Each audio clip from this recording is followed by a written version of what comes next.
Kumo Desu Nani ka? 291, Elf Village Battle. Elf Village Battle. There's been one thing or another, but what's left is to break the barrier and storm in. And so, about that barrier thing, when I see it for real with my own eyes it's bad news. To put it in a word, it's amazing. Not just amazing, it's amazing. That's just how bad news this barrier is. From the fact that the Demon King can't break it, it's readily apparent just how abnormal it is.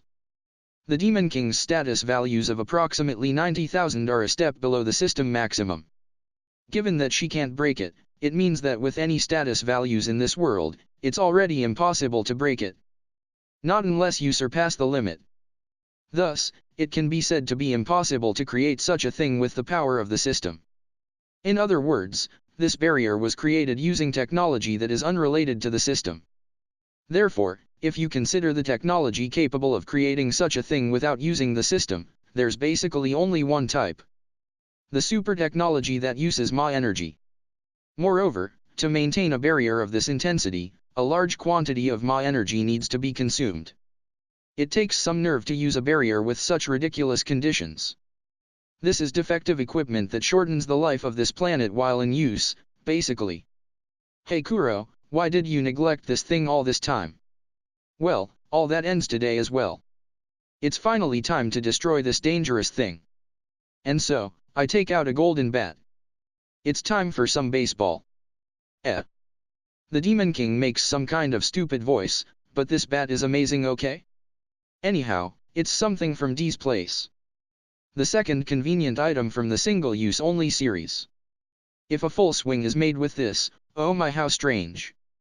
No matter what it's made out of, it gets smashed to smithereens. Even the barrier would be no big deal. Basically, it would be rather difficult to try to destroy this barrier with just my own power. That's because my basic abilities are rather lopsided, you see. If things didn't go well, it's possible that a great quantity of Ma energy would be consumed. Therefore I'll use whatever I can. Even if it's something that D made. Anytime now the Imperial Army will fire off their great magic. I then just have to do a full swing with this at the same time. Well then. The batter's box is ready. Player Shiro hits. It's a home run. As if. I do a full swing with the bat to match the timing of the Imperial Army firing the great magic. The bat pulverizes the barrier into tiny pieces, and having performed its role the bat also breaks apart. Okay. Let's go then. Shiro-chan, what's with that bat that had a totally amazing sinister aura just now? Demon King, there's many things that you are better off not knowing about, okay.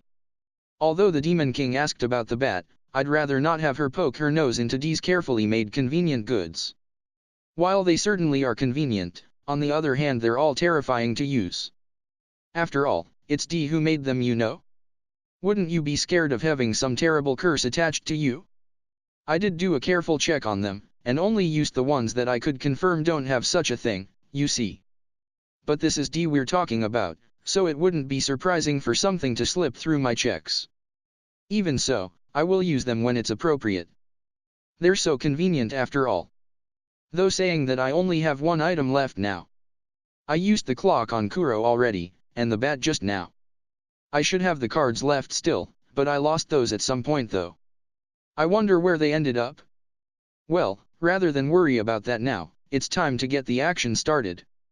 When I use clairvoyance to get an overview of the state of the entire elf village, I see that losing the barrier has thrown the elves into panic and that the Imperial Army has begun to advance in high spirits with Natsum-kun in the vanguard. I shift my attention to the Reincarnator residential area. Currently I can't see any indication that the elves are about to do something to the Reincarnators. In the past I had infiltrated inside the barrier with my clones just in case, secretly deploying the Bile Sisters, so that I could quickly rescue them in case anything happened. There's an atmosphere like trouble seems to have broken out between the Reincarnators themselves, but I guess that's Aguilera-kun, the spy the Pope had sent in? It kinda seems like he screwed up. Well, there's no problem to leave them as they are. Now while the elves are focused on the Imperial Army, it's time that we began our own jobs. And so, let's start moving. With me in the vanguard, I'm guiding the Demon King and co. I myself am capable of teleporting all over the place, but the Demon King isn't able to, you see. Besides, if I use teleportation, it's likely that the space tremor will be detected and our movement exposed. While we might have been exposed already, maybe we haven't either. So just in case, we'll take covered action. I chose places without elves and plunge forwards. As we rush through the forest, I limit my speed enough so that the Demon King's subordinates, the puppet pterodactyls, can keep up with us. I don't neglect my intelligence gathering with clairvoyance while doing all this. In spite of the desperate search made by the Bile sisters, the exact location of Potamus has not been confirmed. It seems he was seriously rigorous about concealing himself. Truly, such prudence is typical of Potamus. However, the fact that he can't be found instead becomes a clue for identifying his location. Not being able to find him after searching so much, means that he is in the places that can't be searched. Having said that, it's inconceivable that he chose somewhere outside the village. Since that Potamus is using a barrier of that magnitude, I doubt he would take a gamble on placing his main body outside. His main body must be inside the most secure barrier. And also, in a place within that barrier that couldn't be searched. Considering all that, it's possible to identify his location. He's underground.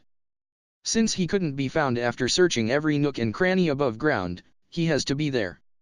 What I must discover are the passages that lead underground. However, there's no need to search.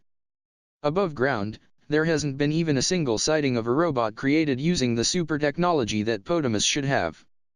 In that case, they should be concealed below ground in the same place as Potamus's main body. With the attack they're facing, they won't be able to cope without using those robots. At some point they will definitely be released. When that happens, we just have to attack the place that they come out from. Since the very place that they come out from should be a path that connects to where Potamus is.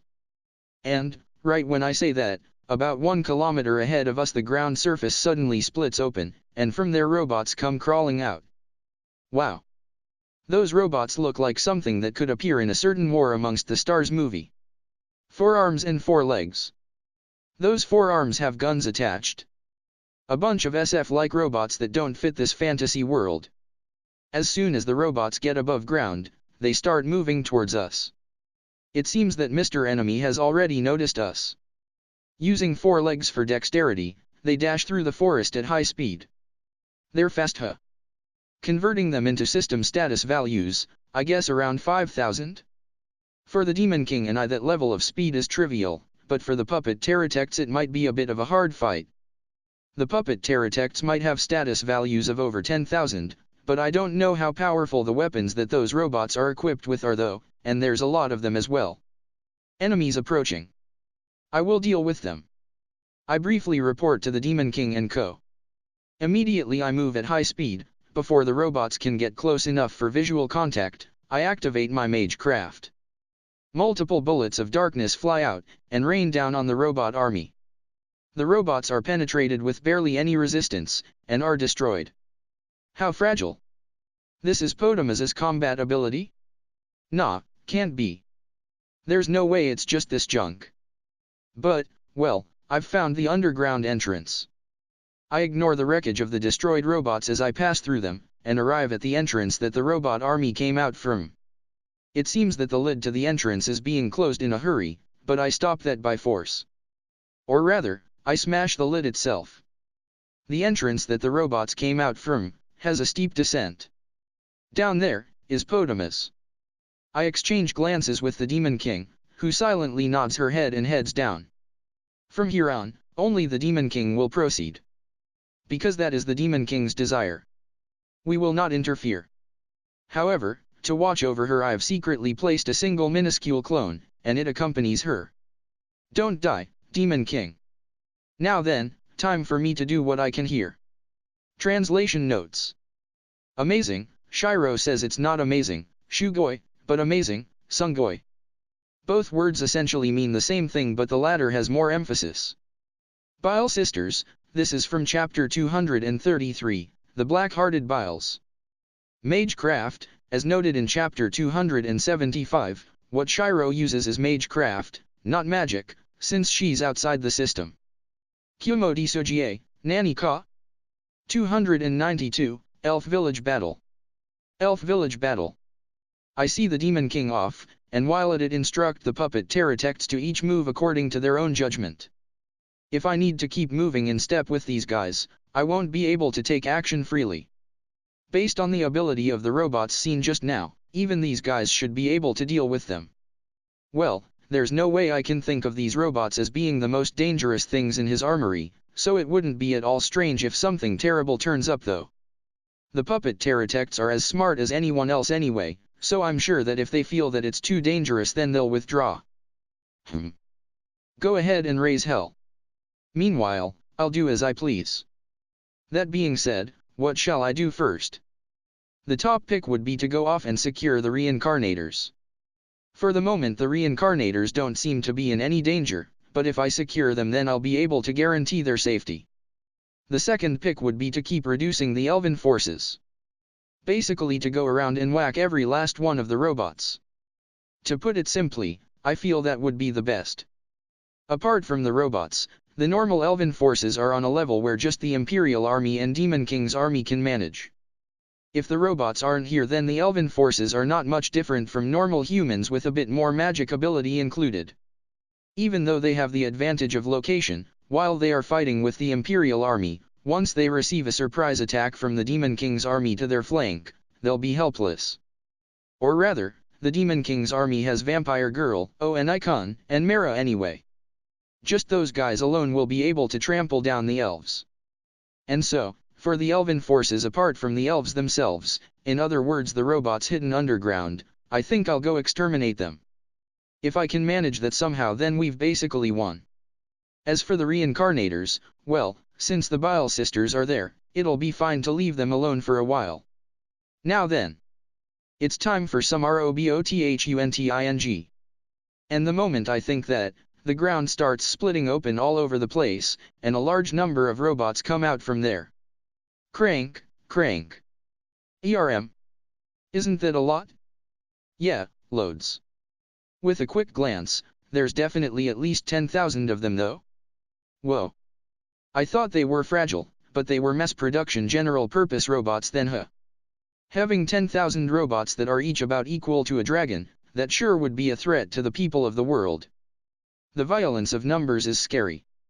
Anyway, a certain familiar GGI is being attacked by those robots. Yep. It's the well-known GGI from the Empire.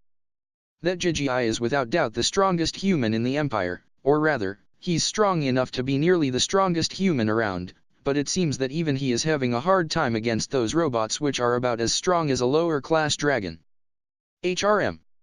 What's to be done here? While he could be called an acquaintance, it's not like I ever had much to do with him anyway, so I don't have to help him. Well, whatever. I need to scrap all the robots that have come out anyway, so I'll just do it in passing, just in passing. I activate Magecraft on all the robots surrounding the GGI. Instead of choosing the Darkness Magecraft from last time, I selected Space Magecraft. The robots are swallowed into another dimension, and there my waiting clones will start disassembling them. In doing so, I'll chew up all the energy from the power source that propels the robots. It's precious energy for a start, so I'll have it collected in order to utilize it properly. It sure seems that absorbing external energy is one of my strong points. Apparently, it's not normally possible to readily absorb wild energy. I can do it though, so I'll use it. The GGI was able to defeat one robot, but he's suffered such a serious injury that it's almost a double knockout. I've come this far, so just in passing I quickly perform treatment. You are. The GGI shouts out something but I ignore it and go on to hunt the next set of robots. Yep. I had remembered that once that GGI starts talking he goes on forever. I don't have time right now for such a long talk. Therefore, ignore. I've consumed pretty much all the robots in the region around the GGI, so I'm sure he'll be able to return by himself. I go around tossing every last robot that I come across into the other dimension. Kuzuma-kun was being chased around by robots, so I rescued him.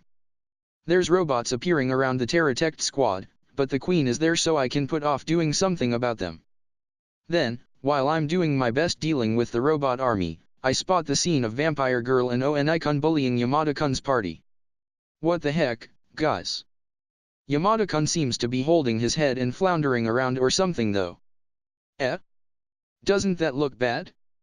The way he seems to be suffering looks rather abnormal, so did Vampire Girl and Oenikun do something to him? On top of that, I took my eyes off him for a minute and Natsum-kun has died. What the heck? I had planned to knock him down later so that sensei could punish him properly though. Why is he dead? It rather seems like a bunch of unexpected things have occurred, so I guess I'll go take a look. I move to where Vampire Girl and Oenikun are by teleporting. Thereupon, there's zombies rampaging around that are probably being controlled by Vampire Girl and Oashima-kun and Kuro, who are fighting hard trying to protect Yamada-kun, who has collapsed and is convulsing. Wakaba-san. While moaning, Yamada-kun notices me, and utters that name. Then, like a puppet having its strings cut, he loses consciousness. It doesn't seem like he's died, but considering his state just now I can't be careless. Anyway, I better check his condition, and treat him. Thinking that, I take a step forwards, but a certain person stands in my way. With the fallen Yamada-kun behind her, thrusting a sword before me with a desperate expression on her face, is Oashima-kun. HRMM. I'm basically trying to save Yamada-kun here, but if you come at me with that, I'll die before letting you pass, attitude, it's troubling. Right next to the strangely acting Oashima-kun is Kuro, but when I glance my head towards him, the bastard ignores me. Instead he lines up alongside Oashima-kun. Like this, instead of Kuro, I guess he's acting as Harinth in this place. HRMM. If Kuro is taking that attitude, then I guess it's okay to assume that there's nothing urgently wrong with Yamada-kun that requires action? In which case, I guess there's no need to rush things. First of all, I guess beating down the ringleader behind this chaos comes first, yeah. I wonder why? Is it just my imagination, or is there a really bad aura coming off of Goshujin-sama, perhaps? It's not your imagination, my dear Vampire Girl. I bet you've done something unnecessary. Come on, spit it out quickly. What did you do? Please don't make such a reproachful expression. I haven't done anything, okay? Goshujin-sama, I don't think it's good to one-sidedly decide that whenever something happens that it's my fault. That's a lie. Translation notes. With regards to Ronan's two lines of, think of the first line of him being happy and surprised to see Shiro and the second line being him dumbfounded to see her immediately leave.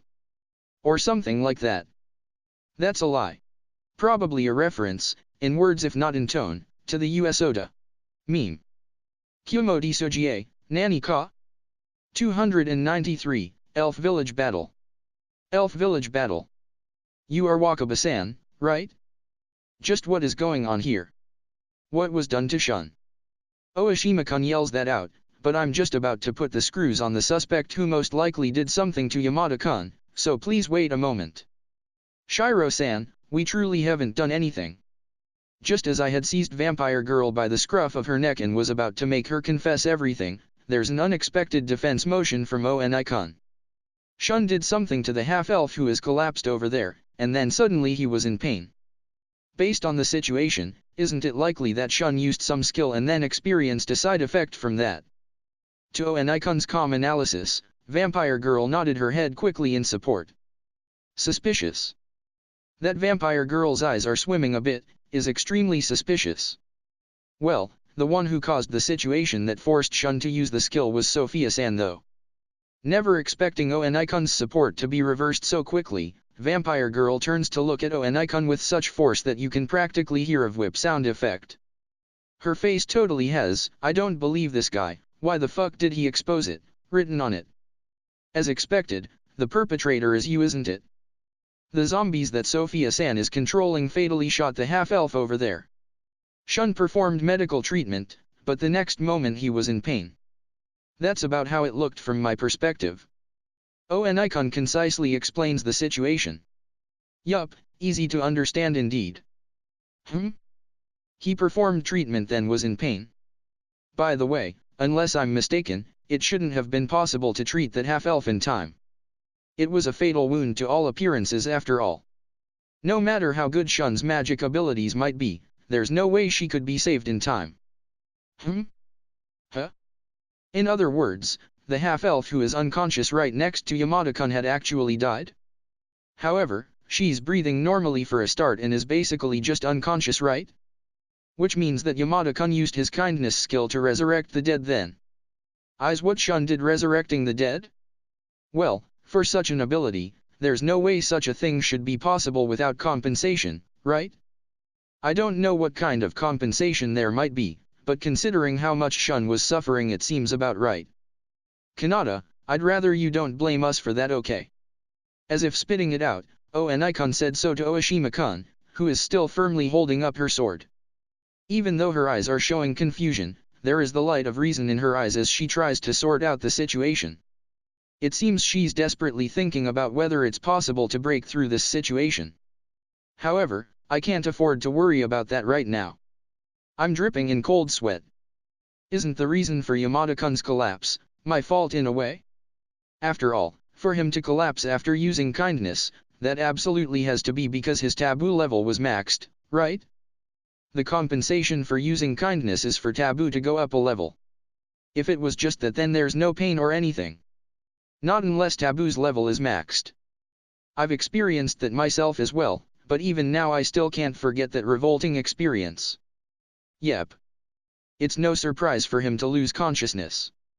And so, it just happens that the perpetrator behind the previous incidents to raise Yamada-kun's taboo level by deliberately causing people to die in front of him, is right here.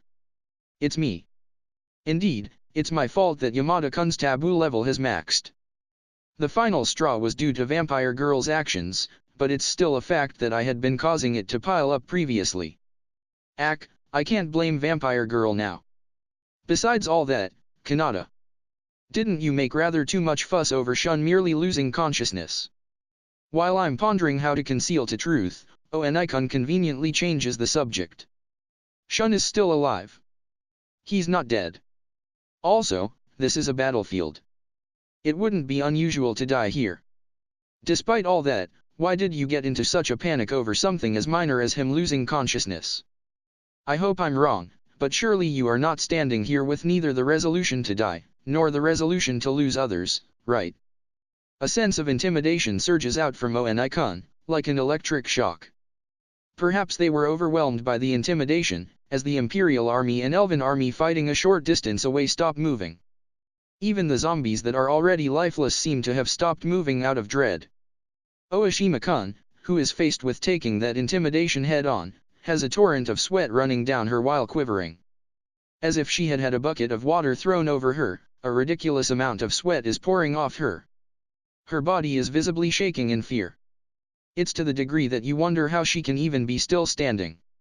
If you are standing here with such half-hearted resolution, then I am disappointed.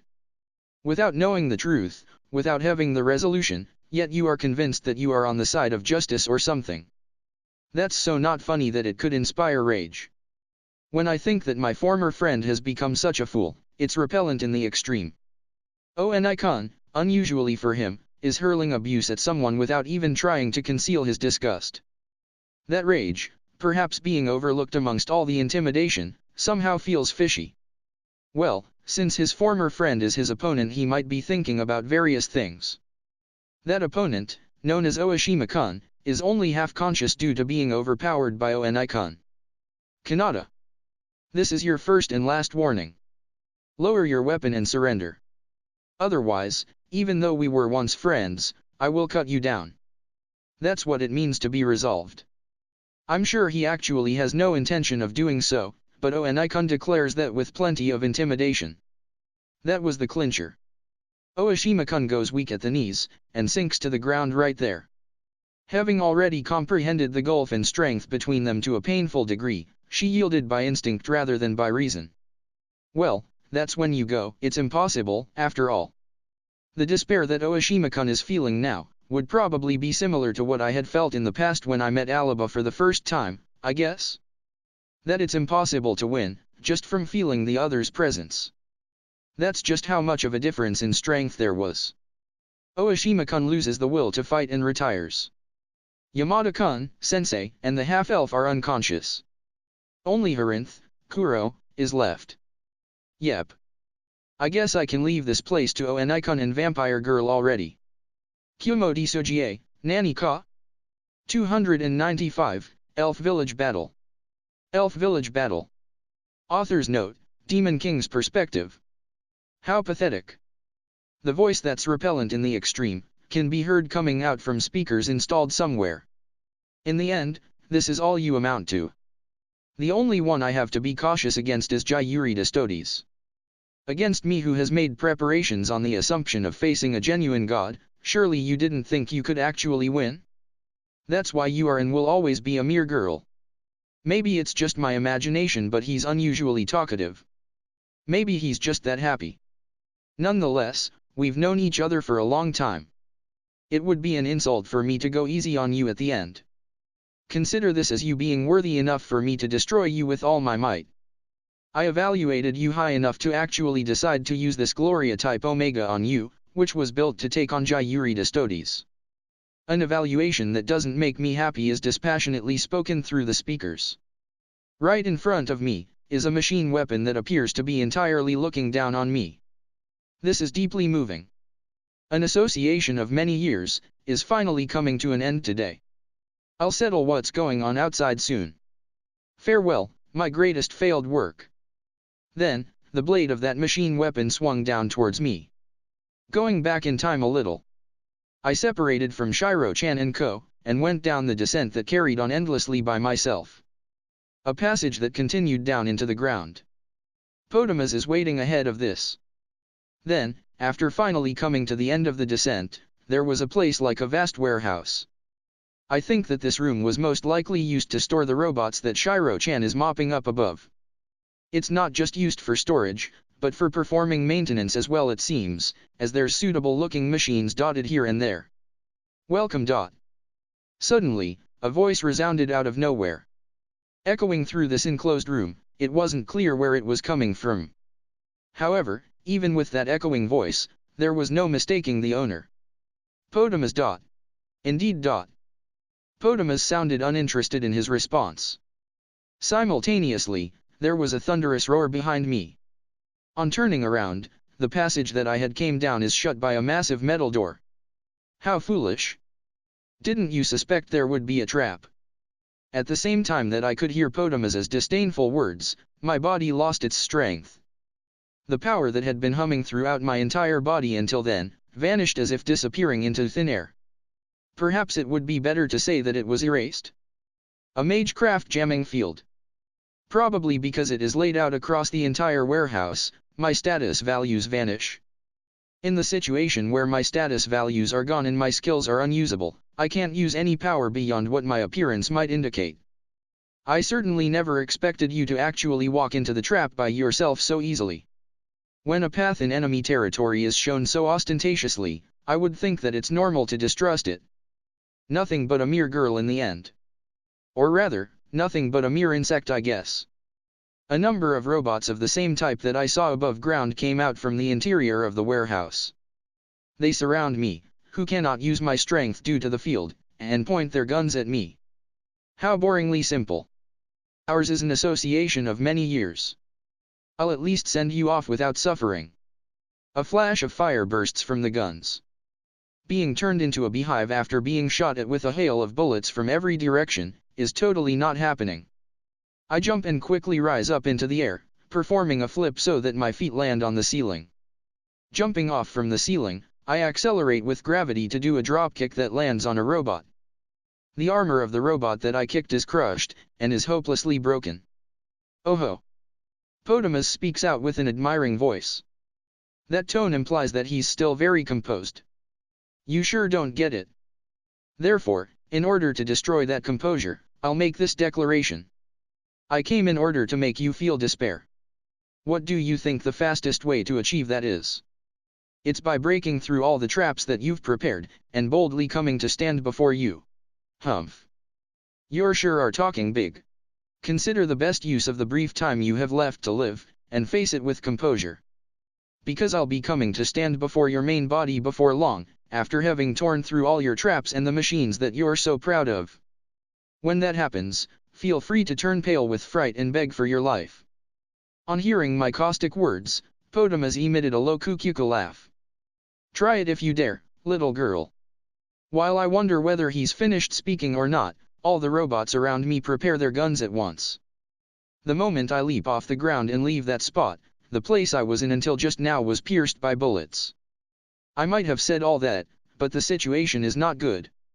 It's one thing if I can get to a place without the field, but I'm at a disadvantage fighting in this place where I can't make proper use of my status values. Although I acted tough, my odds of success are not even 10,000 to 1. A Magecraft jamming field. It temporarily prevents the power of the system from reaching the most troublesome kind of field for all those living within this world. If the status values supported by the system's assistance are lost, then those living within this world can't use any more power than their appearance suggests, or even less. In my case, I can't use any more power than a mere girl, as Potamus calls me. In human terms, my body stopped growing in the first half of my teens after all. I would like to say at least one complaint about why couldn't I have grown at least a bit more. This body is so dainty, and lacking in muscle. What is known as status values in this world are supported by Magecraft, combined with the calculations of the physical ability scores provided by one's natural body. In my case, my status values are almost entirely supported by Magecraft, as my underlying physical strength is an insignificant amount of the total numerical value. In short, what I'm trying to say here, is that having lost the Magecraft support due to the field, I'm now in deep trouble. As if. I guess that's what Potamus is expecting me to be thinking. I predicted this would happen anyway, so I've taken countermeasures already. There is a flaw with Magecraft jamming fields, which is that they can't obstruct Magecraft within the interior of the body. In other words, if I am able to intentionally activate Magecraft within my body, then it's not negated. Together with Shiro-chan, so that I'll be able to manifest a similar level of fighting strength whether I'm inside a Magecraft jamming field or within the system normally, I've practiced using internal body strengthening Magecraft. Different from a skill, a Magecraft technique. By using that, the enhancement that is normally left entirely to the system, can now be manually manifested instead. Even if there is an obstruction, the energy that gives form to my status values is still within my body. If that's the case, then I just have to master how to use that without depending upon the system. As a result, although I can't use skills like magic that manifest outside the body within the field, I've become able to manifest a physical ability that's almost identical to what I can within the system. My combat abilities are, a physical offensive ability of about 90,000, a physical defense ability of about 90,000 and a speed of about 90,000. These robots, which are of similar fighting strength to a low-ranked dragon species, are no match for me at all. I sweep through the robots swarming towards me. They're turned into scrap. And then, from the interior, another robot comes out. Maybe this robot is special compared to the other robots that have appeared until now, as its outward appearance noticeably stands out. It is a human-shaped robot with slender limbs, and a profusion of angular forms. With an overall height of about 3 meters, it's not that large. This is our secret weapon. Should you be able to defeat this, then even I would shower you with praise. Whatever. I clench my fists. No matter what comes, I just have to pulverize it. But then, I doubt you'd even be able to face it properly though. Ignoring Potamus's bullshit, I took a step forwards. I was supposed to take a step forwards. A dull impact was felt by my head, and gradually pain spread out at the same time. I didn't know what had happened. All I could understand was that I had collapsed. However, I don't know what caused my collapse. Even when I tried to get up in a rush, I couldn't put any strength into my body, not even to move a finger. How pathetic. Then, as if sneering at me, Potamus's voice resounded from the speakers. Translation notes. Welcome, this is said in the sense of, you did well to come here. Potamus's first line and last line are identical. This should indicate where the flashback meets with the current action. Kumo Desu, Nani ka? Elf Village Battle. Author's note, Potamus's perspective. Through the monitor, I gaze on the form of Ariel, collapsed on the ground. It certainly has been a long association. In my long life, She matches with Jayuri Destotes and Dustin as those who I've associated with the longest. But, even after such a long association, the end was all too quick. Surely even Ariel herself doesn't understand why she collapsed. On the contrary, maybe she's lost consciousness already. If that's the case, being able to die in one's sleep might be the ideal way to die, in a sense. As I declared earlier, I can kill her painlessly.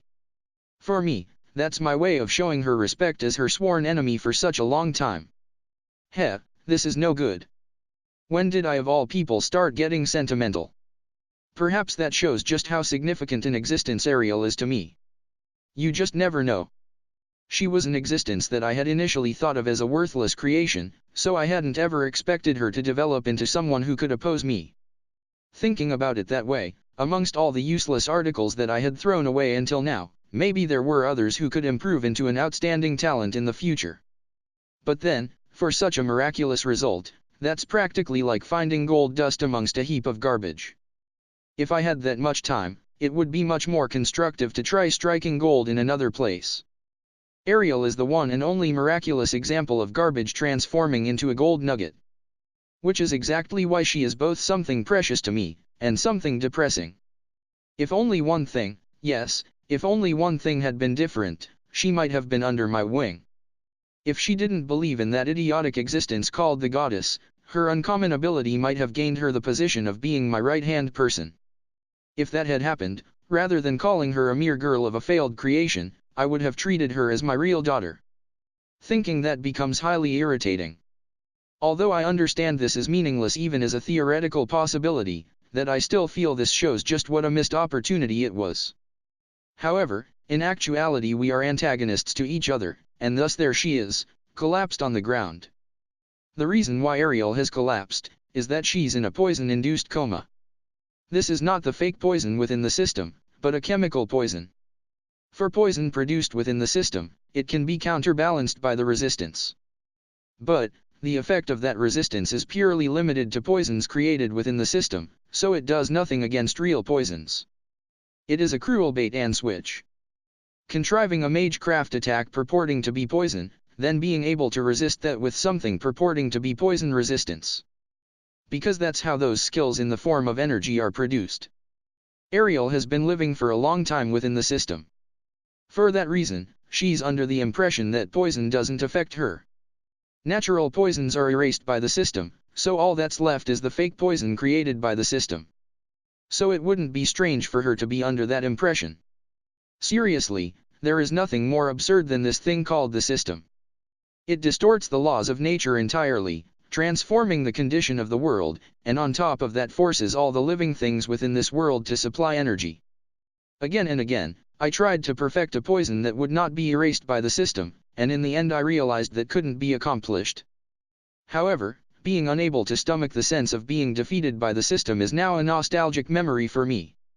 Although it was like the embodiment of all that was absurd with the system, it's not like it was faultless.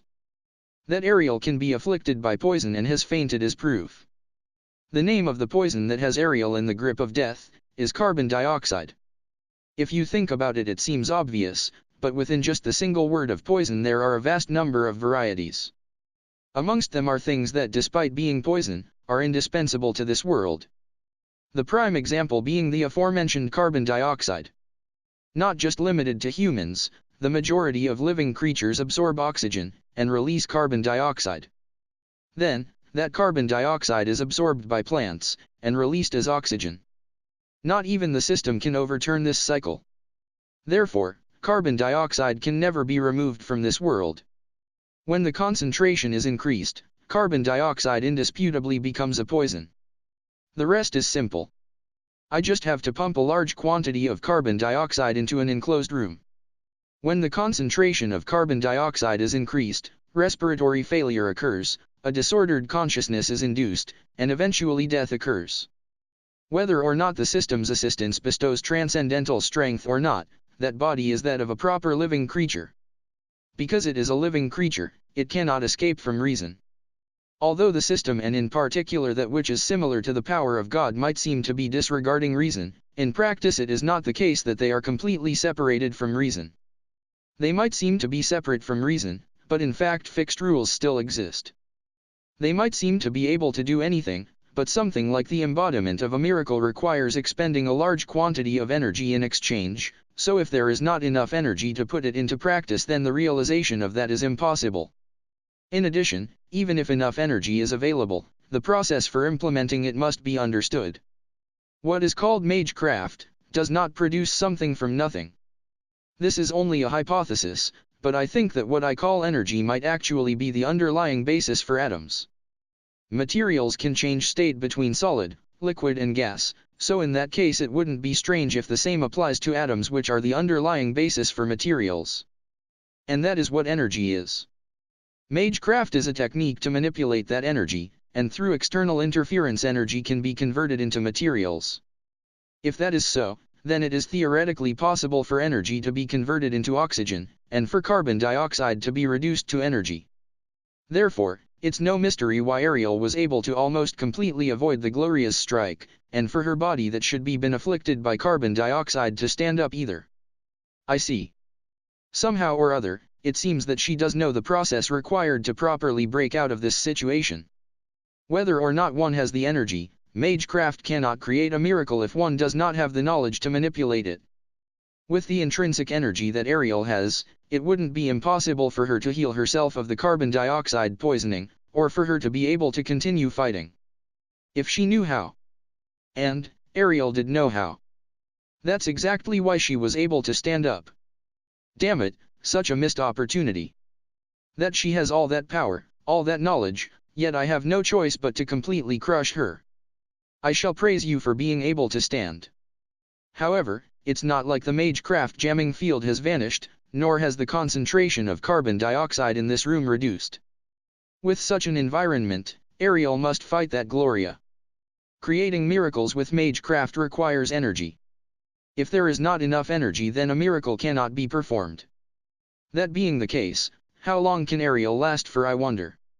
In order to counter the magecraft jamming field, she's performing internal body enhancement, while having to constantly treat herself of carbon dioxide poisoning, and fight the Gloria on top of that. This Gloria is the answer I came to under the assumption of facing Gyuridastotes. A god is basically a living creature with a phenomenal amount of energy.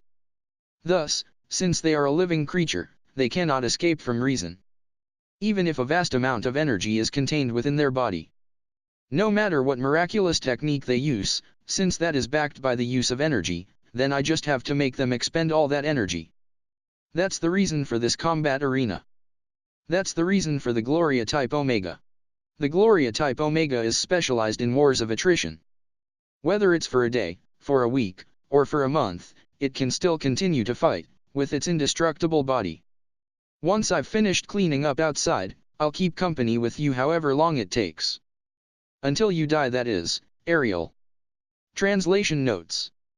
Rather than calling her a mere girl of a failed creation, I would have treated her as my real daughter. Potamus frequently mocks Ariel as a komuzume, which I've generally translated as mere girl.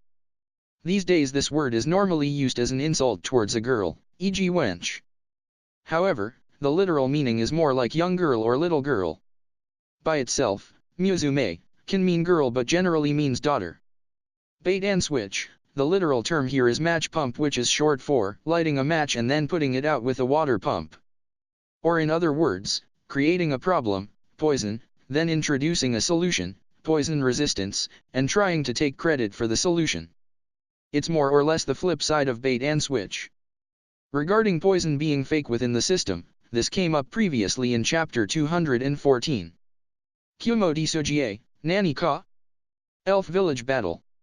Author's note, Potamus's perspective. I'm using the type Omega. But to say that I had no doubts about that decision, would be incorrect. The type Omega is an anti-Gyuridastotes specialized battle weapon. To put it plainly, it doesn't have a good affinity with Ariel. I don't know whether or not it can be used in this magecraft jamming field, but she has gluttony. The type Omega has a colossal amount of internal energy. However, it's not infinite. If a battle continued on long enough it would run out, and if there is external interference then it's natural that it would run out faster. Gluttony is likely capable of absorbing even that internal energy. Naturally, I have not been able to analyze every single skill. Even though I have the Magecraft jamming field, I'm not able to relax. Without doubt, the type Omega cannot be defeated by Ariel, no matter how poor affinity it has. The type Omega's combat abilities are, when converted to theoretical system status values, a physical offensive ability of 150,000, a physical defensive ability of 100,000 and a speed of 150,000. Due to the use of appraisal obstruction from ruler authority, Ariel's status values haven't been accurately determined, but it shouldn't be possible for them to exceed 100,000. In which case, she can't overcome the gap with simple physical ability alone. And in practice, Ariel is being nicely dealt with by the type Omega. Hey-ah! Through the monitor, Ariel yells while unleashing her fist. But, the type Omega leisurely evades. In a counter-attack, it strikes at Ariel's body with its arm. It's no ordinary arm either. The type Omega's arm rotates like a drill, and part of Ariel's body is torn off. With a part of her body turned into a bloody mess, Ariel's small body becomes even more lightweight. With about half her abdomen having disappeared, Ariel takes some distance without hesitation. When it comes to fighting with a god, after considering what could be the most efficient form of attack, the result was this drill. With a slash attack, the cut portions only need to be reconnected. With a bludgeon attack, the broken portions only need to be restored. With a piercing attack, the damaged region is too narrow in the first place. Against a monster that can completely regenerate from being smashed to smithereens in an instant, using such physical attacks doesn't have that much meaning. Particularly since that requires having enough destructive power to be able to smash the body to smithereens in the first place. However, such excessive destructive power is a waste of energy. Whether it's an action for attack or defense, it consumes energy. If an attack consumes 100 points of energy, then to defend against that the defending side must likewise also consume 100 points of energy. If the original strength of the materials is included in the calculation, then such a simple scheme doesn't really work though. In any case, the more the opponent increases their offensive power, the more energy will be used for defense in proportion to that. However, that changes beyond a certain point. There's a point beyond which it becomes more economical to receive the damage and heal the wound, rather than defend against it. If you think about it, it's obvious. We're talking about a monster that can revive even from having its body blown to smithereens. In other words, there's enough energy kept in stock within the body such that being blown to smithereens isn't a problem. For the sake of argument, if the amount of energy required to revive from being blown to smithereens is 10,000 points, in the case that 10,001 or more points of energy are used in attack, rather than foolishly waste 10,001 points of energy to defend against that, it would save 1 point of energy to revive from it instead. In turn, it means that in order to make the opponent on defense use up 10,000 points of energy, the one on the attacking side spent 10,001 of energy. Which means that despite making an attack, more energy was actually expended instead. Due to such a phenomenon occurring, expending too much energy in an attack against a god is a poor plan. It is preferable to use a low-cost means of attack that still forces the opponent to spend energy. On that point, the drill is a wonderfully efficient method of attack. It's possible to adjust the energy consumption to meet the opponent's defensive power, and on top of that, if the defense can be penetrated, then it's possible to cause a major injury. The larger the wound that can be created, the larger the energy required to restore it.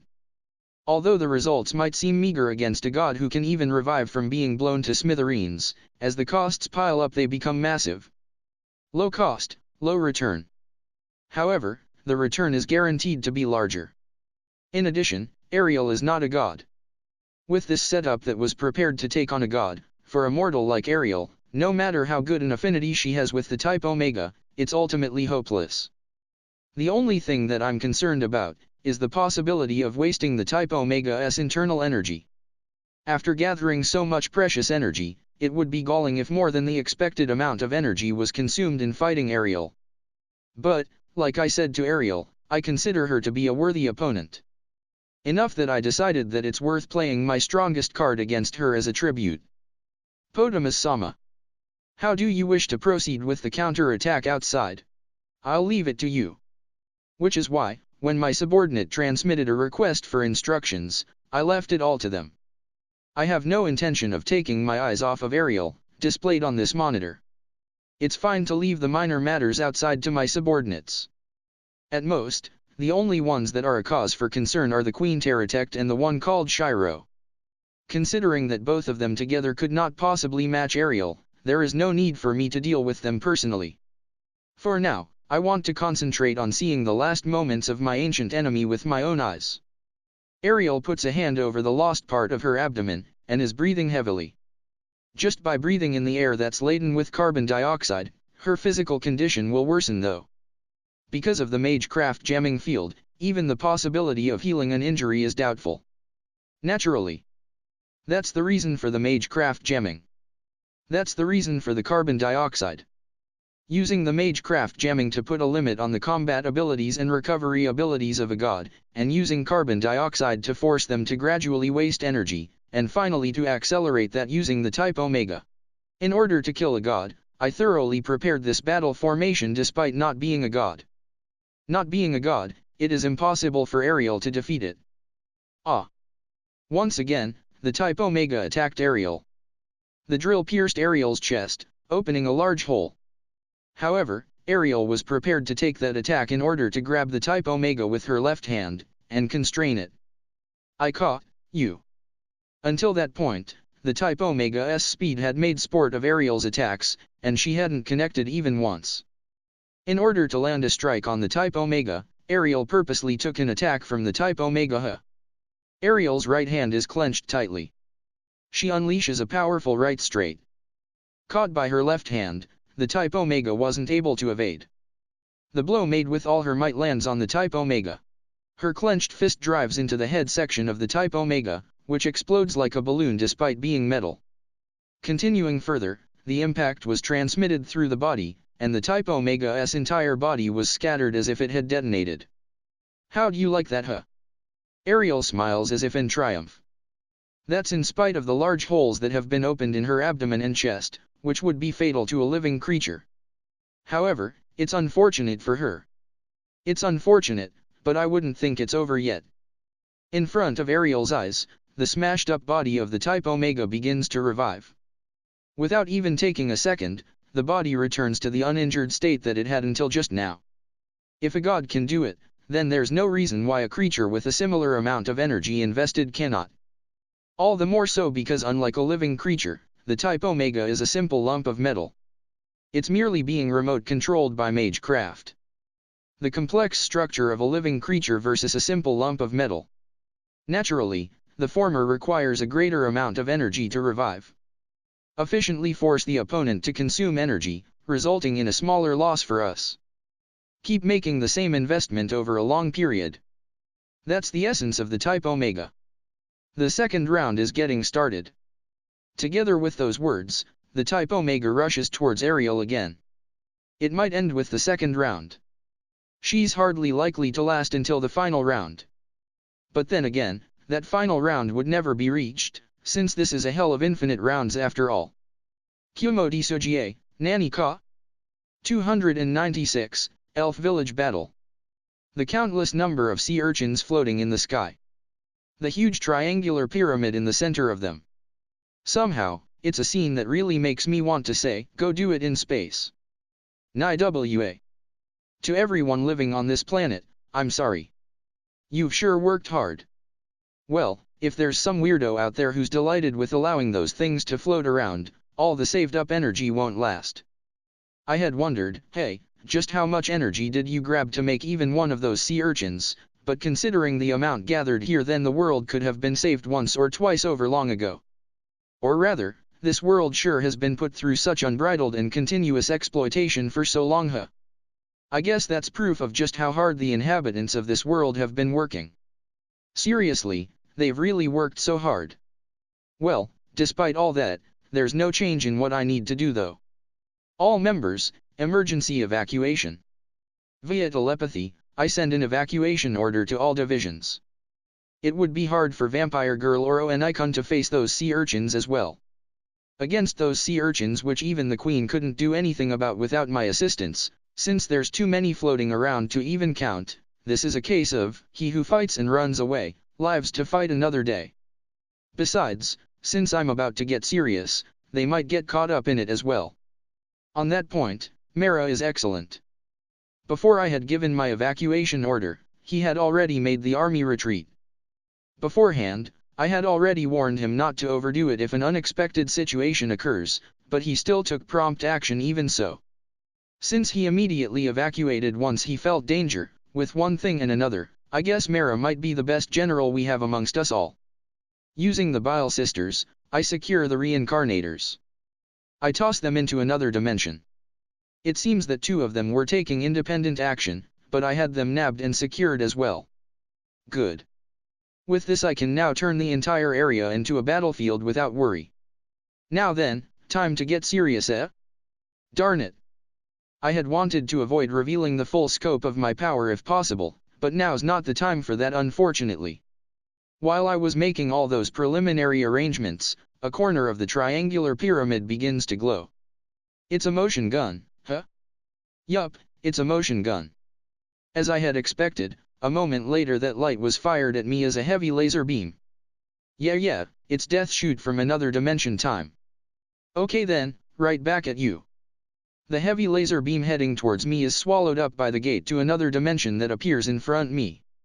Then, that laser exits from the gate that appeared beside the first one, and is fired at the triangular pyramid. Anyone who can make use of other dimensions would think of this, right? To transfer a long-distance attack via dimensions and to return it on the opponent. The laser that the triangular pyramid itself fired hits itself. But, I guess it's to be expected, as it seems that the triangular pyramid had a barrier up, and the laser is repelled in a dazzling flash of light. I guess that would probably be a barrier that combined a magecraft jamming field with reflection, huh? The laser is repelled by the barrier and scattered into shards in all directions. Then on impact, those shards are annihilated. That was way too powerful. What the heck? At the point of impact the ground itself vanished, okay? Rather than making a crater, it made a hole instead. Are you physically trying to wreck this planet? I thought it was a motion gun, but it was the ADH Star's super laser. Just how much energy was wasted by that one shot? I'm glad that I didn't consider trying to defend against that thing. There's no way I could defend against that, I bet. Heh, even so, long-distance strikes against me are futile. I'll simply return the whole damn lot of them right at you. Well, I'm gonna sink this lot before a second strike comes though. I sneak a quick glance at Kuro. He's being dragged away by Onikun. Perhaps he noticed my glance, as he was glancing over his shoulder, and then quickly resumed escaping. For now, it seems like he's not planning on intervening in this battle. While that part is okay, it's regrettable that I'm being forced to reveal my cards though. However, if I was asked whether I could overcome all this without getting serious, it sure would be a hard task. Well, it's not like I couldn't do it if I had enough time, but if I took such leisurely action, this whole region wouldn't just be turned into scorched earth, it would be completely annihilated. Take a deep breath. Now it's my turn. Saying so, it's goodbye from me and into another dimension I go. Nyahaha. No matter how powerful a beam it might fire, if it can't cross dimensions then it won't reach me. Using dimensions is cowardly, you say? It means that I can do whatever I like against an opponent who doesn't have the ability. Well, this is exactly why having the ability to manipulate dimensions is indispensable for gods, of course. It seems like I'm particularly specialized with my abilities in this regard though. Now then, let's lift the lid on the cauldron of hell. The triangular pyramid and sea urchins are floating in the sky. Higher up in the sky from them, dimensional fissures appear.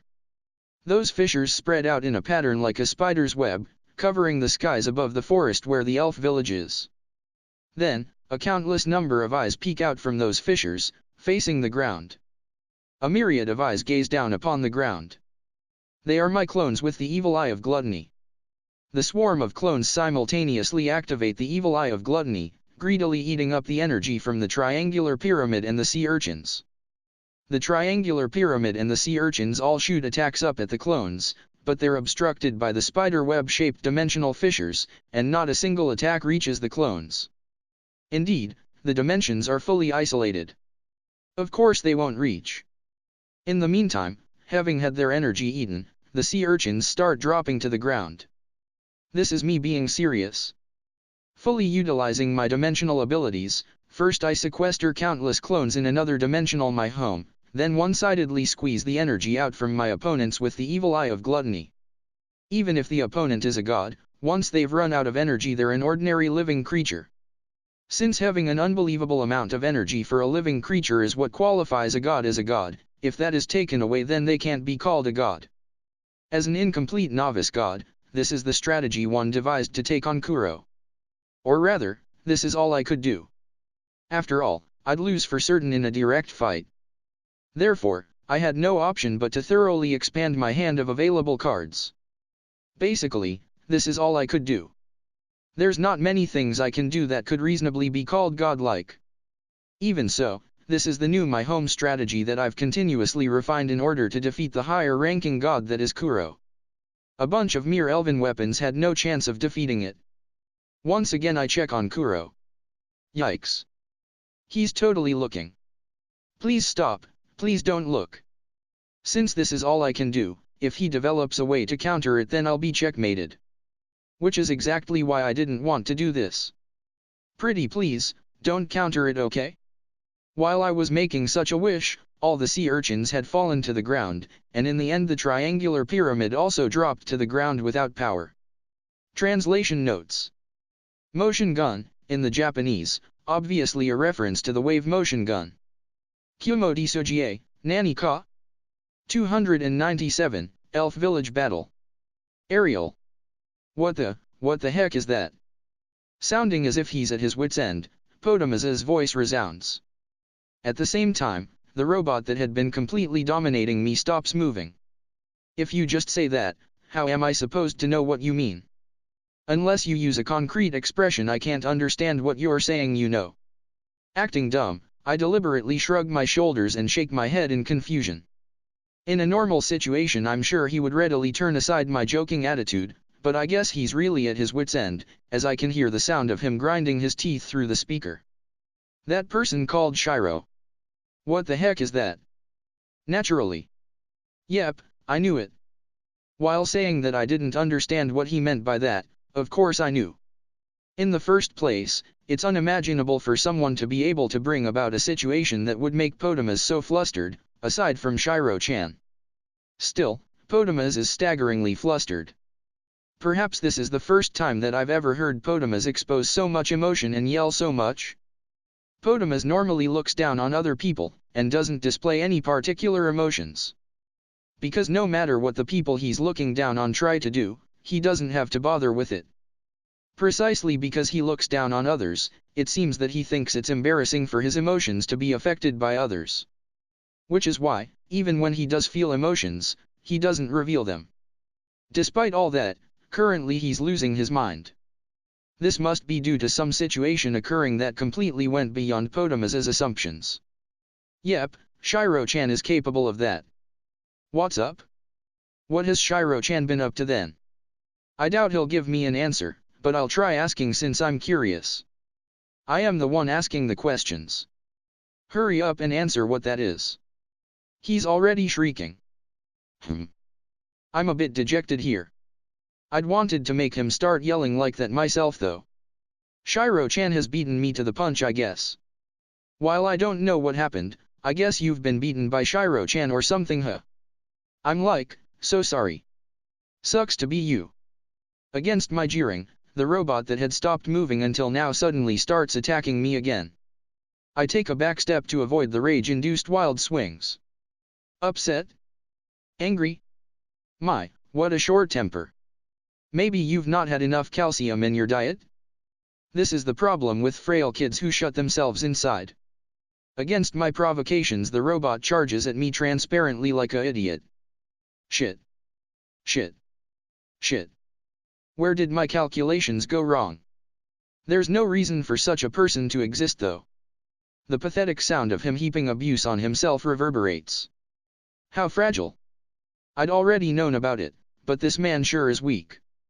Potamaz's strength was in only ever facing opponents that were weaker than himself until now. It wasn't that Potamaz was actually strong, but just that his opponents were weaker. That's why he felt strong. That's why he acted composed. But, I knew all along. This man is actually weaker than anyone. Precisely because he's weaker than anyone, he sought power more than anyone. This mere shadow of that former self is the current Potamus.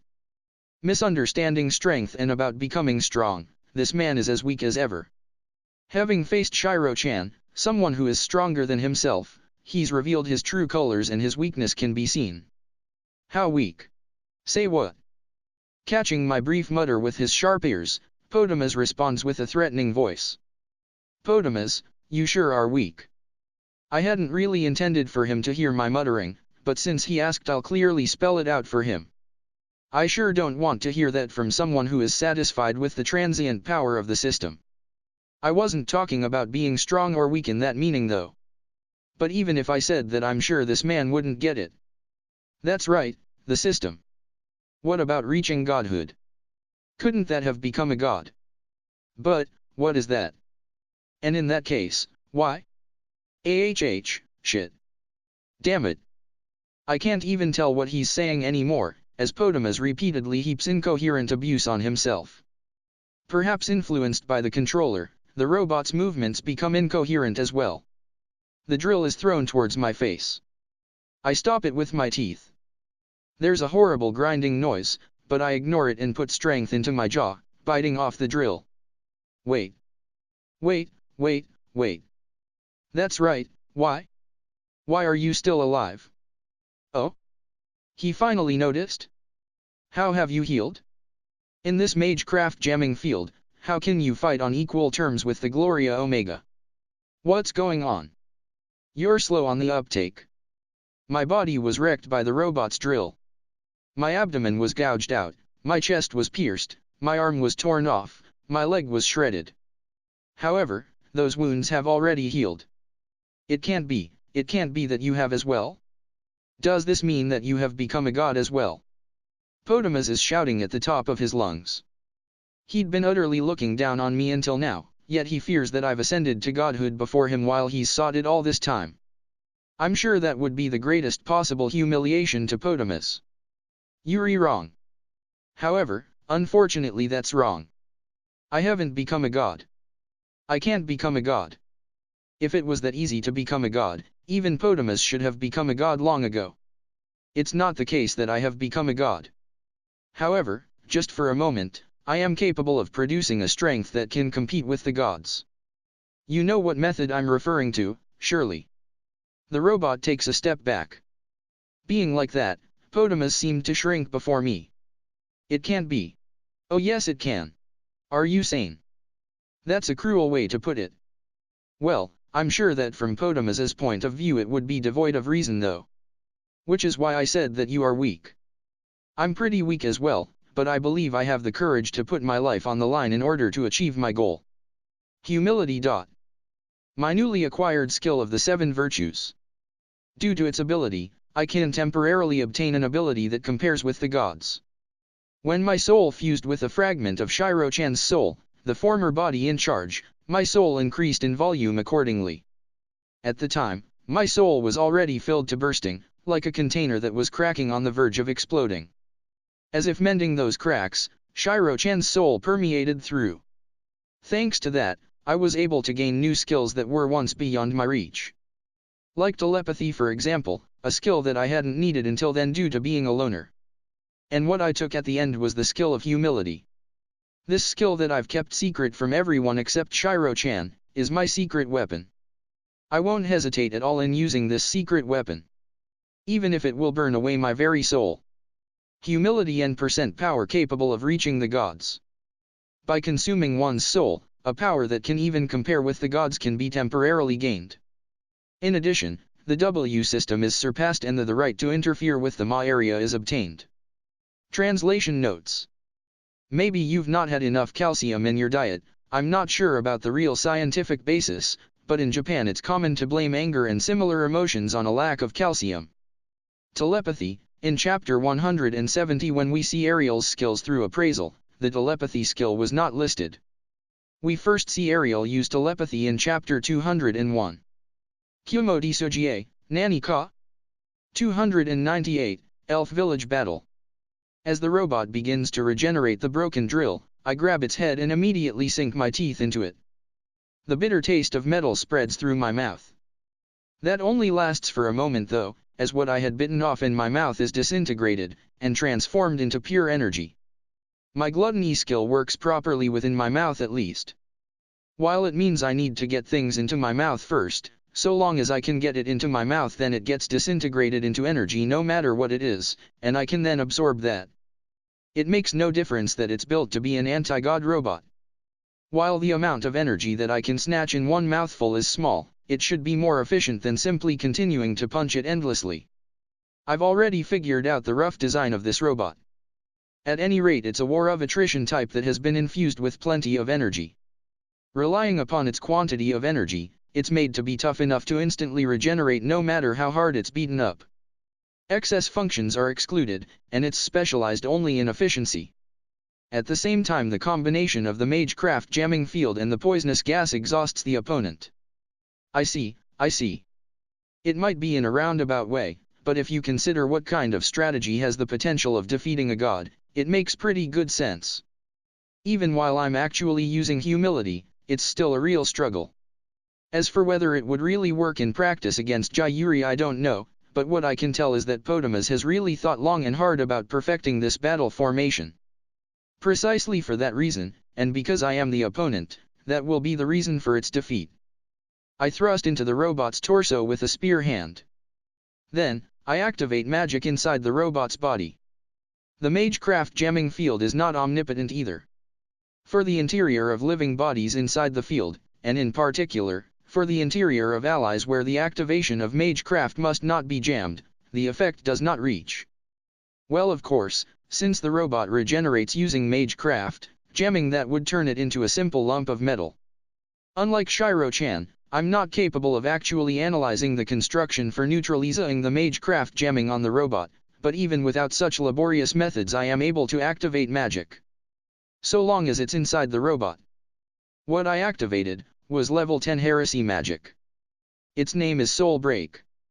Heresy magic is magic that directly acts upon the opponent's soul. And Soul Break is magic that destroys the opponent's soul. I drive that into the robot. The robot becomes wild as if it hated that, and it slams the side of my face. Along with the nasty sound of my cheekbones breaking, I'm blown away and separated from the robot. I quickly regain my stance, watching out for pursuit from the robot. However, the pursuit doesn't come, and instead the robot took a vigilant stance as if being cautious. That worked, huh? Well, it was something I already knew about already. Energy dwells within the soul. Without the container called the soul, the energy will quickly dissipate. The ones with an extremely large soul container are gods. To kill a god, you either need to destroy the container called the soul, or to cause all the energy inside it to be consumed. Potamus chose the method of causing the energy to be consumed. He chose it, or rather, he didn't have any other method available. Like I just did, it's also possible to use Soul Break to destroy the soul. However, that's simply because I could borrow the system's power.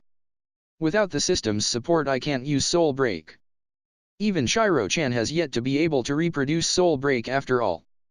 So Potamus also wouldn't be able to reproduce Soul Break without the system's assistance. Therefore, Potamus could only choose a different method. It's not like Potamus wouldn't be able to use Soul Break either. All he'd have to do is make the elves learn heresy magic after all. However, Potamus would never choose to do that. After all, Potamus doesn't even trust the elves. To Potamus, the elves are convenient tools. Tools that must be safe to use. Thus, he won't let them learn anything that could become even slightly harmful to him. So for Potamus, heresy magic is a two-edged sword. That my heresy magic worked on the robot is good proof of that. Against this robot, which is Potamus's secret weapon, since heresy magic is effective, it should also be effective against Potamus himself. In the theoretical case where Jayuri was the opponent, having one or two people learn heresy magic would be a drop in the bucket. Taking on him would surely require hundreds of people to learn it, else it likely wouldn't be effective enough. If Potamus had that many people learn heresy magic, then what if they rose in revolt against him? Since he would worry about such things, he wouldn't be able to take such measures.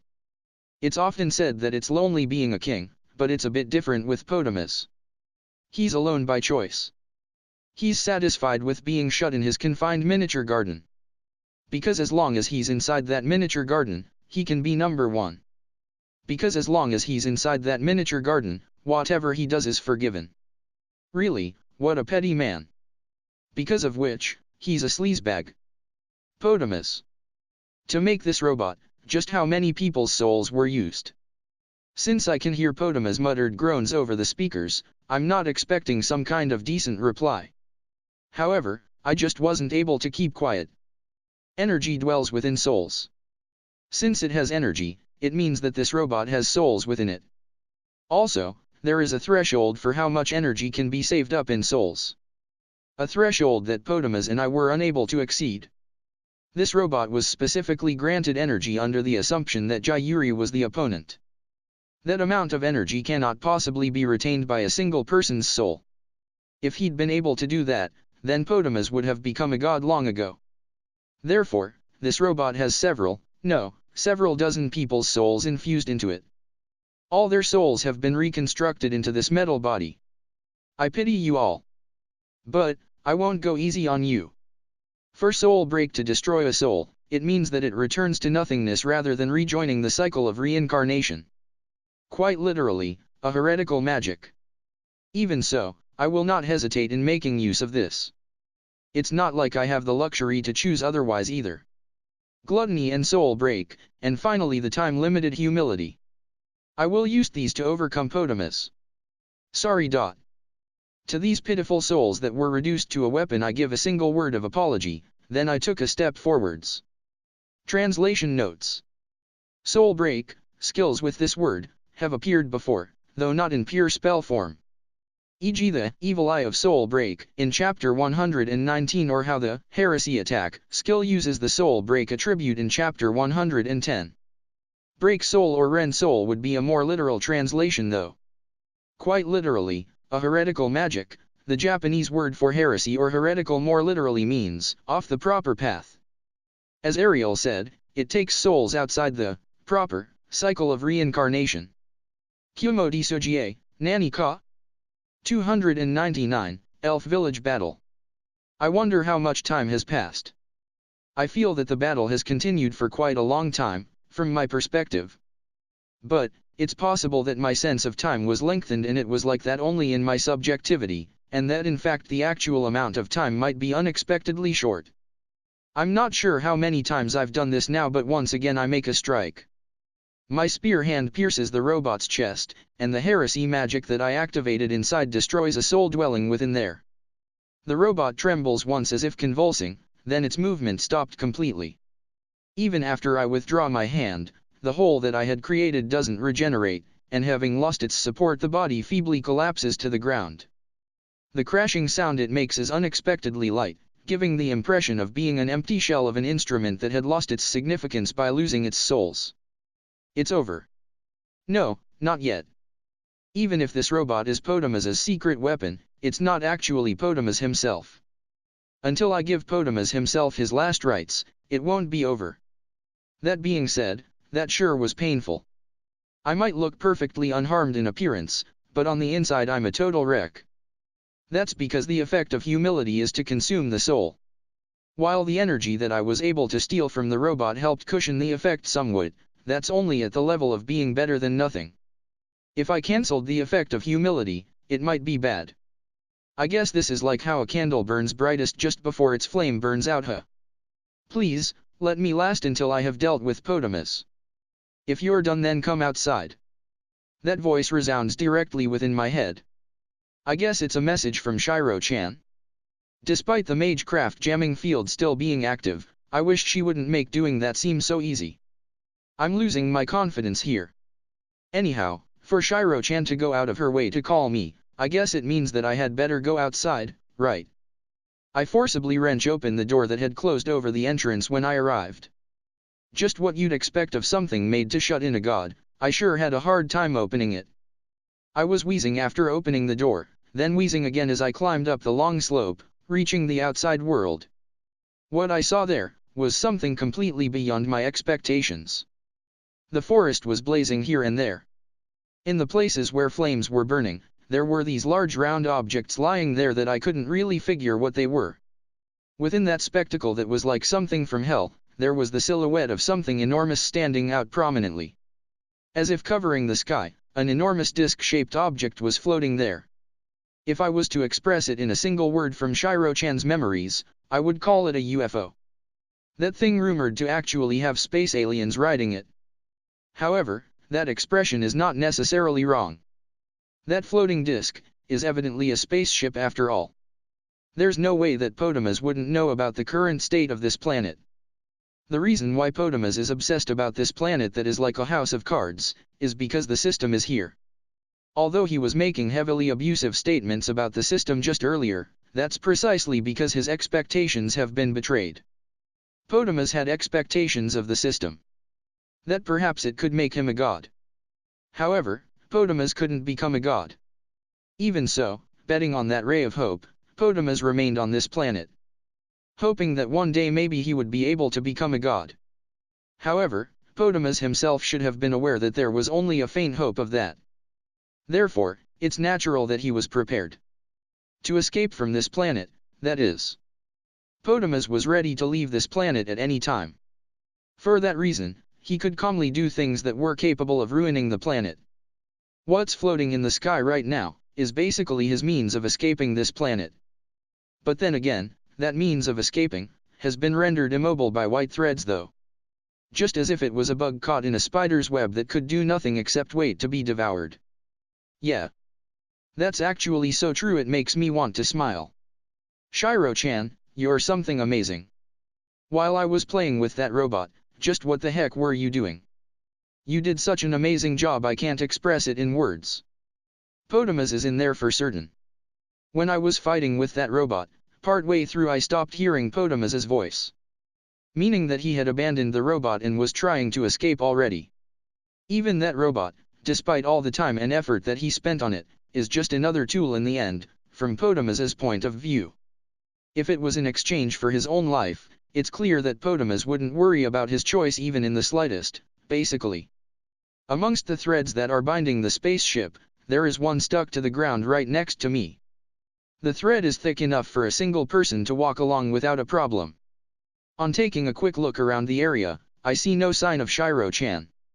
However, since this thread is obviously telling me what to do, well, let's just get on with it then. I climb up the thread, using it as a foothold. It seems like I've been doing nothing but climb up for a while now. I'm alert for some kind of counter-attack from the spaceship, but without anything occurring I quickly reach it. I guess it has already been rendered powerless by Shiro-chan. Climbing onto the spaceship itself, I look for something like a hatch. Sure enough I find one before long and rip it off, and go inside. The interior is surprisingly dark. There's no illumination. Well, that doesn't matter to me though since I have the night vision skill. I walk on. As expected from its size, the passages are also stupidly long. I walk on. Through glass windows I saw facilities that seemed like factories and plantations. I'm sure that the interior of this ship is laid out so that people can occupy it fully.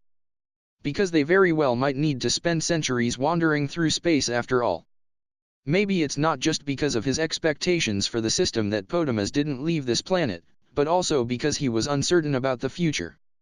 This planet only has the god called Jayuri, but other planets might have many gods.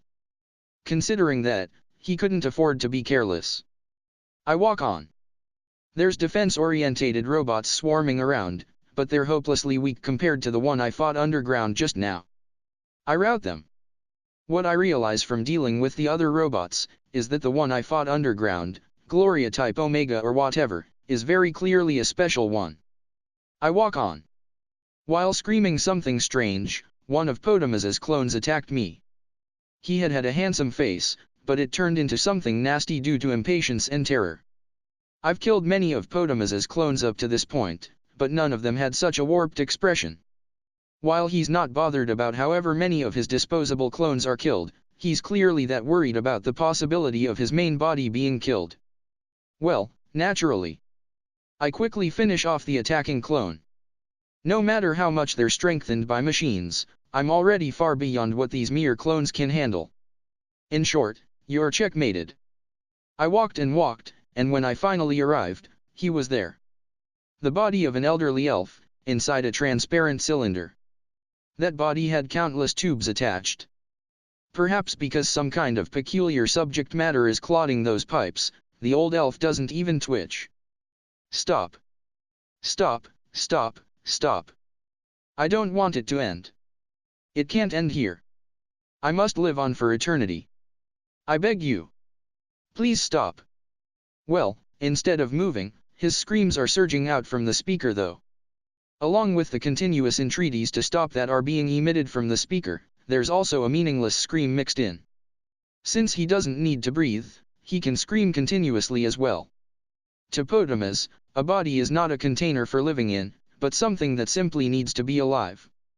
When he wants to move about, he can just use his clones. This lump of flesh that simply lives without stirring at all within that cylinder, this is what Potamus's main body is. I had guessed that he might have ended up like this, but when I see it for real, it sure is a miserable form. Stubbornly living on, this man who pursued nothing but that, this is his fate. I don't want to die. I don't want to die. No. I don't want to die, Eethi. Unfortunately, Potamus, I have a much crueler fate in store for you than death. I won't sympathize with the continuously screaming Potamus. Having said that though, I don't have a sense of, it serves you right, either. I had expected something more to well up than this, but I feel nothing at all, to the extent that it surprises me. Abyss magic. Hearing my muttered words, Potamus starts screaming in an even greater frenzy. Abyss magic is a unique magic. Compared to heresy magic that destroys the soul, abyss magic decomposes the soul, and contributes it back to the system. Simply killing him isn't enough. This man, to his very soul, must make recompense to this world. I begin the preparations for abyss magic. Unlike heresy magic, abyss magic requires a sophisticated magic construction. I believe that Desu most likely did that deliberately. Heresy magic was established to confront gods. Abyss magic was created in order to deliver judgment between the people of this world, dispossessing them of the choice of being able to reincarnate, and delivering the judgment of forcibly contributing to the system. Meaning, doing that is considered to be better for the world than having them reincarnate. The invocation takes a long time, which makes me secretly think that this is proof that this was never intended to be used in battle. Bye, Father. I invoke the abyss magic towards Potamus's main body, who is no longer saying anything intelligible and simply screaming. Then, only silence remained. Translation notes. Father, since this is a once-off special case, I translated Otasan as father here. Kumo Desu Nani ka? 300. The clones monitoring the system sensed that the diligence framework had become vacant. I quickly make arrangements to fill the void left in the ruler authority, making adjustments so that the operation of the system is not affected. In addition, I forcibly push my own existence into the vacated ruler authority framework. With this, only one more framework is needed. For the diligence framework to have become vacant, is equivalent to saying that Potamus has died. Died, or rather extinguished, I guess there is a certain karma in that Potamus, who only wanted to live on and never die, had a fate worse than death. He built up so much karma that it's a problem. I break into the UFO that was rendered immobile by my threads. This UFO came out after I shot down the sea urchins and triangular pyramid. Given the timing with which it came out, I thought that this would have to be Potamus's last stand, so I captured it instead of shooting it down, and it seems that my expectation was correct. If I'd been told that this in fact was another diversion, then I'd have been surprised. If it had, then I would have had to raise my evaluation of Potamus up by another step. Well, the fact that Potamus himself is dead, should mean that it really is over now.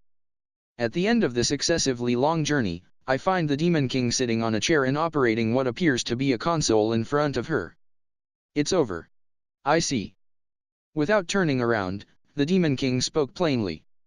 With her long-running bond having been put to an end, I guess there would be various emotions surging inside of her. From her disinterested tone, it seems like instead that her emotions are overflowing so much that conversely she's become unable to understand her own emotions. It seems that when her emotions overflow too much, that instead her mood becomes impassive. Look at this. The Demon King points at something on the monitor. Glancing through the characters displayed, I see something worthless written there. An apotheosis experiment using the souls of reincarnators, huh. Cutting this long-winded theory-like thing short, it's an attempt to create a god by mixing the souls of reincarnators together. Potamus had already given up on using the system's power alone to become a god.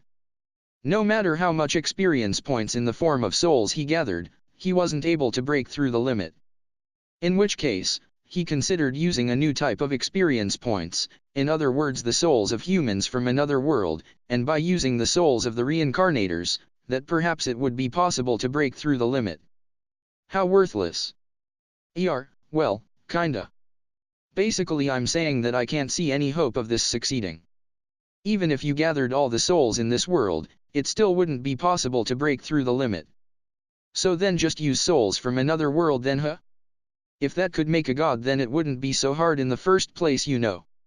Not that I have any right to say that after having become a god just like that though. So this is the reason why he was gathering the reincarnators, huh? Sensei would never have imagined it. Well, surely even Potamus wouldn't seriously think that this could actually create a god though, right? It's probably just some, if by some chance, type of fleeting hope. But, considering all that, he was incredibly careful about verifying the theory, and was creating equipment for it, it seems though. Potamus's methods are beyond reason. In the words displayed on the monitor, there were minute details on the equipment under development, and the results of verifications performed in order to make the experiment a success. The reincarnators were forcibly put in an environment to make it as hard to gain skills as possible, and to prevent the souls from being transformed by the system on this world, it seems. How to put this, it's like catching sight of a great endeavor of painstaking detail, all in order to make an experiment with astronomically low odds actually succeed. I guess that's just how much he wanted to become a god, huh? I'm sure he wanted it. It's fortunate that due to him being so cautious and careful that this was never put into practice. If we'd been just a year late, the equipment would have been completed and the reincarnators might have been tossed into the blender already. I wish you wouldn't say something so disturbing. However, the Demon King is correct. This time we were saved by Potamus being so cautious. Well, if he'd begun to make a move on the reincarnators, I would have hurried up the plan and launched a direct attack myself though. There's more than this, there's piles and piles of documents on the findings of Potamus's research. Whoa. I couldn't help saying that. Potamus's research findings. It seems that there's loads of worthless stuff. Therefore, once I've quickly verified the contents, we'll destroy them, right? That's fine. If these things are left behind, it'll cause nothing but harm. Actually, I don't think there's any need for the Demon King to even verify them. This is how things are here. What about your side? You're asking about everyone, right? I'd say everything's been properly sorted out. Collecting the wreckage of the sea urchins and triangular pyramid will soon be completed. The fires have been extinguished to prevent them from spreading further into the forest. In addition, the secret base hidden underground has been blown away without leaving any trace. Also, the only elf remaining is Sensei alone. All the elves have been completely exterminated. There's still half-elves and quarter-elves remaining, but there's no longer any pure elves on this world. I see. Then, once this spaceship has been destroyed, it really will be the end, huh? Deeply moved. I guess so. Looking at her from the side as she said that, the Demon King's face was unusually gentle. Ah, that's right. I kept my promise. Promise? AHH. The one where I said I won't forgive her if she dies. I've safely achieved my goals, boss. The Demon King turned around in her chair, and gave a jokey salute. Safely, huh? You call that safely? So long as I'm not dead, it's a cheap price to pay. The Demon King replied with a smile. Even though she's currently on the verge of death, and can't even stand up from her chair. There's no wounds on the Demon King's body. However, instead of on her body, there's deep wounds all over her soul. The once mighty presence of the Demon King has now become awfully frail. What are your expectations? I think with a bit of rest I should be able to move well enough that it doesn't interfere with daily life. I can't move properly right now because I've exhausted my magic power. Once that recovers, then I'll be able to move right away. In short, combat is impossible, Well, it's not impossible if I don't mind reducing my lifespan even further though. Demon King. I am joking. Either way, my life won't last that long. I guess about a year. What remains is to live out my remaining days so that I can see it through with my own eyes. From the start, the Demon King didn't have that long left to live. However, she should have had much more time left still. Even so, with her lifespan further reduced by the current battle, she has 1 year left. My role here is done. To be honest, I had wanted to do more, but I'll leave the rest to you, Shiro-chan. Leave it to me. Then, let's get started. In response to the Demon King's question, I nod. As an enemy of the world, Potamus has been dealt with. Now begins the story to save the world. However, although I'll save the world, I'm not saying that I'll save humanity. Therefore, I'm initiating actions that will make me an enemy of humanity. Now then, let's destroy humanity, and save the world and the goddess. Even if doing so is against the goddess's own will. Conditions met. Skill Greed was acquired. Conditions met. Title Ruler of Greed was acquired. By the effects of the title Ruler of Greed, skills Appraisal LV10 and Conquest were acquired. Tha. He's dead. That asshole is dead. AHH, with this I'm finally free. Please wait for me Oni-sama. Now that I have this power, I will be able to make Oni-sama mine. He'll be all mine. Tha. Kumo Desu Nani ka? Past arc. The man shakes the test tube. Filled with a red liquid, a small wave forms within the test tube. Using a micropipette, the red liquid inside the test tube is sucked up. With an experienced hand, the man transfers the contents of the micropipette to other test tubes 1 drop at a time. As each drop of the red liquid is added, the liquid chemicals in each test tube show a reaction every time. While observing that, the man progresses to the next experiment. The man's hands never stop. The place the man is in resembles both a laboratory and also a hospital room. Due to having the facilities of both, either could be said to be correct, but if one was to specifically define what type of place the room was, it would be a laboratory. The reason being, is that the ones lying down on beds were not patients, but the man's experimental subjects, his laboratory animals. The man, Potamus-Nath, turns his cold-hearted gaze towards a girl lying down on a bed. His gaze is that of one towards a laboratory animal, without a trace of emotion. Even though she is his biological daughter. From the reaction of the lined-up test tubes, it is seen that there was no change compared to the previous day when the red liquid was added. However, it's not the case that no abnormality was seen. Within that red liquid, a small amount of toxin was detected. From the blood of the girl lying down on the bed. It is not the case that Potamus administered poison to the girl. The girl's body was generating poison. However, that was not a function of a normal human body, and due to the generated poison contained within her bloodstream, it had the effect of eating away at her own body. Due to her body being afflicted by this poison since she was born, it was inevitable that the girl experienced a life where she could not even properly get up from bed. However, if one was to ask whether the girl would be able to have an ordinary life if she had a healthy body instead, then the answer would be no. Due to her father being Potamus, and since she was not a proper human, it would be impossible for her to live an ordinary life. She was a laboratory animal. Even though she was Potamus's genetic daughter, since she was created by improper means she had no way of living except as a laboratory animal. Even so, it was unclear just how long her body that was being eaten away by poison would last. She was a chimera. The result of the insanity of mixing the genes of a human and an animal. She was one of the few successful examples. She was born as the result of an experiment to add animal characteristics to a human, by processing fertilized eggs. In appearance she was no different to a human, but her insides were irregular. She had no name. However, based on the species of spider she had been combined with, in the form of a code name, she was called Terratect. From the moment he was first aware, Potamus Hyphenath was different to the other humans around him. To him, it was incomprehensible. How could people pass their time so leisurely? People die. That unavoidable fate visited everyone equally, whether they were a great person or whether they were a villain. Potamus was unbearably terrified of that. Always afraid of death, always thinking about death. For that reason, he found it unfathomable and unbelievable why everybody so rarely thought about death at all. Why aren't they afraid? Why don't they resist? Potamus did not want to die. Ever since infancy he was always dreading the moment that could come at any time. How could he avoid that ultimate reality? He continued to think about it through his entire childhood. Thus, he got involved with every single field of science, to find out whether or not there was a means of survival. Starting from the conclusion, no field of science had a solution for how to avoid death. That was obvious.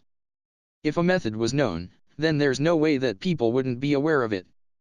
Since eternal youth and longevity is a dream desired by all, it was still a dream because it was impossible to achieve it. Moreover, that dream was something from what is called a fairy tale world. Since it was impossible to implement, there were few humans who seriously aimed to achieve it, and it was as lacking in authenticity as events from myths and legends. Even so, Potamus did not give up. If he gave up there, he would have to wait for the death that would come someday. He refused to do so. Therefore, Potamus seriously tried to complete it.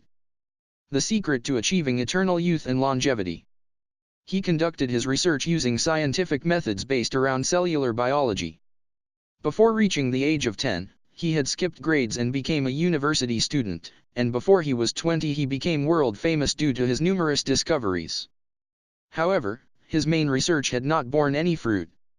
Sensing the limits of science alone, Potamus eventually began forbidden research. The field of research that humans could not handle, known as magecraft. In this world there were mysterious creatures. There were many puzzles about their ecology, and human wisdom was inadequate to the task of explaining everything. Amongst those creatures, the one that stood out the most by far and was hidden by a strange veil, was the dragon. Dragons only inhabited unexplored regions deep in the mountains, and were cut off from human contact. Any foolish attempts made at contact meant bringing their wrath down upon you. In the past, humans who tried to explain the mysteries of the dragons all received severe retaliation. For that reason, little was known about dragons. However, it was established that they possessed a technique that could cause phenomenons that couldn't be explained by science. That was designated by people as magecraft. Potamus focused his attention on that. The reason being is that dragons had long lives.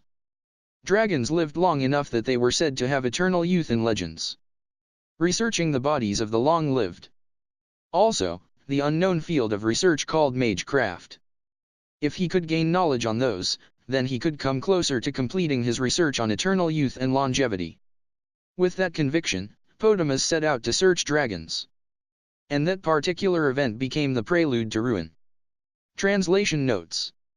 Eternal youth and longevity. This could also be translated as immortality, but since there's other words used within this story for immortality, I specifically used this translation. Kumo Desu, Nani ka? Past arc. Just who the heck was this idiot who committed the outrage of abducting an infant dragon? It's said to be under investigation currently. Seated at the emergency conference, the one who moaned that while at his wit's end was the president who represented the country of Dazdadia. What's the damage?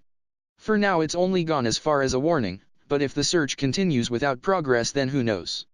Is the search making progress? It seems even the perpetrator's objective is unknown. So in the end, it all depends upon the mood of the dragons. The president breathes a heavy sigh. An oppressive air enshrouds the conference room. The origins of this began in an ally nation situated overseas in another continent, with an urgent appeal for support. According to them, the dragons might rampage, so we want you to dispatch reinforcements. Dragons. They are the creatures reigning at the summit of the ecosystem on this planet. Endowed with much greater intelligence than humans, endowed with much greater strength than humans, living for much longer than humans, and most of all, possessing the mysterious technique that humans cannot use called magecraft. In all regards they exceed humans by far, but they almost never meddle with humans. One of those rare exceptions is occurring.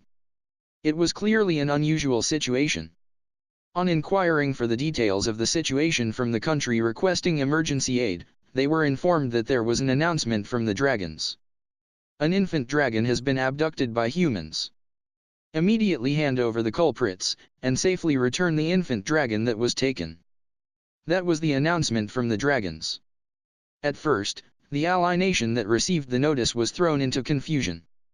Not only was it a bolt from the blue, but beyond that it was because dragons were simply too terrible to go against. Dragons were sacrosanct creatures, never to be interfered with. That was considered common sense across all of humanity, and they had never expected that there would be a fool who would violate that. However, that announcement from the dragons was the reality. That unbelievable announcement that there was someone who had committed the outrage of abducting an infant dragon. Well then, Mr. President, shall we dispatch reinforcements? The Defense Secretary made that weighty inquiry. If the President gave the order to dispatch reinforcements, then as the one administering the military he would have to take action. Like hell. However, the Defense Secretary's concerns were blown away with a loud rebuke from the President. They were dragons, you know. Have you forgotten the tragedy of Tetmea? Should the dragons go on a rampage, then it would be meaningless no matter how much our country reinforces them. The damage would simply be increased. The tragedy of Tetmea. That was an incident from the past, one of the few cases where their fury was demonstrated. In the country known as Tetmea, a new type of bomb had successfully been developed, and of all things they dropped that in a region that dragons lived in. The new type of bomb had extraordinary power. Enough power to be able to genuinely rewrite the map. However, the reason why it is called the tragedy, is because it became an opportunity for the fearsomeness of dragons to be demonstrated once again, as the damage brought about by that bomb was in no way a match for the dragons. As for why Tetmea perpetrated such an outrage, nobody knows the truth. Because on the same day that the bomb was dropped, Tetmea itself disappeared from the map. Able to shrug off the force of a bomb powerful enough to rewrite the map, and wielding the might to erase a country from the map. That's the sort of creatures dragons are. However, although dispatching the army is out of the question, we can hardly sit back and do nothing either. Send appropriate people from the Investigation Bureau. Have them team up with the existing search members to help find the culprit. Would they actually be welcomed? Worried about the investigators' pride? Feed that stuff to the dragons. Issue a directive that our people are free to operate independently if the other side doesn't intend to cooperate. This might not be limited to just that country. This isn't the time to be worrying about appearances. The Investigation Bureau responds to the President's orders. That's enough for dealing with the other country. We must tighten our defense here as well, right? Reinforce all the surveillance at all airports and harbors. Absolutely do not allow the abducted infant dragon to enter our country. It's not a problem even if the inspectors have to get a little rough. Check everything that is suspicious. Better watch out for smuggling as well, I guess. After the rapid succession of orders, the people in charge began to grimace. The country of Dazdadia is a superstate that encompasses an entire continent. Naturally there are an enormous number of airports and harbors, and when private ones and illegal ones are included, it's no simple task to monitor all of them. However, if they don't and the abducted infant dragon was brought into the country, in the worst case it would mean that the dragons would target this country instead. That could not be allowed to happen. Precisely because he understood that, the President had to give the orders no matter how difficult they were to achieve. Also, spread this to the Suriara society. The President was vague, but even so the order was clearly given. That will mean disclosing confidential information to a civilian charity though. Are you sure about that? It's fine. In response for the request for confirmation, the President gave an immediate reply. The one asking understood as well. If the dragons actually did rampage, the only one who could stop them was the Suriara Society. Or to be precise, only the Suriara Society's president.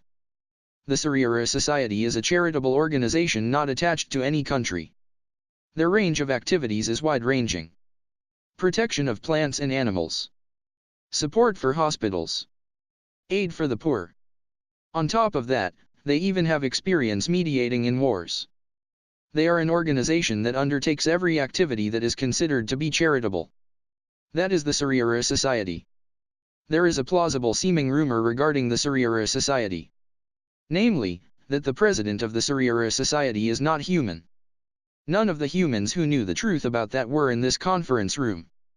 However, they did know that it was true that the president of the Suryura Society could stop the dragons. Because on the occasion of the tragedy of Tetmaya, the one who suppressed the raging dragons was precisely that person. I don't know how the Suryura Society will respond. But, there shouldn't be any downsides to informing them. The Suryura Society performed charitable activities. Furthermore, their actions were far purer than any other charity. Unselfish to the degree that people wonder if they're actually human, purely aiming to provide salvation every day. The number of humans saved by those activities were countless, and in addition their activities impressed countless wealthy individuals who then provided backing. Originally, the organization called the Suryura Society was formed by people who had been deeply impressed by the actions of the president and wanted to support the president. The Suryura Society was not formed by the president, it was formed to support the president. So long as the president never commits a crime, the Suryura Society will never side with evil. And so, based on the president's knowledge of the Suryura Society, upon learning about the current incident, it was inconceivable that the president of the Suryura Society would ever misuse that information. At any rate, she was so pure and noble that she was even called a goddess by the public. Fearing the wrath of dragons, we cling to the kindness of the goddess. Seriously, we sure are powerless. In response to the president's grumbling, the conference ended without anybody responding. Translation notes. Dazdadia, almost certainly the location of the modern Daz-Tolja continent, given how they're so similar. Suryura Society, this presumably is where the country of Suryura got their name from. On a separate note, the president of this society is referred to as, which is completely unrelated to the word for the president of a country. I could have translated as chairman or chairperson as well, but I don't think that really fits here. Kumo Desu, Nani ka? Past arc. Jayuri Destodes was still young for a dragon. For that reason, his indignation during the current incident was strong. Both against the humans who had committed the outrage of abducting an infant dragon, and against the upper echelon dragons who were seemingly acting timid against the humans by showing mercy. These damn humans who would commit such atrocities, wouldn't it be better to simply destroy them along with the country? Those were Jayuri Destodes' unfiltered genuine thoughts. To dragons, life forms other than themselves were all nothing more than inferior beings. Since dragons were guaranteed to rise to the realm of the gods from the moment they were born, Jayuri Destodes didn't care to call those frail creatures that would almost all die before becoming gods anything other than inferior. The supreme race that controlled the world were dragons alone. It would be fine if they obediently served dragons, but it was appropriate to destroy a race that would commit deeds that effectively spat on dragons. In his own judgment, only going as far as destroying the country and not the entire race was considered merciful. That's what Jayuri Destodes thought, but the order handed down by the upper echelon dragons was much more merciful, so much so that it could be considered lenient. Damn. In agitation he clicked his tongue. Jayuri Destodes was currently transformed into a human. Despite being young, to Jayuri Destodes, who had already reached the realm of the gods, changing his shape was something trivial. Compared to his original form, his human form was much smaller, making it easy to transform into. Having taken on human form, Jayuri Destodes was currently walking through a district that humans had built. His objective was the search of the abducted infant. Take on human form, and take action while being careful not to cause trouble to the humans. Destructive actions were out of the question. Those were the orders handed down from the upper echelons. Lenient. A far too lenient response. With the power at Jayuri Destodes' disposal, even crushing a country was easy. He considered that it would likely be better to destroy a country as a warning, so that the humans would never consider taking unusual actions again. Jayuri Destodes had already located the whereabouts of the abducted infant. Gyuridastotes was a dragon whose greatest forte was in manipulating space itself, and using that power to determine the location of someone of his own race was simple. However, he was still unable to take action. That was because the intention of the upper echelon dragons was that the humans must resolve this by themselves as much as possible. Rescuing the abducted infant would be simple enough. However, since it was the humans who had abducted the infant, it was better to make the humans take responsibility for that. Therefore, he had to let the humans rescue the abducted infant. That was the conclusion from the upper echelon dragons.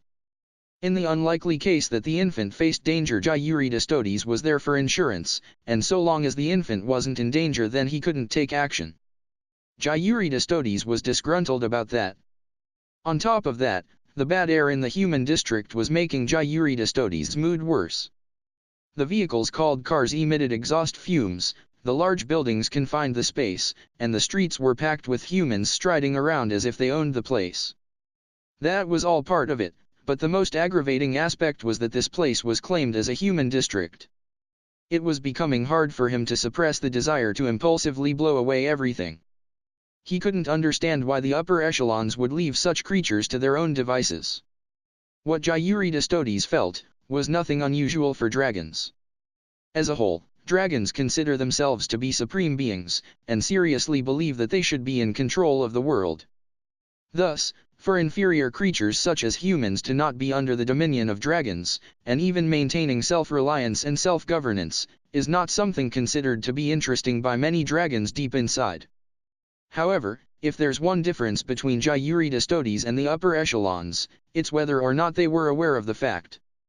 The fact that there is an existence that even dragons cannot simply meddle with. A young man bumps into Gyuridastotes' shoulder. A young man together with a young woman. The young man didn't even notice that he had bumped into Gyuridastotes, and continued to walk along with his lover while laughing. Gyuridastotes' fury boiled over in an instant. An inferior creature had bumped into him and then disregarded him. There was no reason for him to forgive such humiliation. All the irritation that had piled up within Gyuridastotes would be channeled into the deserved killing of the young man who had committed the disgrace. Just by striking his fist into the forehead, that frail human would be killed. An instant later would be the spectacle of the young man being entirely smashed to pieces. Or should have been. Warning. Physical interference towards primitive creatures cannot be permitted. Gyuridastotes' hand was gently held by another hand. That hand that only seemed to be lightly placed, had completely stopped Gyuridastotes' action. Even when he tried to pull it back, he couldn't move his body. What the? Given his trembling voice, even he himself did not understand the reason.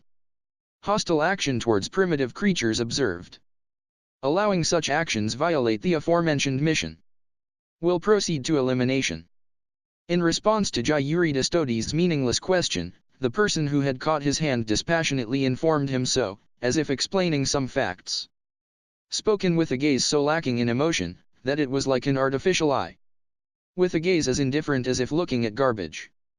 Gyuridastotes hadn't been aware that in this world, there was an entity that was on more than equal terms with dragons. Gyuridastotes met that entity on this day. A member of the anti-god battle angel race, belonging to the seraph class of higher order angels, stray angel Surreal. The mass god-killing machine, referred to as the goddess. Translation notes. Surreal, clearly a reference to the angel Surreal, more here. In case it's not clear, Surreal speaks like a robot, very impersonal and lacking in emotion or character. Kumo Desu, Nani ka? Past arc. Her mission, to protect primitive creatures. Surreal has been carrying out that mission since the distant past. Protecting creatures from natural disasters, in particular protecting them from gods coming from off-world, only ever thinking about the situation of the primitive creatures. She has saved many lives. However, for Surreal, who is specialized for combat, there was also countless lives that she was unable to save. Each time that happened, Surreal pondered. What is the best option? Where did things go wrong? Simply carrying out her mission. All to accomplish that, since before mankind even developed civilization, Surreal has continuously been pondering such things. Dealing with gods invading from outside is simple enough. Surreal belongs to the seraph class of higher order angels. Her combat abilities are so high that average gods don't stand a chance against her. It makes no difference if they're dragons either. The reason why dragons don't rule this planet is because of the existence of Surreal. In order to defeat Surreal, it would be completely impossible without the upper echelon dragons joining in. Even then there would be no certainty, and if they were careless even the upper echelon dragons could be defeated. The upper echelon dragons on this planet are aware of that. Gyuridastodes wasn't aware of that. That's why, he took action while being unaware of how terrifying she was. He stretched out his unheld hand towards Surreal. That he moved to grab her rather than punch her, perhaps shows that a sense of reason still just barely remained in Gyuridastodes' brain, or perhaps that he instinctively sensed that he couldn't win and hesitated to completely antagonize her. Either way, the fact that he didn't try to punch her, resulted in Gyuridastodes escaping death. Gyuridastodes' hand that made to try to grab her was brushed away. It was an action so casual that a slap sound effect could practically be heard, but for a god like Gyuridastodes to have his hand brushed away, wasn't something that was normally possible. In the first place, Gyuridastodes' grabbing hand easily surpassed the speed of sound, so considering that it was repelled with a physical body, it means that the collision alone between both hands would cause terrible shock waves. That was due to the laws of physics, but Surreal disregarded them. As she had used a barrier to forcibly shut in the explosion that would normally have caused damage to the area. Taking the destruction of the surrounding area into consideration, is a pointless action in the midst of battle. However, the fact that she actually did it, indicates the true gap in strength between Surreal and Gyuridastodes. Second warning. Physical interference towards primitive creatures cannot be permitted. Allowing such actions violate the aforementioned mission. Will proceed to elimination. As the words indicated, the words spoken just recently were repeated. There will be no third warning. However, the words that followed were completely merciless advice.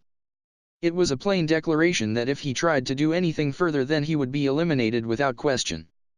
However, Gyuridastodes was not aware that he was being treated with considerable tolerance thus far. Based on the information she had gained of this incident, Surreal knew which side was at fault. While there was nothing praiseworthy about raising a hand to unrelated members of the public, she also knew that dragons saw humans not as individuals but as a race. For that reason, she held back from crushing him immediately. Normally, the instant any non-native species tried to take action against the primitive creatures of this planet, she would crush them without question. Comparing that to this occasion, issuing a warning not just once, but ignoring a little prank and issuing a second warning, shows a considerable degree of tolerance. If Surreal had come here without knowing anything instead, or if Gyuridastodes had tried to punch her rather than grab her instead, then his life would have ended right there. And then, his lucky breaks continued. A grunt of surprise leaked out from Gyuridastodes' mouth. However, that was not due to Surreal, and instead his gaze went through Surreal to a different location.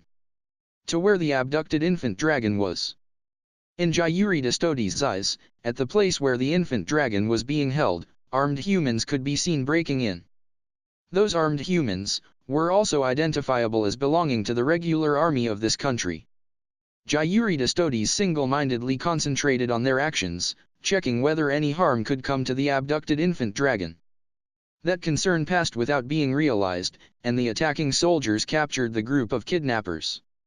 The abducted infant dragon was safely taken into protection.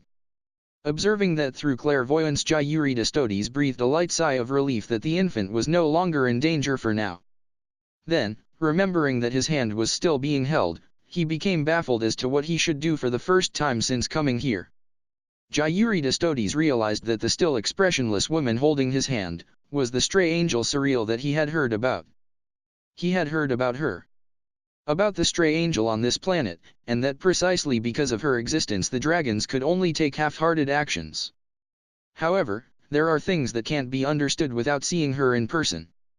With Gyuridastodes seeing her in person, he realized that his expectations of her were unimaginably naive.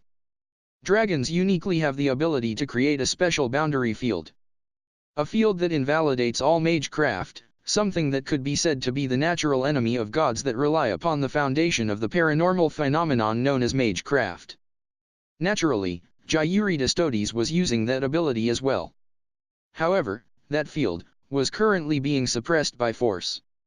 It was being overwritten by the field that Surreal had projected. The field that dragons have can invalidate even the magecraft of gods. However, Surreal had turned that common sense upside down, and was suppressing Gyuridastodes' field with another field of such power that it couldn't be invalidated. A pure feat of strength, to an absolutely absurd degree. The difference in strength was simply too great. Here and now, Gyuridastodes became aware that he himself had done something very risky. If he had ignored the second warning and had launched another attack, then what? Without doubt the dragon known as Gyuridastodes would have come to an end there. By chance the rescue operation of the abducted infant dragon occurred with opportune timing, and without the country's army storming into the kidnapper's base he likely wouldn't have been distracted. However, if that hadn't happened and with him having lost his cool at the time, what would the end result have been then? On imagining such a thing, this time Gyuridastodes became cool-headed. The subjugation seems to be completed. We should go. Still holding Gyuridastodes' hand, Surreal walked off towards the scene. Gyuridastodes followed, led by Surreal's hand. In his dread, Gyuridastodes couldn't do anything except to follow in silence. Afterwards, the abducted infant dragon was safely delivered into Gyuridastodes' hands, and as the one who reported the location of the criminals to the country, Surreal gave a firm refusal to the army commander who had wanted to give her hospitality as a reward. She simply left. The young dragon looking on that scene, would never have imagined in his wildest dreams that he would fall in love with her later on. Translation notes. We'll proceed to elimination. I had previously translated this as, proceeding to exclude. Oh shit D-sensei. Lesson 2. Hey guys, a rare note from BRS, the D-sensei lessons sound a bit weird when read out by the voice I use since each line start with either a D or M, so if a normal work has a extra M or D added to the regular word, assume that's the start of a new sentence. Enjoy. Gangster dragons, bugging angels, and serial killer maids. See also Oh shit D-sensei. Lesson 1.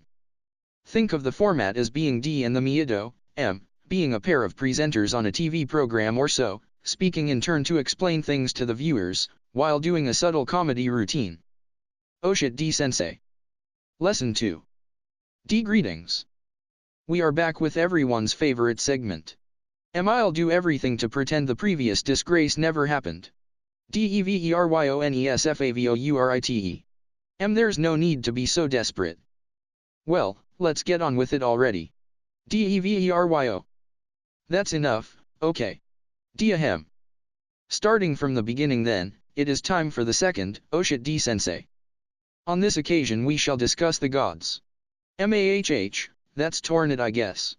D. At the time of the past arc, it was impossible to give an explanation about the gods. There was no other way, so there was no option except for D-sensei to make an appearance. Thus, this segment was revived. How meta. D. That being said, the explanation will not be especially detailed. The subject of the gods becomes a huge topic once you start to discuss it, so I shall only explain the parts relevant to the past arc. Specifically, that would be regarding the dragons and angels, right? D. Correct. As was touched upon in past arc, the dragons are a bunch of dem fools who believe in the supremacy of dragons. Do not use such bad language. You're not wrong though. D. Indeed, seriously, they really are a bunch of good-for-nothings. They are egotistical and haughty creatures who cannot accept not being the best. Nonetheless, since they are strong, at least they are troublesome in the extreme.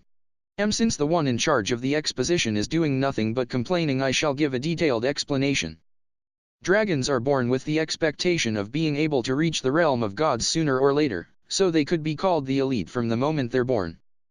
The origins of them are also ancient, as they are said to be the second oldest gods, following the oldest gods known as the Titans. They have both history and power. As a result, they flaunt their successes and don't hesitate to declare that the dragon race are at the very peak, and in fact they rule over many planets. D. In short, they are cocky. Well, you're not wrong. However, they do in fact have enough power to justify that. Being gods, they carry an enormous amount of energy within themselves for a start, and their bodies are far sturdier than any humans. In addition, they have high intelligence. Due to their personalities, that high intelligence is not readily apparent though. Being narrow-minded is not good. Jayuri-kun would surely also blush at how he acted in the past. Just how much do you hate dragons? Sheesh. Let's continue the discussion. The greatest trait that dragons have is their boundary field ability. Being able to completely invalidate the workings of magecraft is the boundary field trait that dragons possess. In modern times, the dragons and drakes that appear have the magic obstruction skill, which is a deteriorated version of the ability that real dragons have. The dragons and drakes that exist within the system are imitations of real dragons after all. The only true dragon left on that planet is Jayuri-kun. There's no comparison between the boundary field of real dragons and the imitations. In particular, the individual recognized as the strongest dragon is even called the Unbreakable God, boasting a defense that invalidates almost all attacks. Such a cheat, like you are one to talk. Oh my, what might you be referring to? Nope, nothing. Well, this is how the dragon species already boasts of possessing perfect strength. A species with such strength would intend to rule over worlds. Stop. I shall explain from now on. Or rather, if I let you keep on with the explanations in my segment, it will totally become, oh shit Miyado-sensei. I shall definitely block any further explanations. Well, okay. Go ahead. As a species, the dragons certainly have great power, but the reason why they do not currently rule over worlds is due opposing forces, as I am sure you are already aware. One of them is the angels. There are forces other than angels, but those will be left out. There are a lot of them after all. If we started talking about them all, it would never end. Anyway, with regards to the angel race, they are a bunch with a lot of mysteries about them. In the first place, it is said that they suddenly appeared after all. This was during the ancient times when the dragons had gotten full of themselves, and it is said that suddenly one day appeared beings who began to kill the gods. I had not yet been born then, so I can only go by the rumors though. Those times were very chaotic, apparently. At any rate, during the period when there was the two great powers of the dragons and the titans, there was the sudden appearance of a third power. Moreover, when it came to gods, they attacked indiscriminately. Naturally, it was chaotic. There are various opinions with regards to the true nature of angels, but the most prominent one is the theory that perhaps they are a defense mechanism belonging to the various worlds. According to this theory, the angels might be a race that was born from worlds that felt a sense of impending crisis due to the gods going rampaging around like drunkards. They not only suddenly appeared without any warning, they also only attacked gods after all. And, the aspect that supports this theory more than anything is that the angels evolved by killing gods. Indeed. All members of the angel race are capable of evolving by killing gods. If they defeat a strong god, they get that much stronger, and if they defeat a smart god, they get that much smarter, even adopting the appearance. The reason why many have a humanoid appearance is because they killed the god said to be the originator of the human race. Incidentally, this law also applies to the worlds as well. If a prominent god dies, then the living beings on that world also evolve to become closer to that god. The reason why it is believed that the angels might have a strong connection to the worlds is because of the existence of this law. Then again, there is an enormous gulf between the rate of evolution of normal living creatures and angels though. An angel will radically evolve on killing a god after all. Ironically, as a result of evolving too much and gaining a sense of self, a certain fallen angel appeared who began doing whatever he felt like. Indeed.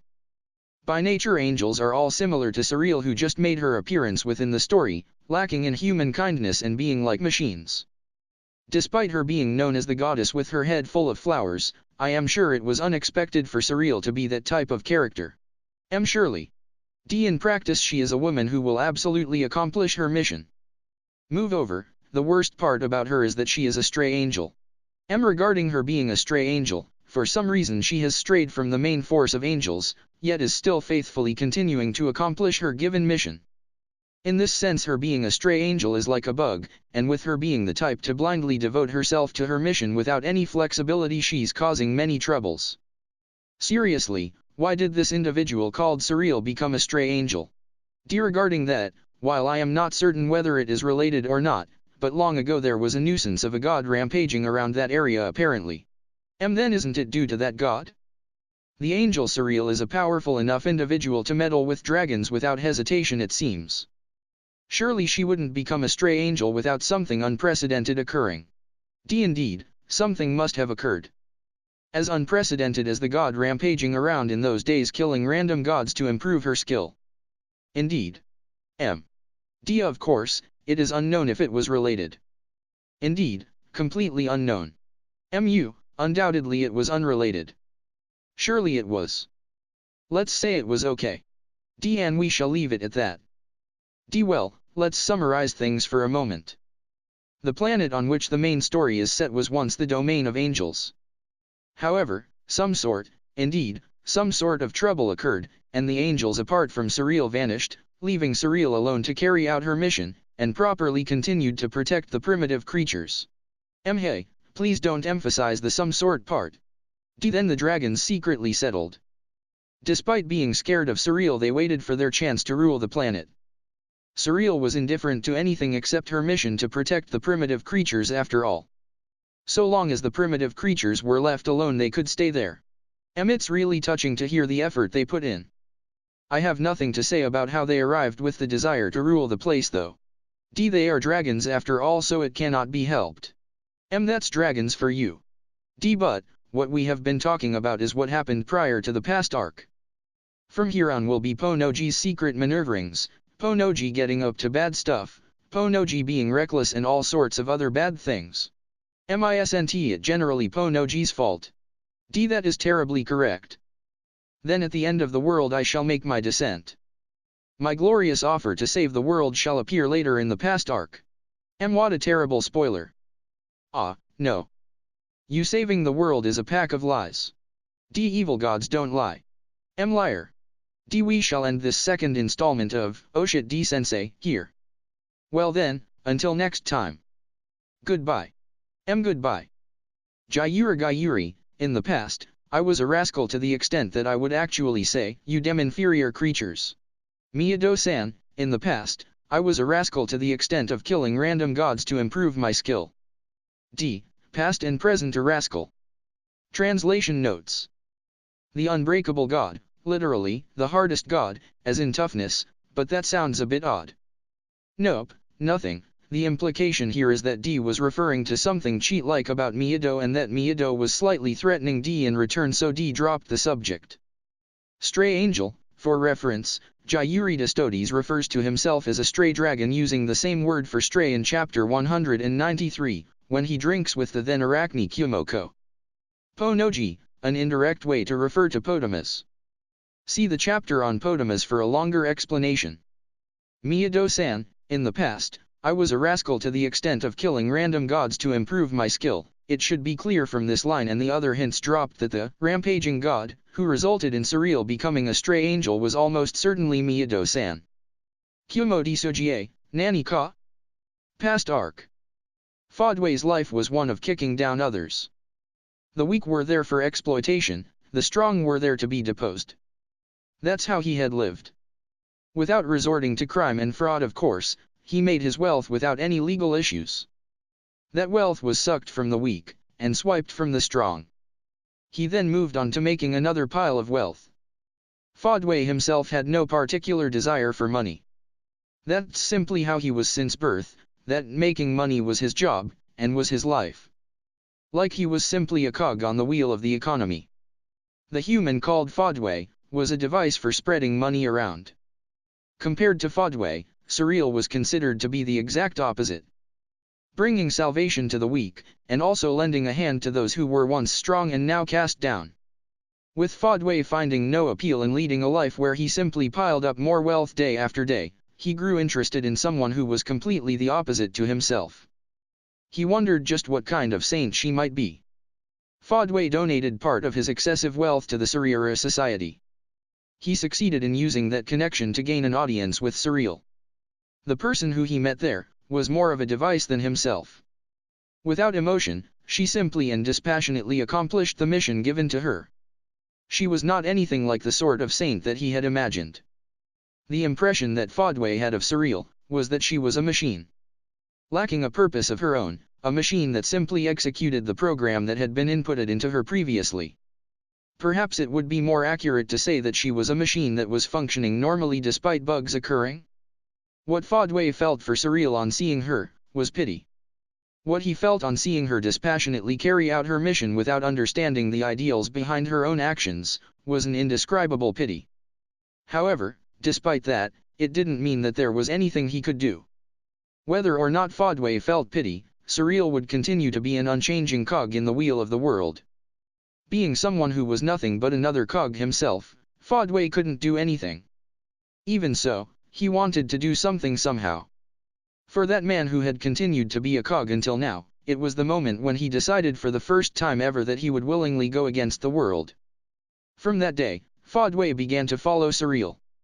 Although society found it amusing how such a heinous money grabber had been purified by the power of the goddess, he wasn't a man who cared about such things. Serving by Surreal's side as much as possible, he tried to learn what he could about her, to understand her, and to search for a means to liberate her. However, it wasn't enough. Fodway didn't have enough at all. To understand her awareness, her emotions, her knowledge, her commonalities, what he needed the most was time. As a human, Fodway was completely lacking in time to understand a god. By himself, he would not be able to understand enough about Surreal to liberate her. Having realized that, Fodway made plans to allow someone to take over after him. Someone who could understand a god, and could stay beside Surreal for a long time. Such a person was needed. Then before Fodway's own eyes appeared a dragon who laid his anger bare. It had to be him, that was Fodway's instinct. A god who could easily express emotions, such as anger. The meaning of having emotions, is that his thoughts would be similar to humans. Yet he was a god. There wasn't anyone else who met the requirements so closely. Then Fodway deliberately showered that dragon Jayuri with caustic remarks, to test him. To determine whether this man was someone worthy of entrusting Surreal to. For a human to test a god, is an extremely brazen act. He wouldn't be able to complain if he was killed as a price for that. It would simply mean that his own perception was wrong. That's all. Thus, he prepared himself for the worst. The end result was that Jayuri compromised with Fodway more than he could have imagined. Fodway now had hope that one day Jayuri would be able to liberate Surreal from the chain that was her mission. It would surely not be straightforward, but it would be enough for Surreal's heart to be gently released over the months and years. Fodway believed that Surreal had already more than fulfilled her mission as a cog after all.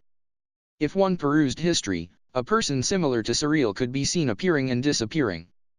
The results of which were almost always disastrous.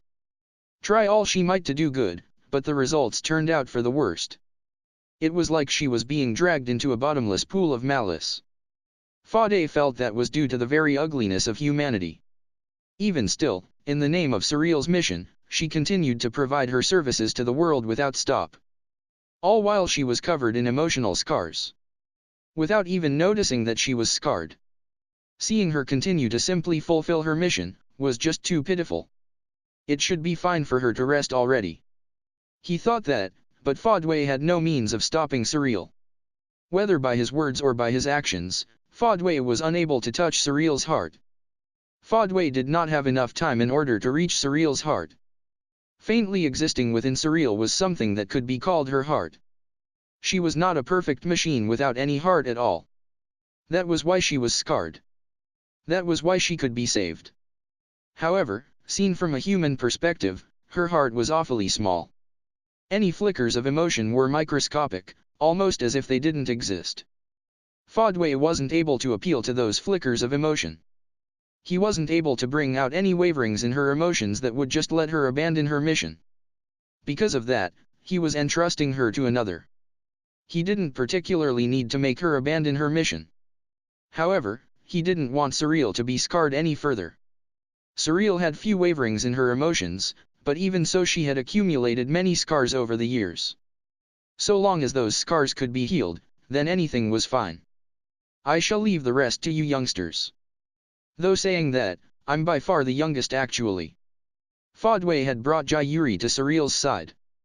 He had the feeling of being the member of a matchmaking service.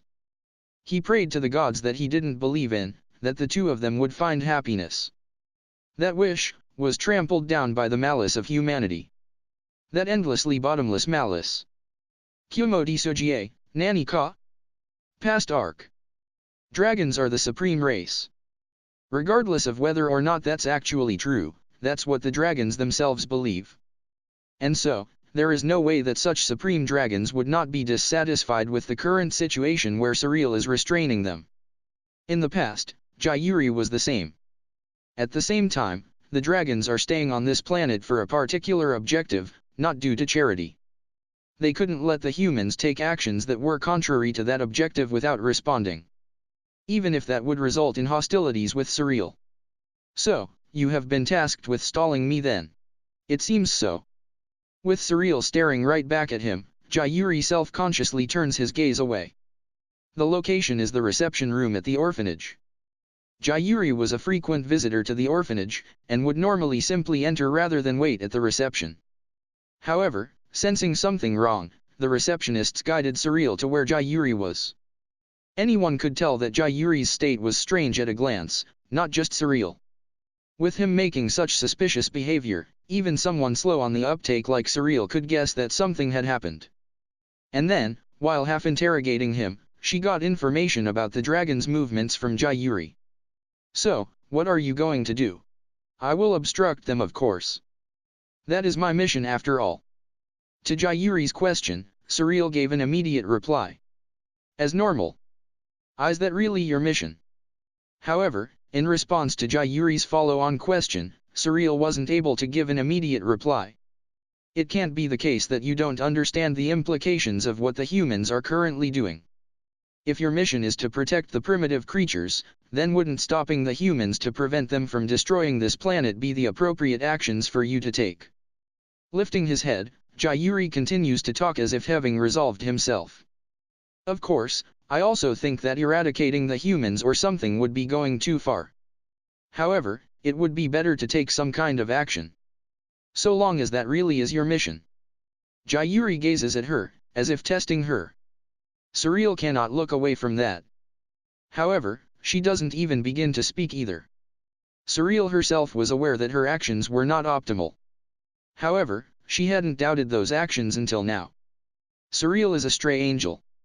Her existence is like that of a device without any will of her own, that does nothing except to faithfully carry out her mission. To be more precise, she has become an existence that is unable to decide anything by her own will, except when carrying out her mission. Just like a machine, she continues to naively process only the data that was established beforehand. Even if there is a bug in the data that was established beforehand. A machine cannot doubt itself. In the same way, even while Surreal is aware that her actions were not optimal, she hadn't doubted those actions until now. However, just now, from Jayuri's question, Surreal thought is doing things this way really okay? For Surreal, this is the first time she had ever doubted. Thus far, Surreal has continued to think about and take actions for only one thing, how best to carry out her mission more efficiently. However, from another viewpoint, her thoughts are nothing other than a deviation from her original mission. Surreal's original mission is to protect the creatures living on this planet from the interference of other gods. So long as the other gods don't interfere, there is nothing more for her to do. Despite that, Surreal has taken the initiative to intervene with mankind. Even though Surreal is a god. From that moment on, she has practically abandoned her mission herself. Despite that, Surreal had continued to believe that she was correctly carrying out her mission without any doubts. Then, Jayuri had tossed out that question. Due to that, Surreal experienced doubt about her own actions for the first time in her life. Surreal. Isn't it about time that you stop binding yourself to your mission? You can live as you like. You can forget your mission, and live however you wish. It was impossible for Surreal to understand Jayuri's words. Even though she could understand the meaning of the words themselves, she didn't understand what it meant to live as she likes. For Surreal, living means to accomplish her mission, and her own preferences have nothing to do with it. Or rather, even if she could feel her own preferences, she couldn't understand them. She could feel her own preferences, of course. However, she wasn't able to comprehend the meaning of those feelings. As a result, she had continued to ignore those preferences. I do not understand. Figures. Jayuri hadn't expected that words alone would be enough to untangle the blockage in Surreal's heart. However, from Surreal's behavior, he could see that the result was better than he had expected. However, that does not change what I must do.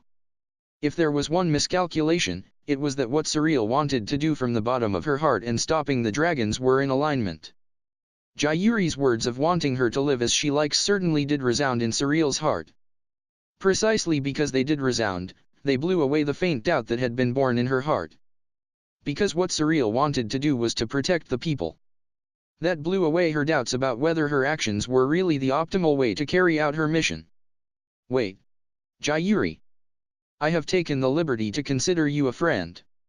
Therefore, please do not do something that will make me kill you. Jayuri was surprised by those words. Both the fact that Jayuri was called her friend, and that despite that fact that she still intended to kill him if he got in the way. Then, while Jayuri was stiff with shock, Surreal left him behind in the reception room. While I am away, please take care of the orphans. While leaving, she made that selfish request. Jayuri silently stared at the closed door. With a confounded expression. As a dragon, as Surreal's friend, and as a man who was fascinated by Surreal's heart, Jayuri was unable to decide what actions he should take. The correct actions to take as a dragon, would be to stall Surreal at risk of his life. Even though there was an overwhelming difference in power between them, Jayuri would at least be able to stall for time. For example, by taking the children hostage or something. However, from the moment when he silently allowed Surreal to leave, he couldn't accomplish that. Then, should he stay by Surreal's side? That would mean betraying the dragons. For Jayuri, who had prided himself on being a dragon until now, that wasn't an option. In the end, Jayuri did nothing, a terribly half-baked and passive option. A large-scale attack by dragons occurred simultaneously all over the world. That would normally have instantly resulted in severe damage to mankind. However, Surreal took prompt action. And above all, by using Ma energy, there was a desperate resistance made by mankind using the many weapons that Potamus had designed, leading to the war becoming more bogged down than the dragons had expected. The dragons attacked mankind while escaping from Surreal, and until Surreal arrived at the scene the humans could withstand the attacks. That's how the situation developed. Kumo Desu, Nani ka? Past arc.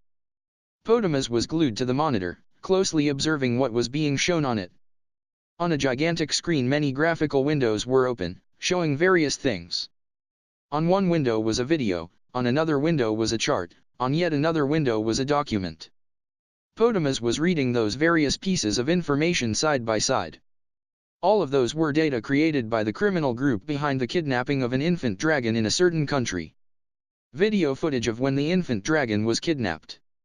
Observation documents on the infant dragon after it was kidnapped. Also, body tissue data collected from the infant dragon. Potamus had in his hands all the data owned by the criminal group who had kidnapped the infant dragon. Potamus had no connection with the criminal group. To be more precise, no direct connection. Potamus had a slender connection to the criminal group, via multiple people and organizations as intermediaries. However, the criminal group wasn't aware of that. Unbeknownst to the criminal group, Potamus was taking the fruits of their labors.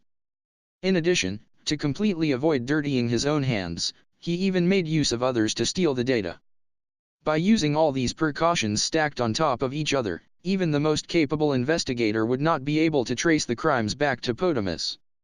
Even if by chance they were able to trace the crimes back to him, Potamus was maneuvering to prevent himself from being arrested. The investigation had in fact come to an end, but Potamus himself didn't have the slightest intention of being involved in such a dangerous crime.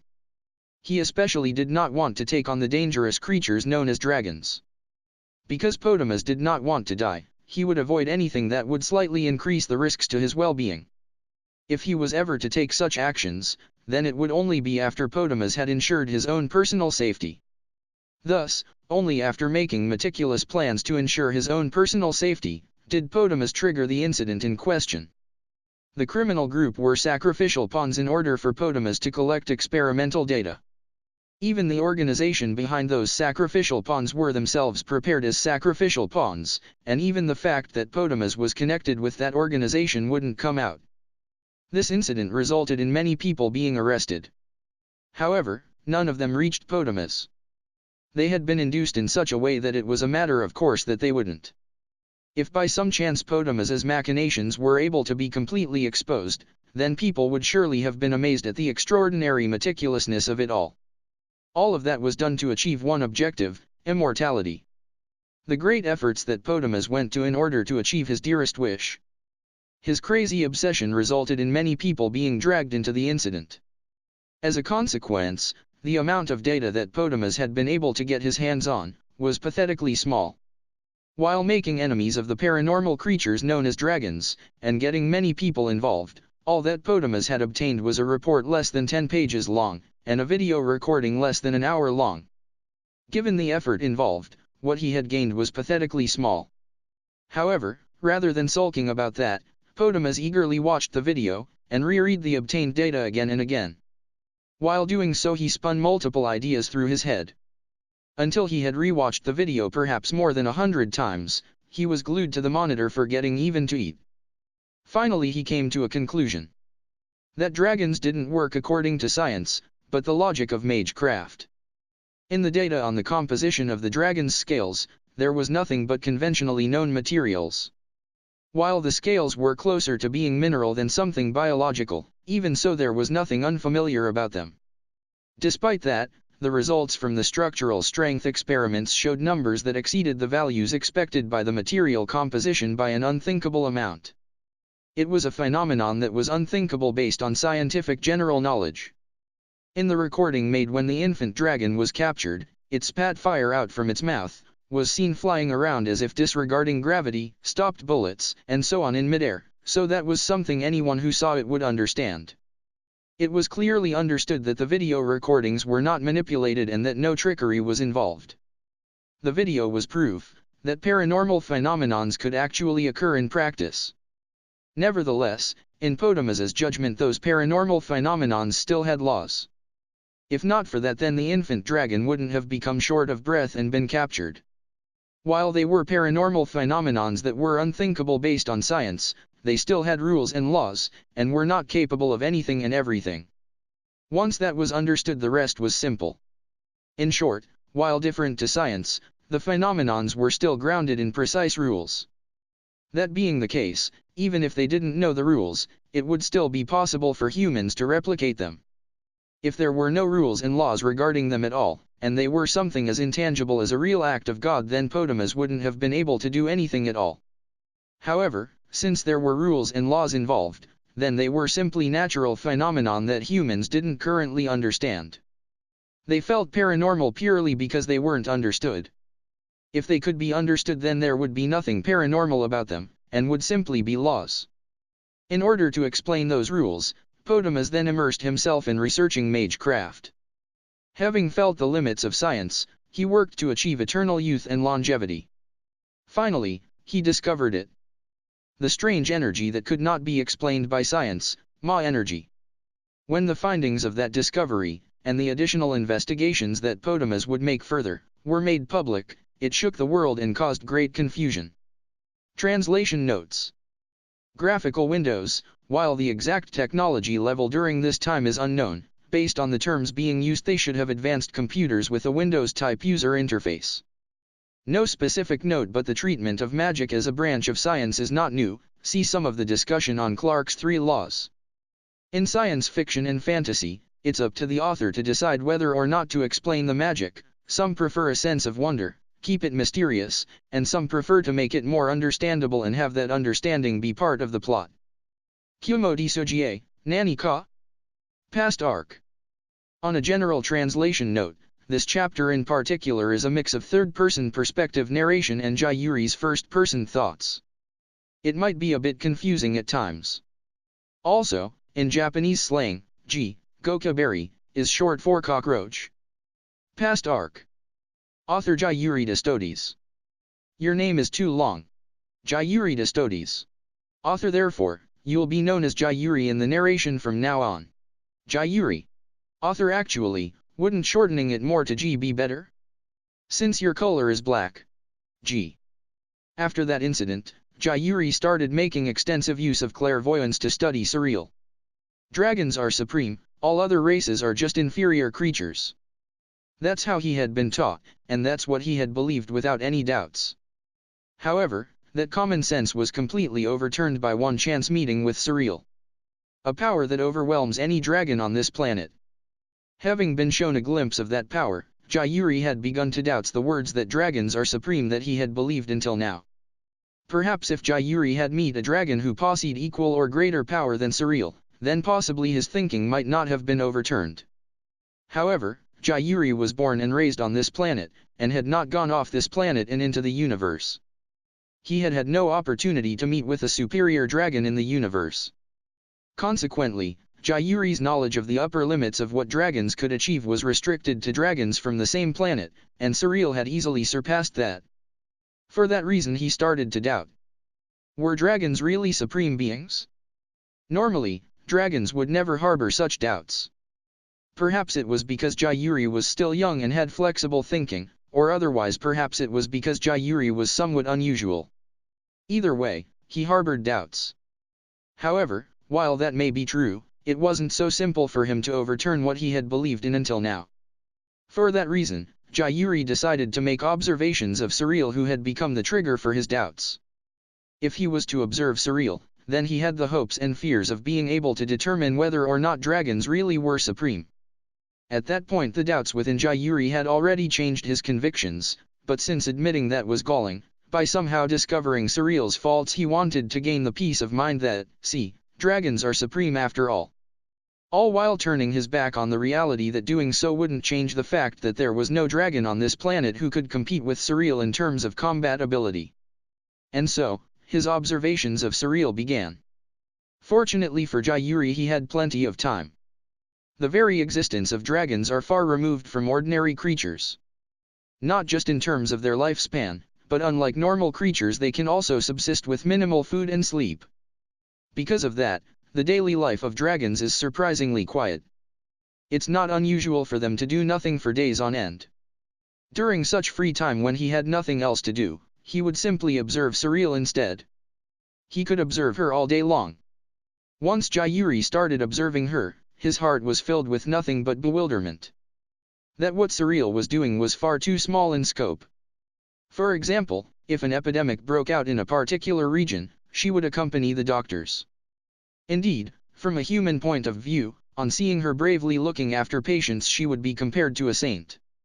However, from a god's point of view, it would be simple to use magecraft to exterminate the virus that was the underlying cause of the disease. Surreal didn't do that. Leaving matters to the doctors, she would allow humans to resolve it by themselves.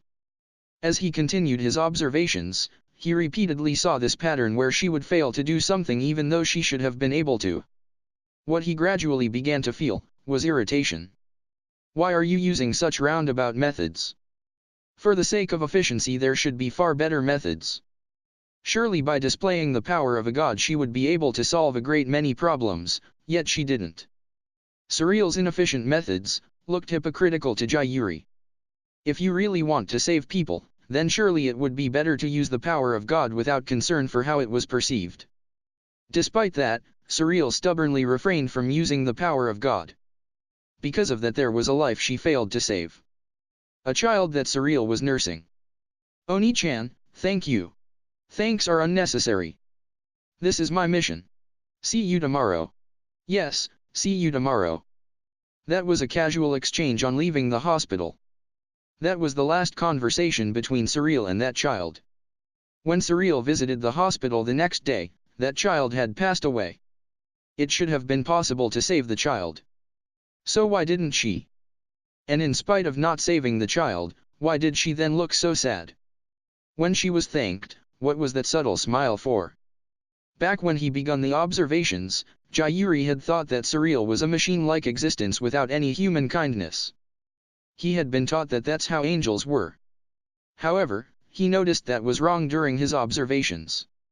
Certainly Surreal appeared to be mechanically carrying out charitable work. However, there were flashes of what appeared to be emotions during casual moments. Didn't she seem happy when thanked by that child? Didn't she seem sad when that child passed away? Despite that, as if those emotions had never existed, she then mechanically moved on to her next task. As seen from a human point of view, Surreal's actions were surely the epitome of salvation. She was practically worshipped as a goddess, and thanked. In response to that she always gave the same reply. Thanks are unnecessary. This is my mission. From a human perspective she surely seemed humble. However, Jayuri saw it differently. He saw her as a hypocrite racked with guilt. She could do it, but didn't. Despite not doing so, failing to save people made her depressed. As Jayuri thought that it would be better to save them in the first place if she was going to get depressed about it, he got increasingly irritated. Then, as if glossing over her depressed feelings, she mechanically moved on to her next task. Did she really understand? Despite calling it her mission, she is taking action based on her emotions. Despite saying that her mission was the protection of the primitive creatures, she was biased towards saving humans. Every time Jayuri saw Surreal seemingly lacking in self-awareness, his irritation got increasingly larger. Jayuri himself had also not realized that he had forgotten his original objective. Translation notes. Oni-chan, thank you. Although Oni-chan is used to refer to an elder sister, it is also commonly used to refer to girls in their mid to late teens or women in their early 20s, particularly by children. So the closest equivalent would be something like Miss, thank you. While Surreal's appearance has not been described, she clearly looks young based on this. Kumo Desu, Nani ka? Past arc. Why are you taking such roundabout actions? In response to the man who suddenly appeared before her and also suddenly began to criticize her, Surreal simply ignored him and walked on past. Hey! Wait! Not only did he shout out something behind her, he continued to shout while chasing after her, but Surreal continued to ignore him. Of course, she knew about the shouting man, Jayuri. She was already aware that he had transformed into human shape, that his true form was a dragon, and that he was also monitoring her with clairvoyance. However, despite being monitored, so long as that didn't conflict with her mission, then Surreal would take no action to eliminate him. All the same, if he not only monitored her but attempted to cause harm, then it would be a different matter, but there was no real harm with him complaining like he was right now. No, there was. Please be quiet in the hospital.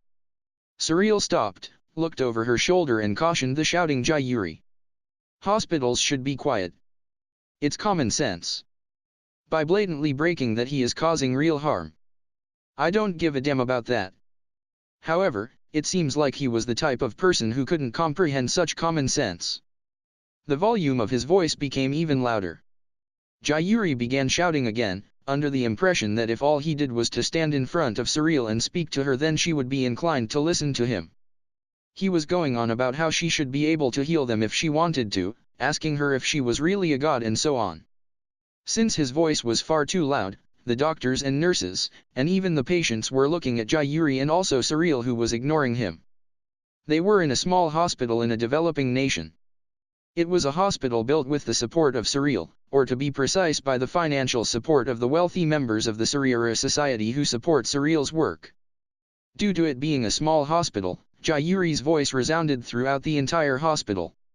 Annoying in the extreme. I shall warn you one more time. This is a hospital. It's common sense to be quiet in a hospital. Interrupting Jayuri's never-ending complaints, Surreal gave him a warning. However, it seemed that Surreal's attitude irritated Jayuri, and his already bad mood worsened to the extent that it was quite obvious. In addition, this is a hospital for surgery and internal medicine. This place does not deal with mental illnesses, so I suggest you try a different hospital. With a serious expression, Surreal mocks him with biting humor. On hearing that, the attendants with Surreal went pfft. Perhaps not liking the attitude of those attendants, Jayuri changes the target of his anger from Surreal. You damn inferior creatures. Excuse me. Nevertheless, as seen from others, just who would be judged to be the inferior one? The one who shifted the target of Jayuri's anger yet again was a man accompanying Surreal. The man's name was Fodway, and with a gentle smile on his face he was treating Jayuri with seeming contempt. Considering human lifespan, Fodway was quite old, but he carried himself with poise. Based on his appearance in accompanying Surreal he looked like a capable butler, but in fact he held the top position in a huge company. Enthused with Surreal, he was head of the list of the wealthy donors who provided financial support. How rude. Do you want to die? Oh my. Can't win verbally, so now you'll resort to violence? Not being able to win verbally against those you berate as inferior, I guess you must be the kind of fool who has misunderstood just who is superior? I guess you don't realize that because you are a fool. Pray excuse me. I unintentionally used myself as a basis for comparison. I failed to realize the comprehension of someone inferior to me. Sorry about that. Please forgive me. In actual age the dragon Jayuri was the elder, but he had no chance against a demonically sly old fox who lead a huge company. Once Fodway opened his mouth once, he could keep a constant stream of abusive language going.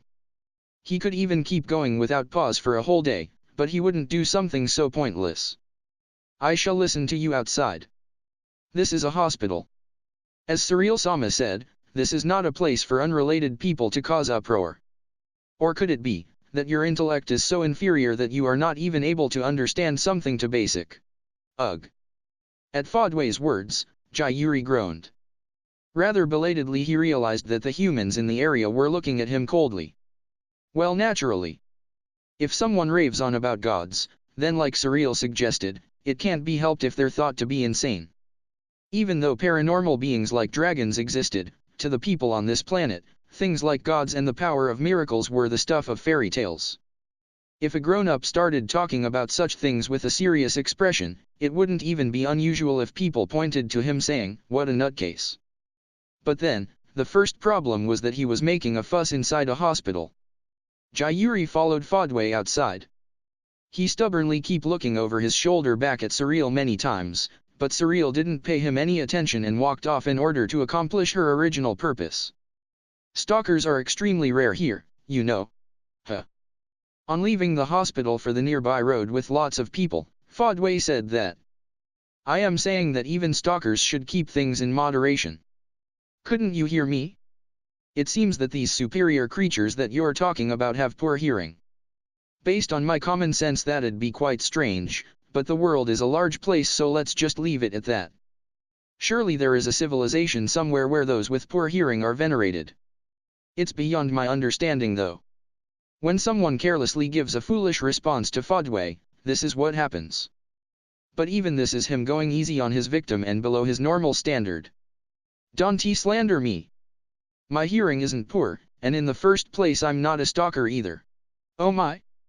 To not even be aware of it, I guess you must be a fool. Say what? Jayuri glares balefully at Fodway. His mood is at rock bottom. However, if he lost his temper and moved to take action, then as Fodway said it'd show that since he can't win with words he's just a fool who resorts to violence.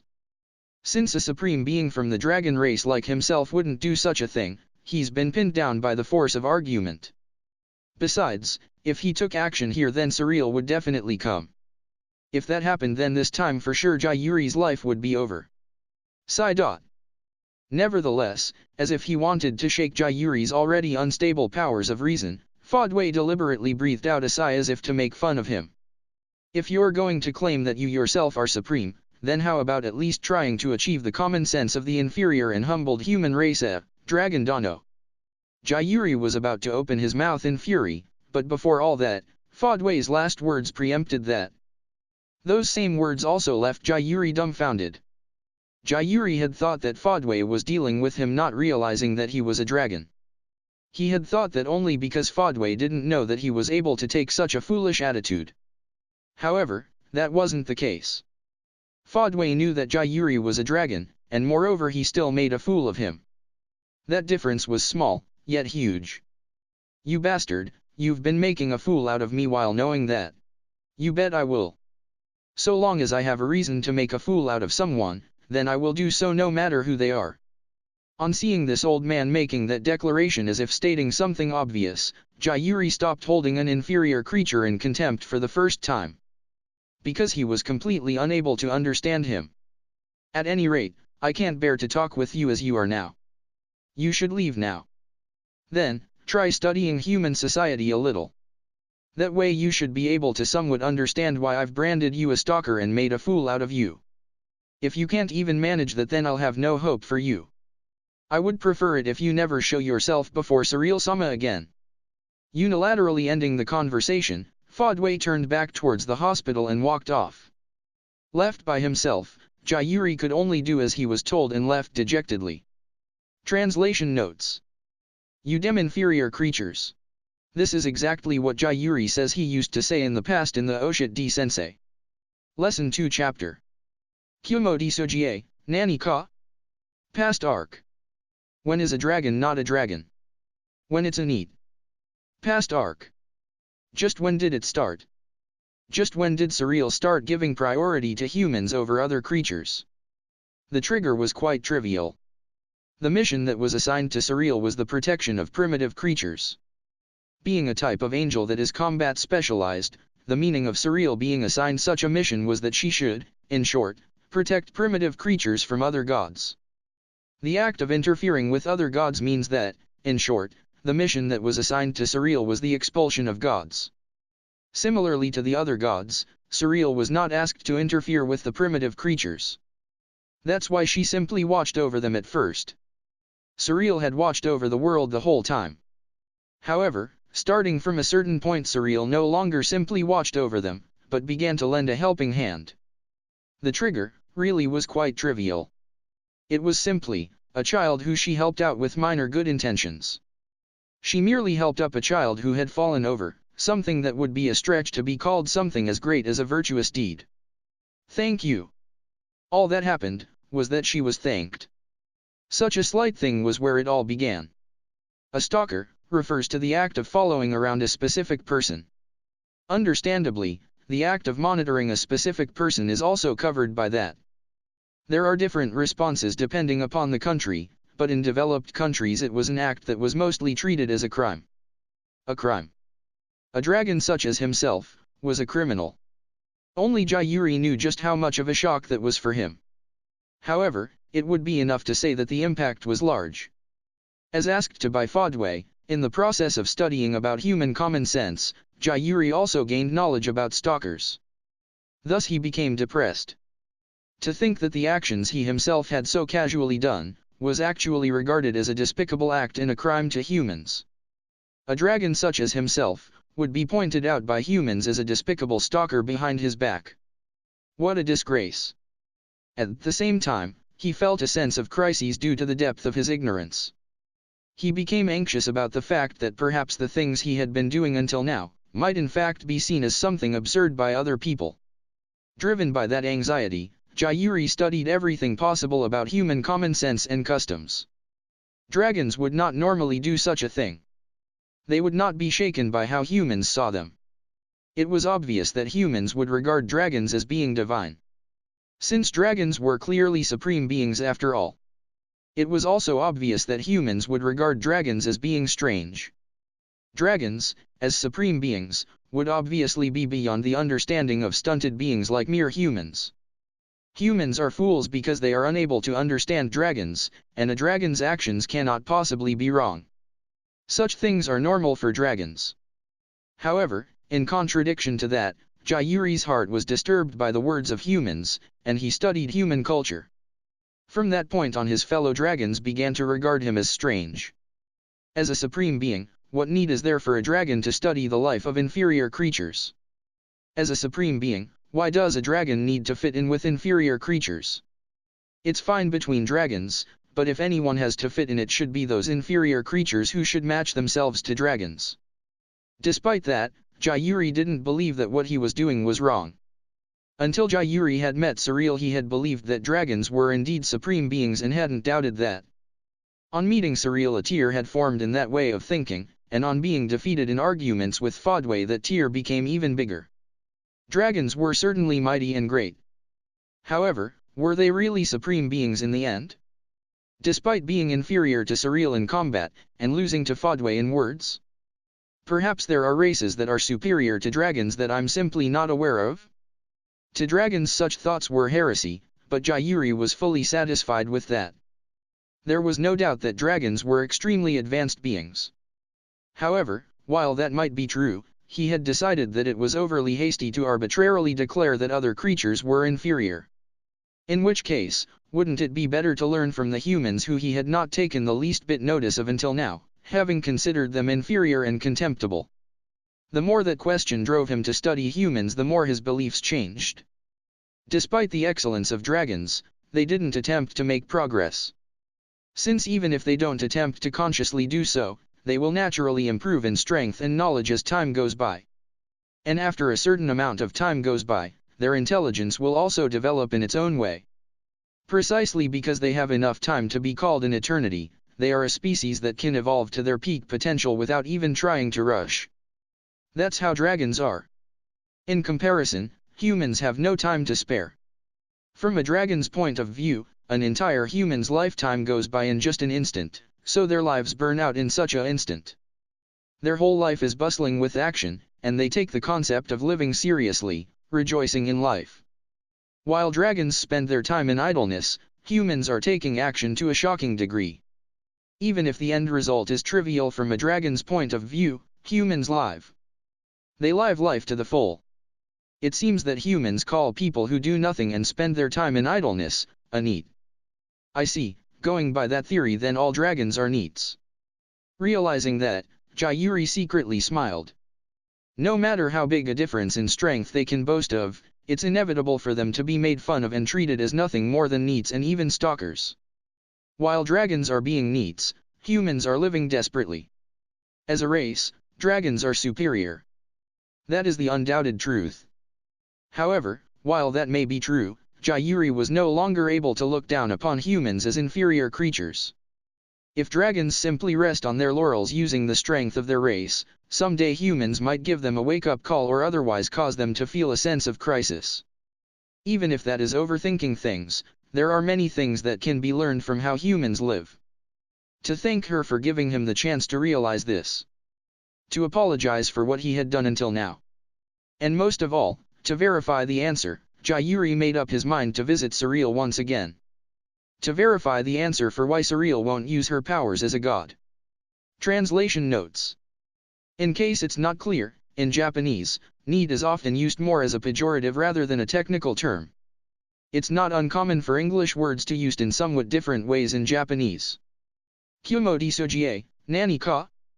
Past arc. Surreal pondered. What should she do? However, the answer never came to her. The more effort she puts into helping one person, the more likely someone else will be sacrificed. The more she tries to resolve one problem, the more new problems arise. It was an endless chain. No matter what she did, there would always be some people she couldn't help. No matter how much she tried to help them, they would never be saved. There was a person who fell ill and expelled from the village. It wasn't an infectious disease, but in those days medical treatment had not yet been developed, so there was nobody who understood that.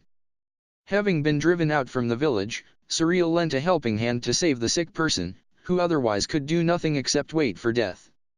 She cured the disease, and sent the person back to the village restored to health. The next day, that person was burnt at the stake by the other villagers. The witch used a devil to cure the disease. No, not just that, the witch sold her soul to the devil, and came for revenge. Either way, since the witch has returned, the disease might spread anyway, so better kill her. Why? Why? Why? Why? Why? Why? Why? Why? Why? People are afraid of things they don't understand. The person who fell ill and was driven from the village immediately came back healthy. It was something beyond human reasoning. Rather than rejoicing in the miracle, they became horrified instead. Before all that, they had driven out a sick person. Holding their own lives precious, they abandoned the sick person who needed aid. They dodged their feelings of guilt by saying that the one at fault was the sick person. That by selling her soul to the devil to be cured of the disease, there's no mistaking that she has returned for revenge after being cast out. The sick person had spoken to Surreal. Thank you. Now I can live together with my family again.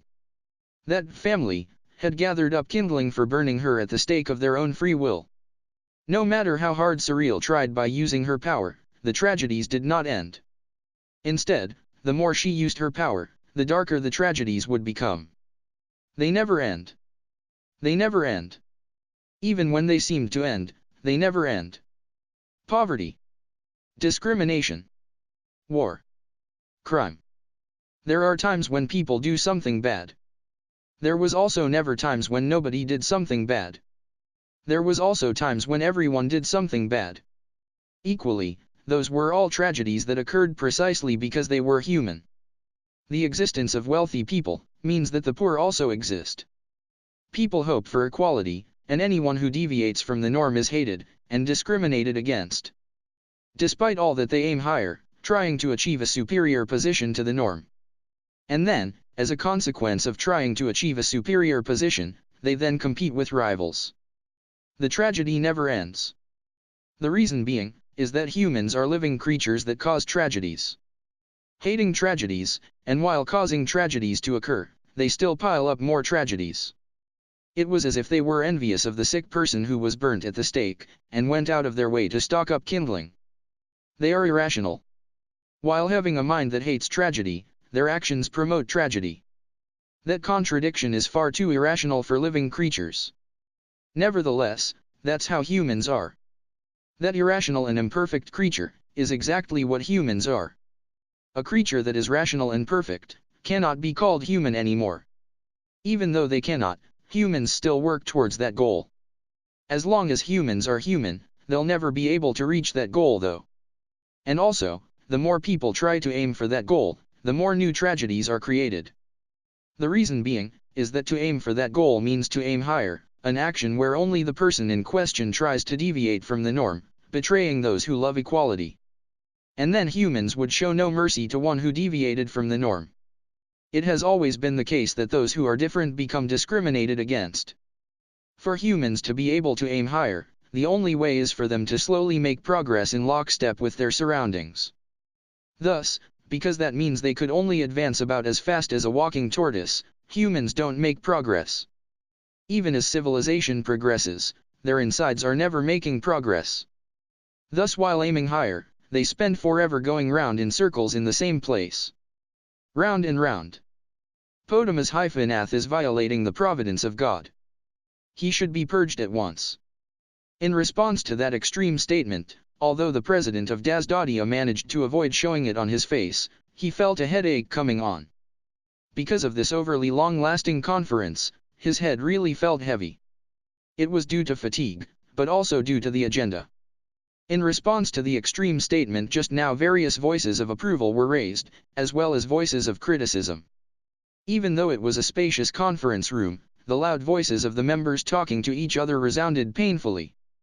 The agenda was regarding the publication of the scientific investigations by the researcher Potamus-Nath. Whether to approve of it or to denounce it. This conference had been opened in order for the country to consolidate opinion.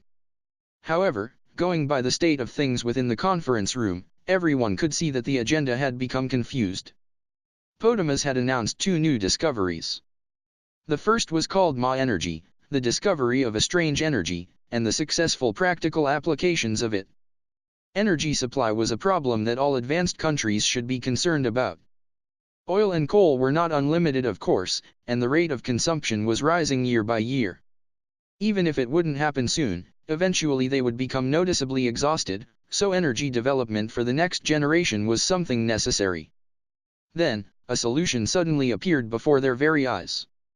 Apparently, Ma energy was an energy that would never run out, and could potentially be used anywhere. So long as you have the dedicated facilities for it, an infinite amount of energy could be extracted from anywhere. In response to such a dream-like slogan, the president had in private immediately discounted it as absurd. Infinite energy doesn't exist. It's just a pipe dream. It's not like a dream, but literally a dream. It might seem to be infinite, but a limit will definitely exist. Besides, the president read through Potamus's published essay that was at hand. Written in there was the method to extract Ma energy and the method to convert that into electrical energy, but there was no description of what Ma energy actually was. It was simply described as being an alternative energy that simply sprung forth infinitely. Such a suspicious form of energy cannot be used. The president had already come up with a response to that privately. However, the reason for the conference being disordered to this extent was due to the other announcement. The other discovery that Potamus had announced. That was a method to evolve the human body using Ma energy. By utilizing Ma energy, it was said to be possible to make humans evolve. According to data recorded within the clinical experiment in the essay, the test subjects' physical abilities were remarkably improved, speed of thought showed a slight increase, and most of all, the lifespan was extended by a factor of 3 beyond the theoretical value. If the results alone could be believed, it was tremendous. To prove that, Potamus had made the test subject put on a demonstration, rewriting the sports record books one after the other. That alone was enough to boost the essay's credibility, but a vast quantity of data was also included in order to substantiate it. The volume of data included to support the lifespan improvement was particularly vast, and though it was extended by approximately 3 times the theoretical value, it was stated by reasoning that taking preserving health into account the actual value was between 2.5 times and 2.75 times the theoretical value. Normally, such things would be junked as the nonsense of a med-scientist. However, because it was from Potamus-Nath, it was a different story. Developing equipment for brain transplants, the production of human clones, the normalization of cancer cells. These new announcements came from a genius who had already produced such numerous achievements. Moreover, there was the inclusion of the test subject. It would be dangerous to say that it was faked. More than anything, it was not the sort of thing that people would want to deny. The extension of lifespan. The evolution of humans. There wasn't anything more wonderful than those. For this reason, the conference had become disordered. The president had already come to a private conclusion. If Ma energy was disavowed, then the use of that for evolution would also have to be disavowed. However, with the confused atmosphere within the conference room, that was unlikely to be agreed upon. The conference continued. A choice was to be made for humans, who were not progressing. Would they evolve, or not? If they evolved, would they actually progress? Translation notes. Which, in the original, there is no specific reference to this word or the gender of the villager who Cyril healed. However, it's pretty much impossible to keep this distinction in the English translation, so based on the image that burning at the stake is for witches, and selling your soul to the devil is what witches do, I used this word in a female gender even though it's technically wrong. Kumo Desu, Nani ka? Past arc. Jayuri placed the piece he held in his hand on the game board without hesitation. Ugh. In response to Jayuri's move, the competitor seated opposite gave out a small groan. There was then a brief pause. I concede. Then, the competitor conceded without moving a piece. Good gracious. I had reasonable confidence in my ability, though being so completely overwhelmed is actually refreshing instead. Seemingly speaking those words out of true feelings rather than as a way to conceal his frustration, the competitor was smiling in delight despite having lost. Fodway, the competitor, reached his hands out over to board to return the pieces to the starting position. You still want to continue? In response to Fodway merrily trying to keep the competition going, Jayuri inquired with a slightly fed-up tone. Although he had come to meet Cyril, he had been forced to keep playing the board game with the old man in front of him who had come out to meet instead. You have plenty of time to spare, so there's no harm in spending a bit of it with this old man with one foot in the grave. Certainly, being a dragon, Jayuri had plenty of time to spare. Even if he kept Fodway company enough to satisfy him, he wouldn't think of it as a waste of time. Dragons and humans have a fundamentally different sense of time in the first place.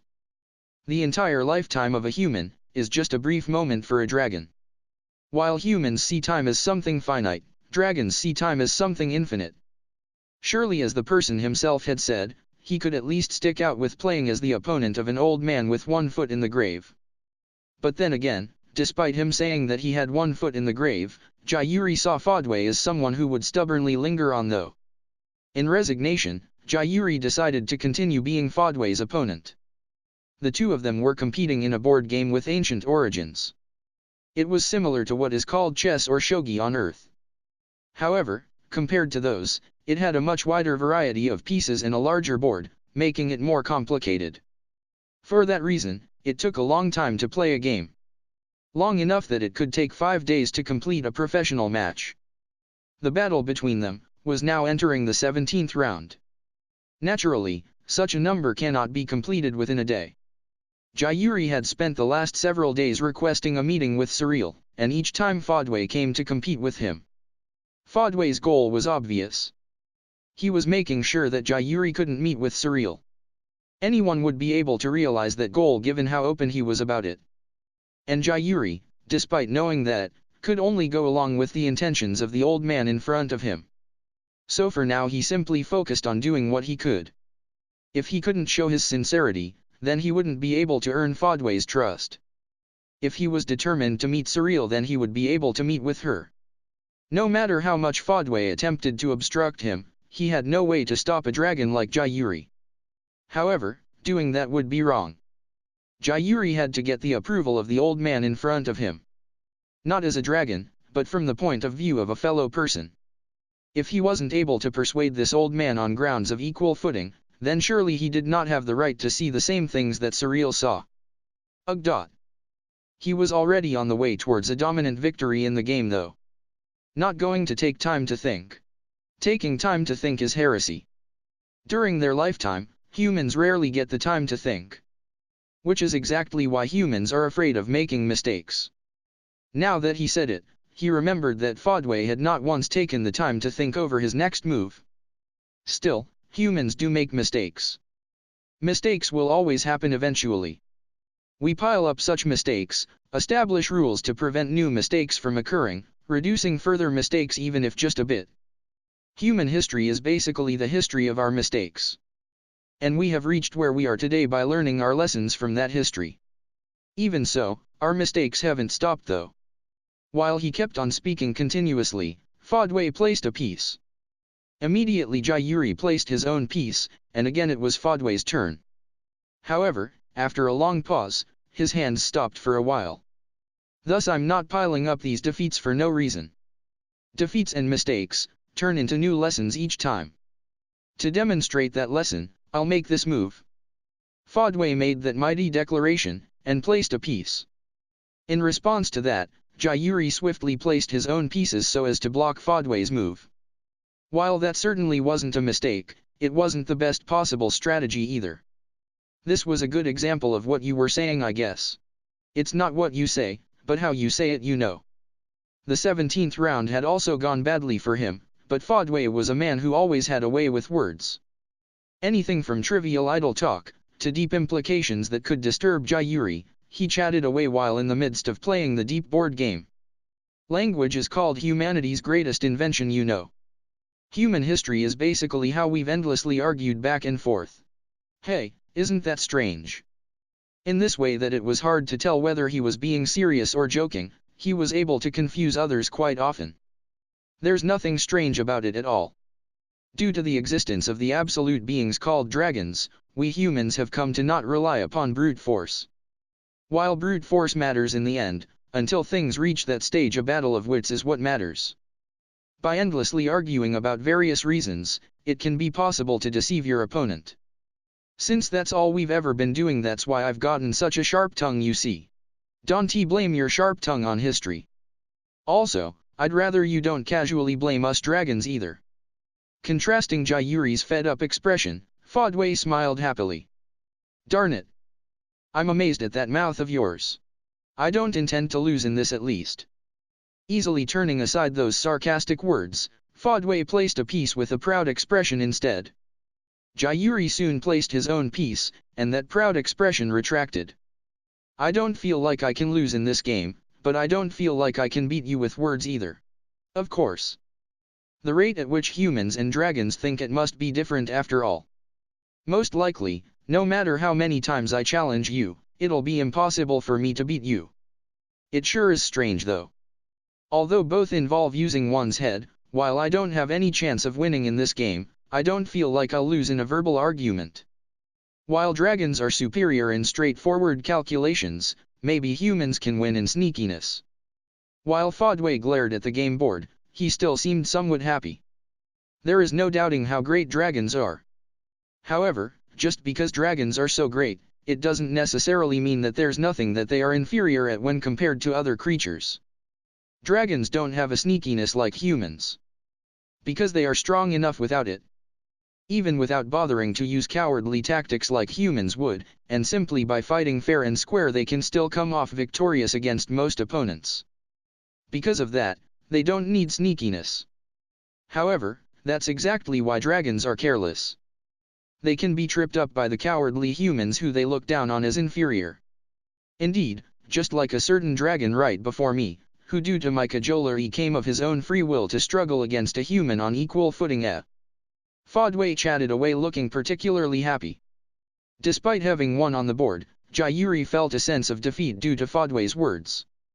As if he was completely dancing to the tune of the old man in front of him, who was worthless and frail from a dragon's point of view.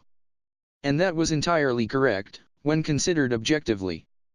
Although he was a dragon, he was easily being manipulated by the inferior creature known as a human. Humans are cowards. And are more foolish than dragons can imagine. Despite the history of mistakes that we have piled up, we still make mistakes despite learning from our history. We make mistakes, yet more mistakes, and still more mistakes. Not only that, but every time we make a mistake at being nasty we become more devious, so the next time we make a mistake the damage becomes even larger.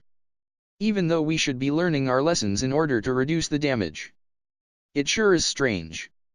Despite being twisted around in the palm of Fodway's hand, even so Jayuri still thought that he should face him from a human point of view, because it was a type of test. A trial of passage, in order to meet Surreal. While being a dragon, you've studied the human point of view. It will probably be hard to say that you truly understand humans even so. As I said just now, the creatures known as humans are far more foolish than dragons imagine. Surreal-sama has been facing that foolishness all this time.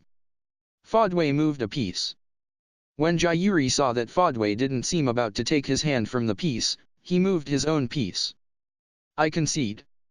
Fodway accepted his own defeat with a sunny expression. Gods and people. If you can have both perspectives, you might be able to bring change to Surreal-sama. It's already too late for a simple human to do that. But saying that, a simple god doesn't work either. What's needed is an existence that is a god yet understands people. That was the greatest advice that the defeated was able to offer the victor. And a request. Please, look after Surreal-sama. Jayuri did not respond in either affirmation or negation to the old man's sincere request. Kumo Desu, Nani ka? Past arc. Our country hereby declares that we shall withdraw from the International Energy Organization. At this international summit that a large number of countries were participating in, such declarations had already been issued too many times to count. The International Energy Organization is an international organization that deals with various energy resources such as oil and coal, and until now had centered around the countries that produced those resources. Its role was to facilitate the undisturbed exchange of energy resources, establishing rules by which negotiations between producer countries and consumer countries could be smoothed. However, since the start of the summit there had been a proliferation of countries withdrawing from the International Energy Organization. That was despite the fact that by withdrawing from the International Energy Organization, that was in effect a declaration that they didn't need resources such as oil and coal. Since the announcement of Potamas-Atha's Ma energy theory, the number of countries making this declaration had multiplied.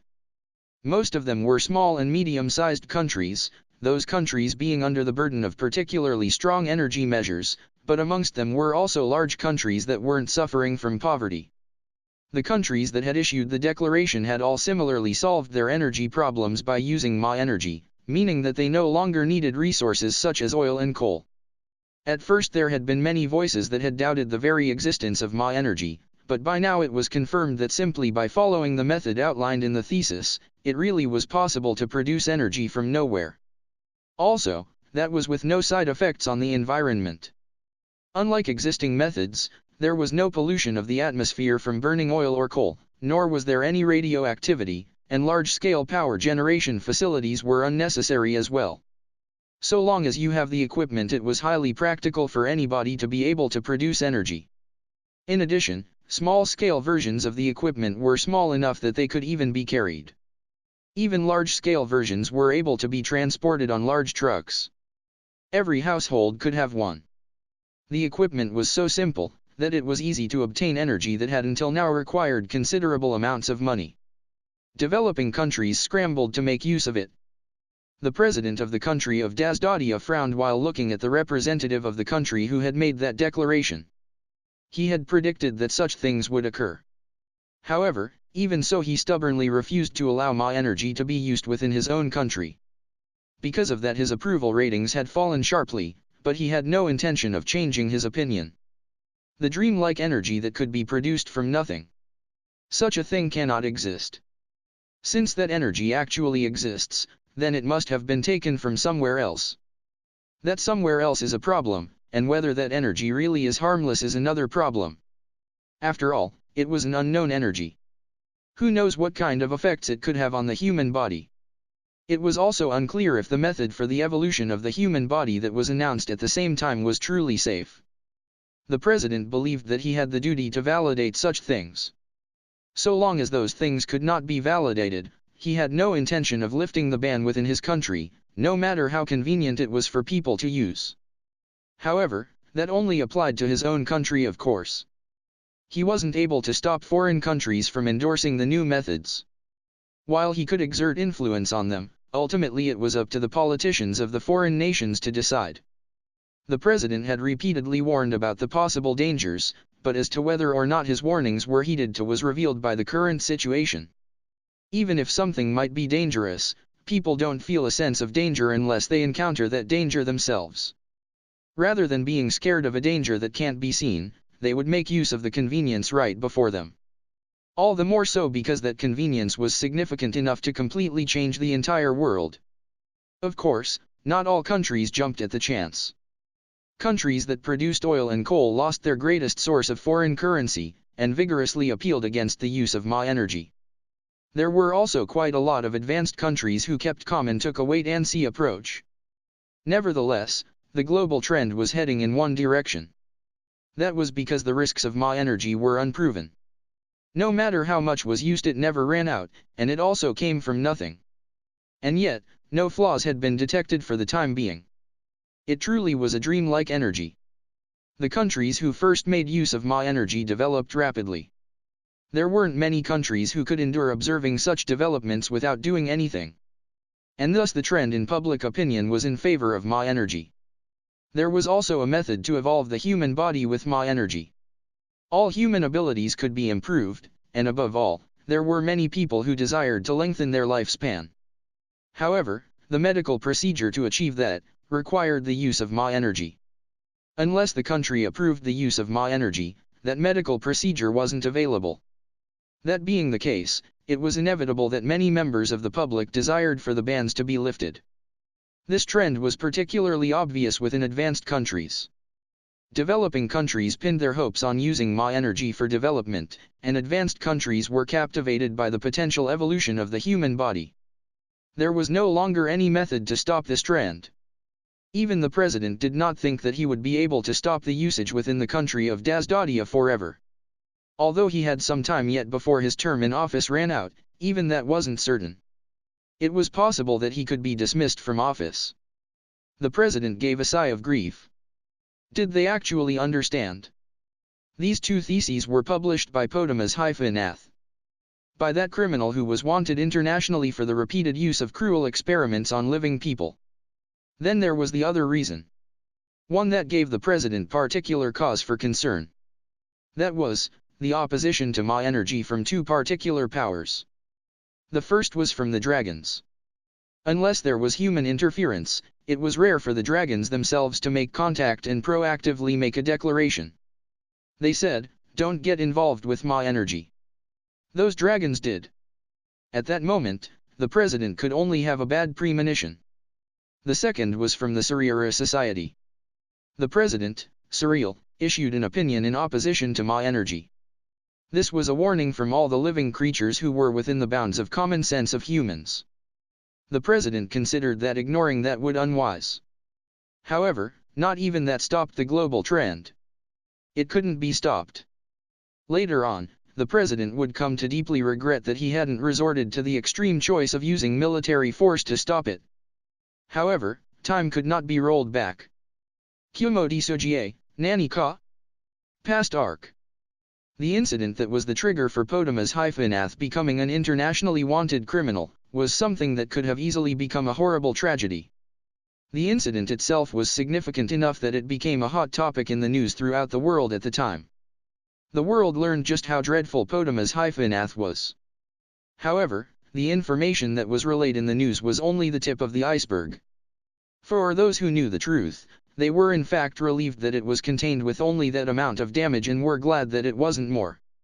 That's just how overabundantly evil Potamus was. No matter how cunning and careful Potamus was, they became just too much for him to be able to conceal and burst out into the open. That was the truth behind that incident. The incident where the number of victims totaled 376 people. Human trafficking, huh? How flagrantly anachronistic. On looking at the documents he was handed, Fodway sighed. Human trafficking, in other words the slave trade, was something that still couldn't be eradicated completely despite being a relic of the past. The Sarira Society also put effort into exposing organizations that smuggled slaves. The objective was rescuing the people who had been illegally sold as slaves. However, Fodway himself had no intention of condemning human trafficking in general as being inherently evil. That was because there were times when human trafficking was necessary for stimulating the economy. Poverty-stricken parents who sell their children would also be able to recover their livelihoods, and it was not necessarily always the case that the children would suffer. In a somewhat overstated interpretation, human trafficking could be seen as a service dealing in manual labor. If both those being sold and those doing the selling are happy, then it makes for a practical business. That being said, such decent slave traders wouldn't be called slave traders in the first place. Under a different name, it was something occurring throughout the world. The human trafficking that Fodway considered to be evil was the type that was brought to mind by the general public on hearing the term, in other words, the criminal type. Selling off abducted children. Using sold people to commit crimes. The type that should be exposed and judged. In the documents that Fodway was staring at, were recordings of black market dealings so despicable that there was no room for defense. Well then. The originators and the dealers have been secured, right? Indeed. They have been crushed with the cooperation of the police forces in the region.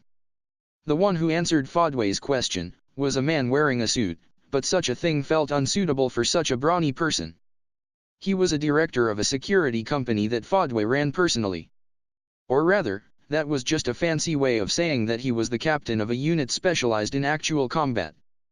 As Fodway was a bigwig in the financial world, there was times when it was necessary to do shady things. Things that couldn't be revealed, such as resorting to violence. That was also the case on this occasion, where an illegal human trafficking organization was exposed, but not in an admirable way, but instead with the bloody methods of suppression by brute force.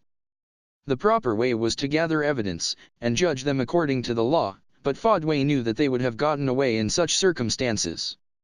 Thus the strong measures. Which were illegal of course. It seems that you had a hard time. Fodway murmured that while looking at the captain's neck. A bandage was wrapped around it. Fodway had strong confidence in the captain's skills.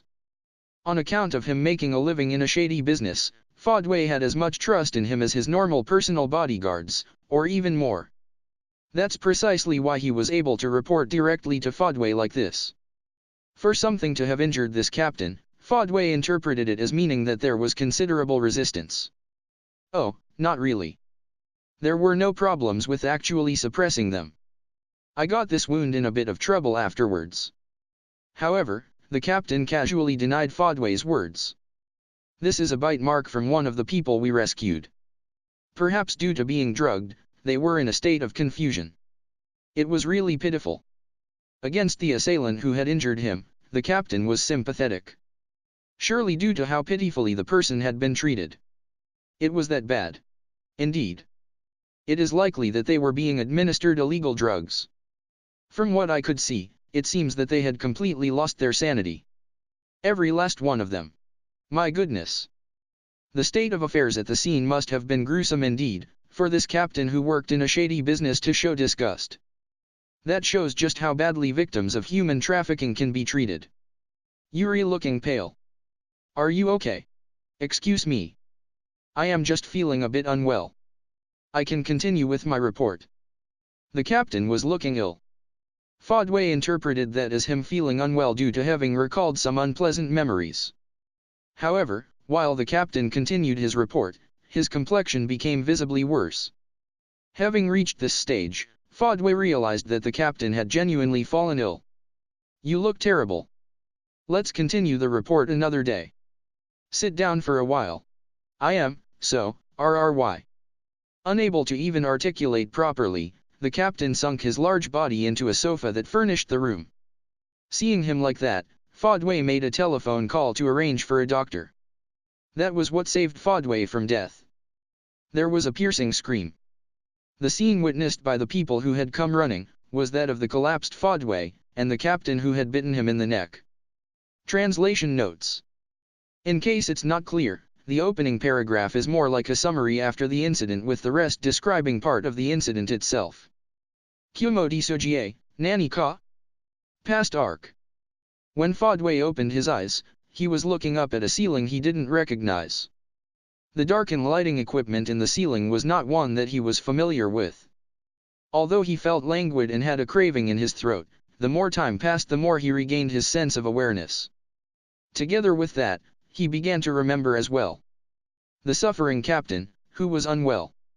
That captain, who had suddenly attacked him. After being struck with intense pain, his memories were cut off there. Fodway wasn't able to understand just what the heck had happened. The captain was someone who even Fodway trusted. For such a man to betray Fodway in such a sloppy fashion, was rather unbelievable. Somehow, Fodway was able to calm down his still chaotic thoughts, but after understanding what had happened to him he became shaken once again. His body was lying down on a bed. That much was fine. However, Fodway's body was strapped down by thick belts. A lot of them as well. What the hell? Fodway was so surprised that he couldn't help speaking out unconsciously. Fodway was generally acknowledged to be a bigwig in the financial world. A key figure in other words, and the sort of person where it would be absolutely inconceivable for them to be restrained like this. Just what kind of situation would it have to be for someone like him to be restrained in such a manner? The first word that came to Fodway's mind was kidnapping. However, as soon as that word came to Fodway, he dismissed it. Even if the captain had betrayed Fodway and kidnapped him, the situation was still too weird. Turning his head around, the only part of Fodway that could move freely, he checked his environment. What he saw was medical equipment stationed around his bed. From them was an intravenous drip tube connected to Fodway's arm. Seeing that, he guessed that it was a hospital or similar. That would be too weird for a kidnapping. However, even on realizing that, the existence of the restraints didn't disappear. He would have to ask someone about that at least. Having decided that, Fodway yelled towards the door. Hey! Is anyone there? Upon yelling he became more aware of the craving in his throat. After having reached a ripe old age, Fodway never felt such cravings in his throat anymore. Feeling such an intense craving in his throat after all this time, he fell into having a coughing fit.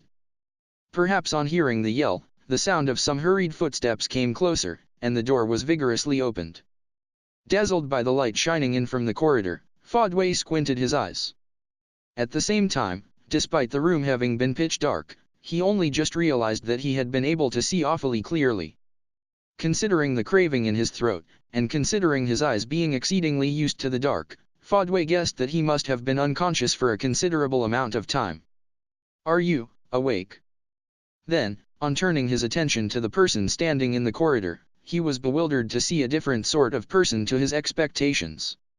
Fodway had expected doctors or nurses to rush in, but this person was dressed as a police officer. A police officer? The question flew out from his mouth. On hearing his voice the police officer was shocked. On seeing that overreaction, Fodway's irritation welled up. Finding himself restrained on waking up, he wanted to voice his complaints at the unreasonable treatment, so his manner of speaking became forceful. Just what is the meaning of this? Surely you are aware just who you are treating like this. In response to Fodway's words, the police officer flinched noticeably. Presuming that this person was aware of just who he was, Fodway made a natural demand. Hurry up and release me. However, in response to his request to undo the restraints, the police officer did not comply. I'll call someone. Shouting that, the police officer ran off before Fodway could respond. How many fingers can you see?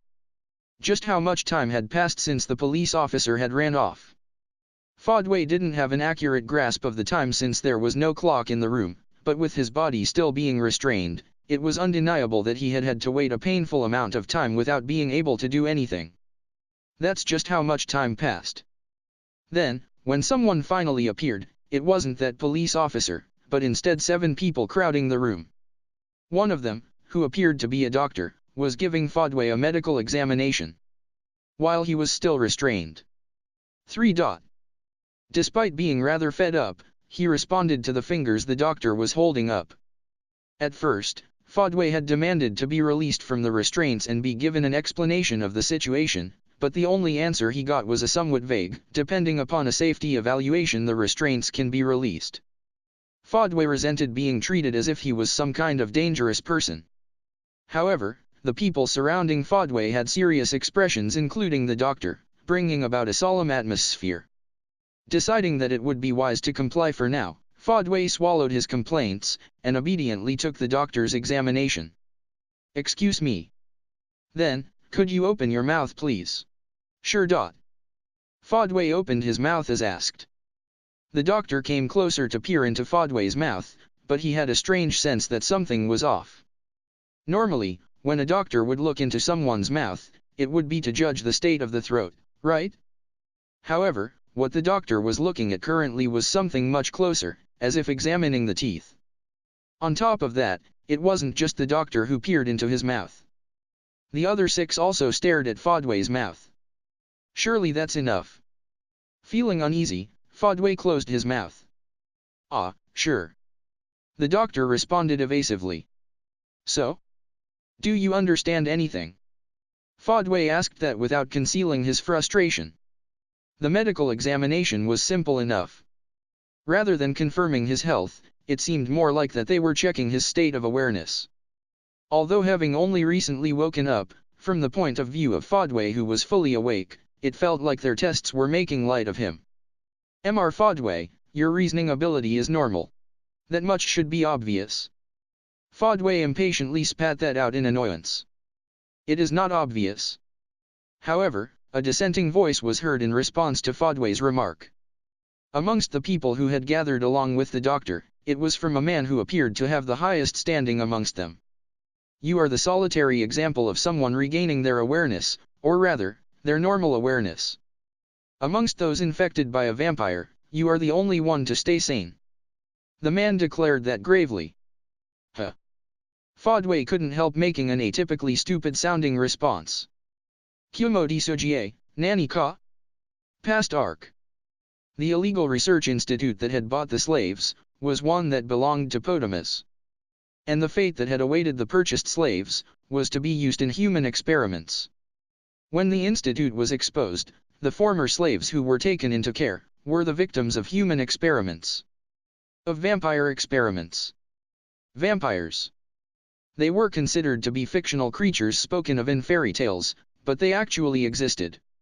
What vampires were in practice, were rogue forms of normal creatures due to a special form of magecraft. Then, the creatures who became vampires, fed on the blood of other creatures, and the creatures who had their blood sucked became vampires themselves. They were strange creatures with an ecology not seen anywhere else, who altered their own species for food. The reason why such creatures were considered to be a fictional existence, is solely because the dragons hated vampires, and took action to exterminate them. Surreal as well considered vampires to be a non-native species, even if their original forms were that of native species, so she kept a close eye on the dragons' actions to exterminate them. Then, with nothing except vague legends remaining, that led to vampires being thought of as fictional creatures. They were then revived by Potamus, who had studied their legends. Vampires have all sorts of characteristics, but what got Potamus's attention was them having eternal youth. He considered the possibility of becoming a vampire himself, allowing him to gain the eternal youth part of immortality. However, he was not a daring enough person that he would suddenly apply such a procedure to himself. Using slaves, he made repeated experiments, attempting to verify the safety of the procedure. In the end, Potamus did not apply vampire transformation to himself. It was just too dangerous. The slaves who went through the vampire transformation completely lost their own will, changing into monsters that simply existed to attack whatever creatures they saw and slurp their blood. And with the added bonus that the creatures that were attacked also become vampires themselves. That was a far cry from the immortality that Potamus was seeking. Then, at a time during which Potamus was continuing the experiments to try to find a way that would allow the will to remain, the institute was exposed. He noticed that he was about to be exposed just in time, and fled. Following that, the slaves who had been used for experiments and the experimental documents were recovered. While taking the victims into care, several people got bitten. Then, the people who had been bitten by the vampire slaves transformed into vampires themselves after a period of time. Having lost their own will, they attacked whatever creatures they saw. The new victims had their blood sucked, become vampires themselves, creating yet another wave of attackers. The vampires increased in numbers exponentially. It was a major incident that could easily have plunged the world into chaos. However, it was stopped at the verge of that, which was due to Fodway's collapse. To be more precise, it was due to the two people who realized the situation from Fodway's collapse, Surreal and Jayuri. Noticing that Fodway had collapsed, the two of them had already planned to visit him. There, they sensed that Fodway had been transformed into a vampire. From there they took rapid action.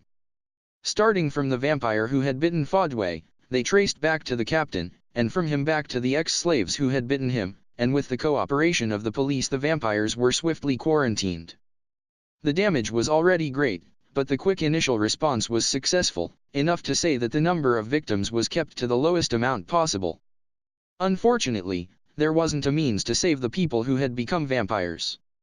Almost all of them resisted capture, and were either shot to death, or died from exposure to sunlight. The few surviving vampires had also become like beasts after losing their own will, and were quarantined. So that's why I'm still being quarantined, huh?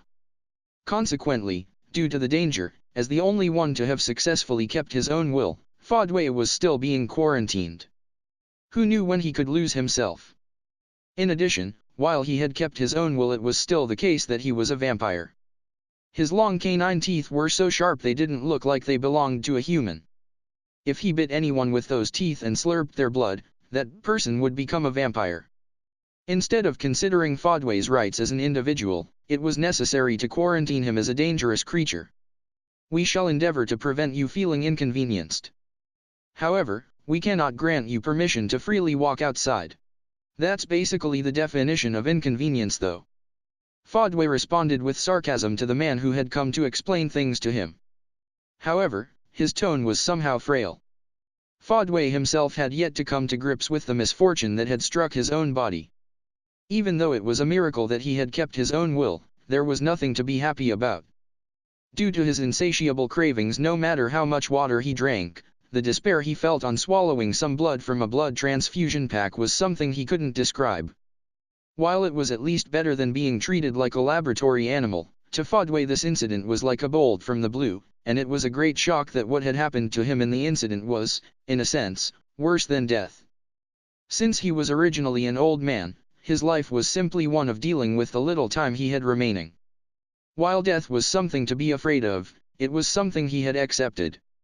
However, now he had suddenly become an unaging vampire, and was also having to live the rest of his life quarantined from others. Having fallen off the normal path of life, Fodway couldn't help feeling uneasy about his situation.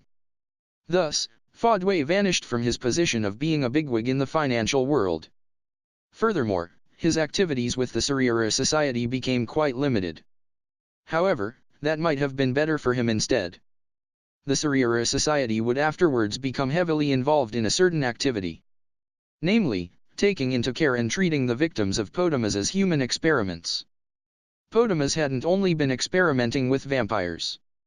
There were many other forms of human experiments being carried out, and the total number of victims was immense. Due to the vampire incident coming to light, the rest were confirmed one after another. Potamus became an internationally wanted criminal from this. Kumo Desu, Nani ka? Past arc. For as long as the girl could remember, she had spent the whole time in the same room. A person seeing that room would probably think that it was a hospital room or a laboratory, or perhaps even both. In truth, that room was a hospital room while also being a laboratory. It was a room used as a laboratory to treat the girl who was an experimental subject, while also being a hospital room to nurse the girl as a patient. Managed as an experimental subject, and nursed because it would be bothersome if she died. Being treated that way, and having nothing done to her apart from that, was both normal for the girl and also the entirety of her existence. She spent all of her days simply lying on the bed. Days of being experimented on, and being treated. Perhaps one small mercy was that the greatest mind in the world was raising her, and he had appropriate treatment applied to her. In addition, possibly out of consideration for her healthy development for use in experiments, he had prepared proper educational tools for her to look at and so on in order to foster her mental development. The room was equipped with a TV, prepared so that she could undertake remote learning. The girl who had lived her entire life without taking a step out of that room, was at least able to receive proper education for her age. However, while that might be true, given her distorted environment, it's a different matter as to whether her personality had developed properly. The girl generally lacked what were called emotions. Feeling nothing day in day out, simply passing the time in idleness. Simply being alive and nothing more. Thus, the girl was alive simply so that she could die someday. Although she was alive, being dead wouldn't be any different. And her death was only a matter of time. Her body was not normal. She was born from an artificially produced sperm and egg. She was created as a chimera, using human genes with genes from other life forms inserted. That was her true form, and that body that was contrary to God's providence suffered from defects, as if receiving divine punishment. The girl's body possessed the ability to create poison, a characteristic trait of the creature whose genes were included, that creature being a spider. However, as she had an ability that humans did not have originally, naturally her body had no tolerance to poison. Her own body that was creating the poison was also being ruined because of it. But that was not the only problem. The poison that the girl's body was creating consumed an enormous amount of energy in the process, as it was not something that a human body could do originally. Not only that, but additional energy was required in order to resist the poison afflicting her body. Furthermore, her internal organs were weakened by the poison, and her ability to digest and absorb energy were also weakened. Hence, her body required several times more energy than that of a healthy adult. Despite consuming so much, the girl had a slim body. Despite all she consumed, that didn't become nourishment for the girl's body, but rather it became poison that continued to ruin her body instead. However, she wouldn't be able to live at all without consuming so much. She was ruined from the moment she was born. It was a hard fact that she could die at any time. Her daily existence was spent on a bed, unable to move about. That was the entirety of her world. An existence that was simply living until death arrived. An experimental subject that would merely leave behind some meager results for her biological parent, Potamus. Until her life ended, her fate was to be one of never knowing any existence other than Potamus. That destiny was overturned when Potamus joined the internationally wanted list. For Potamus, joining the wanted list itself was a completely unforeseen event. However, he had been worried that maybe someday something like that could occur. Potamus was aware just how the world in general would respond to the research that he was conducting after all. He was aware, yet never once considered stopping. In addition, he was also vaguely aware that as he continued his research without stopping, that it had already gone beyond the point where it was possible to sweep it under the carpet. While Potamus was aware that he was superior to others, he was also aware that it wasn't absolute. If it had been absolute, he would have achieved his objective long ago. Since he hadn't done so, he knew that there were things he couldn't do despite his superiority. Precisely because he was aware of that, he knew that it was impossible for everything to proceed according to plan. For that very reason, while it was unexpected, he didn't become flustered due to joining the wanted list. Potamus first gathered together all his essential research material, before going into hiding. He disposed of the available documents that would be unwise to let fall into the hands of others, leaving aside the documents that would be okay to fall into the hands of others. Included amongst the later were the people who had been treated like laboratory animals. Potamus had built hidden research laboratories all over the place, repeating cruel experiments on humans, but abandoned the subjects along with the facilities. Potamus anticipated that the police forces that were hunting him down could enter those places. In the end, the girl was taken into protection. It had been several days since Potamus had disappeared. Since the girl practically couldn't move from the bed, it was naturally impossible for her to drink and eat, and the intravenous drip that was providing her nutrients had been used up, so she was on the edge of the abyss between life and death. If the police had arrived only a little later, the girl would have lost her life. However, fortune favored the girl, and she was transferred to a hospital. Her treatment was restarted there, drip-fed with nutrients, and somehow managed to pull through. "Are you awake?" When the girl opened her eyes, a woman was there. Apart from Potamus, she had only ever seen another person via the TV screen. In addition, because Potamus had never properly communicated with her, it was almost the first time in her life that anyone had begun a conversation with her. "Nice to meet you. I am Cyril. What is your name?" "Ah, Riel." "Ariel? What a coincidence. That is just like my name." The girl had simply tried to murmur the woman's name. However, with her weakened mouth, her pronunciation slipped, and the listener misunderstood. Everything was the result of chance.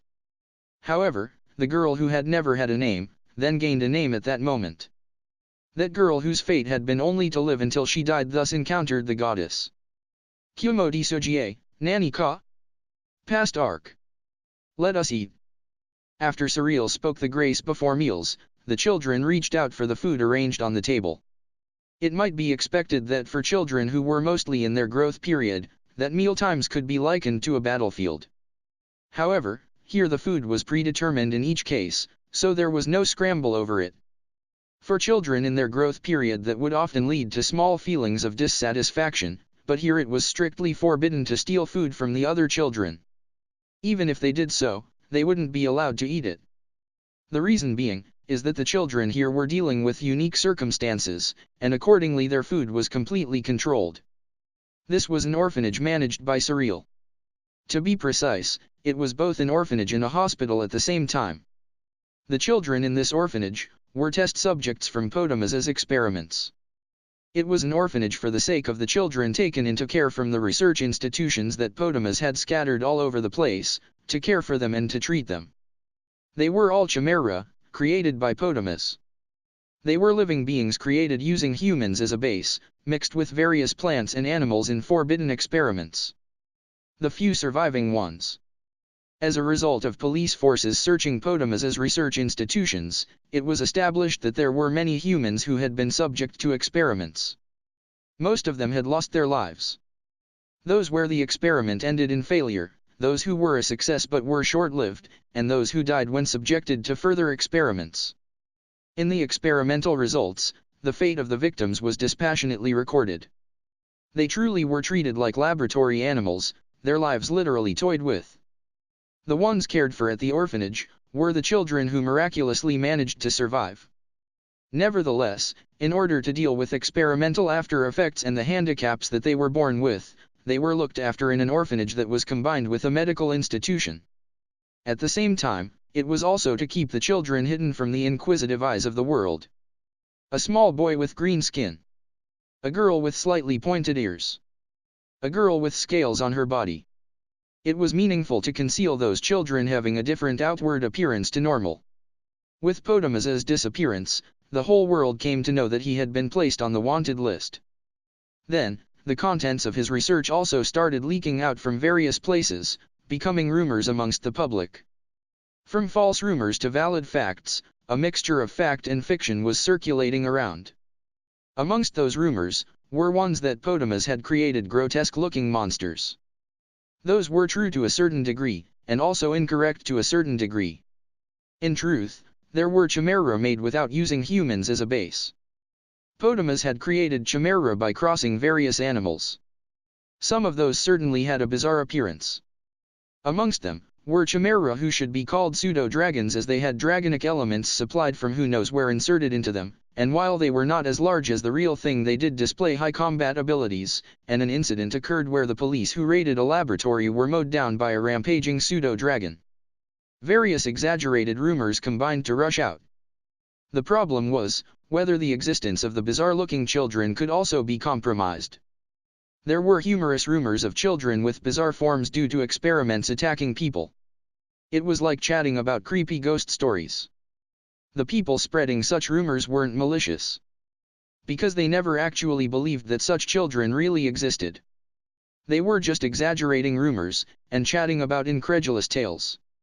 However, the children who were victims of experiments did in fact exist, and since they did possess strange enough physical elements to be called bizarre, mere rumors had in fact become reality. If the world found out about them, it was obvious that the children would be hurt to a greater or lesser degree.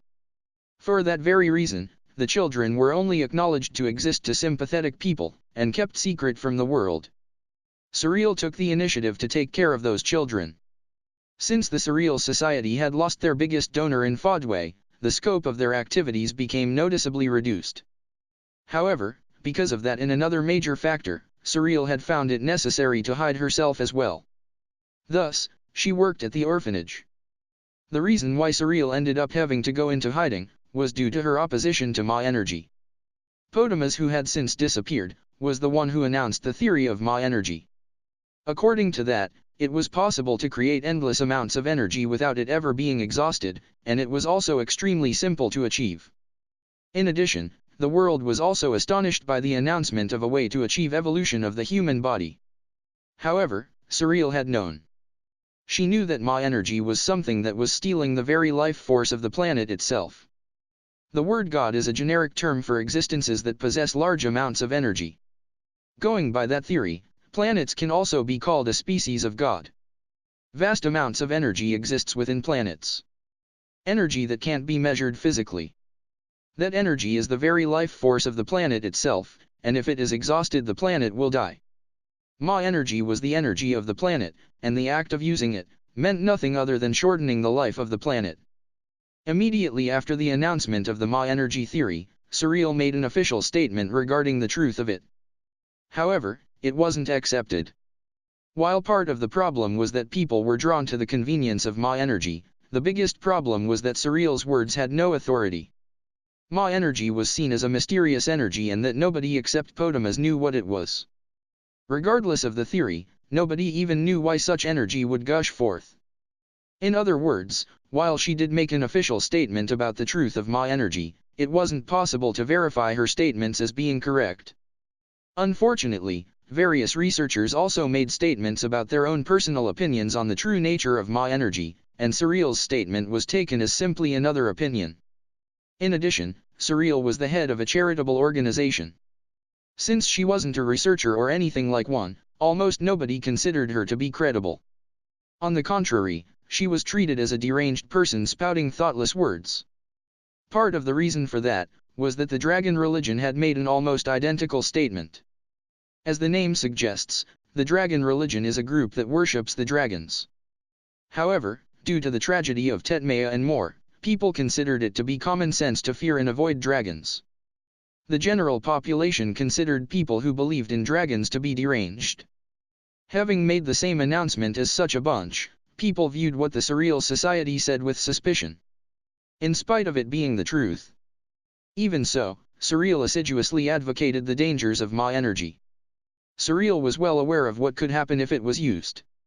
She tried everything she could to try to persuade people that they absolutely must stop. However, it was to no avail. Then, a faction that strongly supported the use of Ma energy started to harass Surreal, who was making negative statements about Ma energy.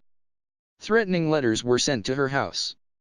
When even that did not stop Surreal, they went as far as sending assassins. While Surreal wouldn't ever die from that, with there even being incidents of people unrelated to the Surreal society being attacked, Surreal was forced to restrain her activities. Over the fate of the world, Surreal chose the safety of the people close to her. She couldn't be blamed for that. And so, while using the occasion to hide herself, Surreal took care of the children. While she could hear the approaching destruction come closer moment by moment, it was also a time of peace. Translation notes. Let us eat. While this might not sound like much of a grace, the Japanese is basically this. Since it's so short and not obviously religious, I went with a more literal translation. In Japanese, it was simply Itadakimasu. Tragedy of Tetmaya, as mentioned in past arc. Kumo Desu Nani ka? Past arc. Let's play. While Ariel and another person, a boy with green skin, were sitting in the shade of a tree reading books, a lively girl charged towards them. The girl was the youngest amongst the orphans, with slightly pointed ears. Following behind, perhaps chasing after the girl, was a boy who was the oldest amongst the orphans. On seeing the girl leaping at the green-skinned boy whose back struck the ground severely, Ariel was less flustered than the boy who was running behind. The reason for that could be understood by looking at the boy's eyes. The boy's eyes were dull and cloudy, not focusing on anything. Due to Potamus's human experiments, the boy had completely lost his eyesight. Hey, Natalie. Running around so vigorously is dangerous, you know. The blind boy separated Natalie, the girl with slightly pointed ears, from the green-skinned boy. Kara, isn't it also dangerous for you to run? With the blind boy, Kara, being like the pot calling the kettle black, Ariel softly pointed that out. It's okay for me. Even if my eyes can't see, I can still see things. Although Ariel didn't really understand what Kara was saying, he often moved as though he could still somehow see, despite the fact that his eyes definitely couldn't see. Even so, be careful. Sure. But, she's the bigger problem. Kara seized Natalie by the scruff of the neck, forcing her to stand up, then rapped her on the head with his knuckles. Owie. It hurts, so that's natural.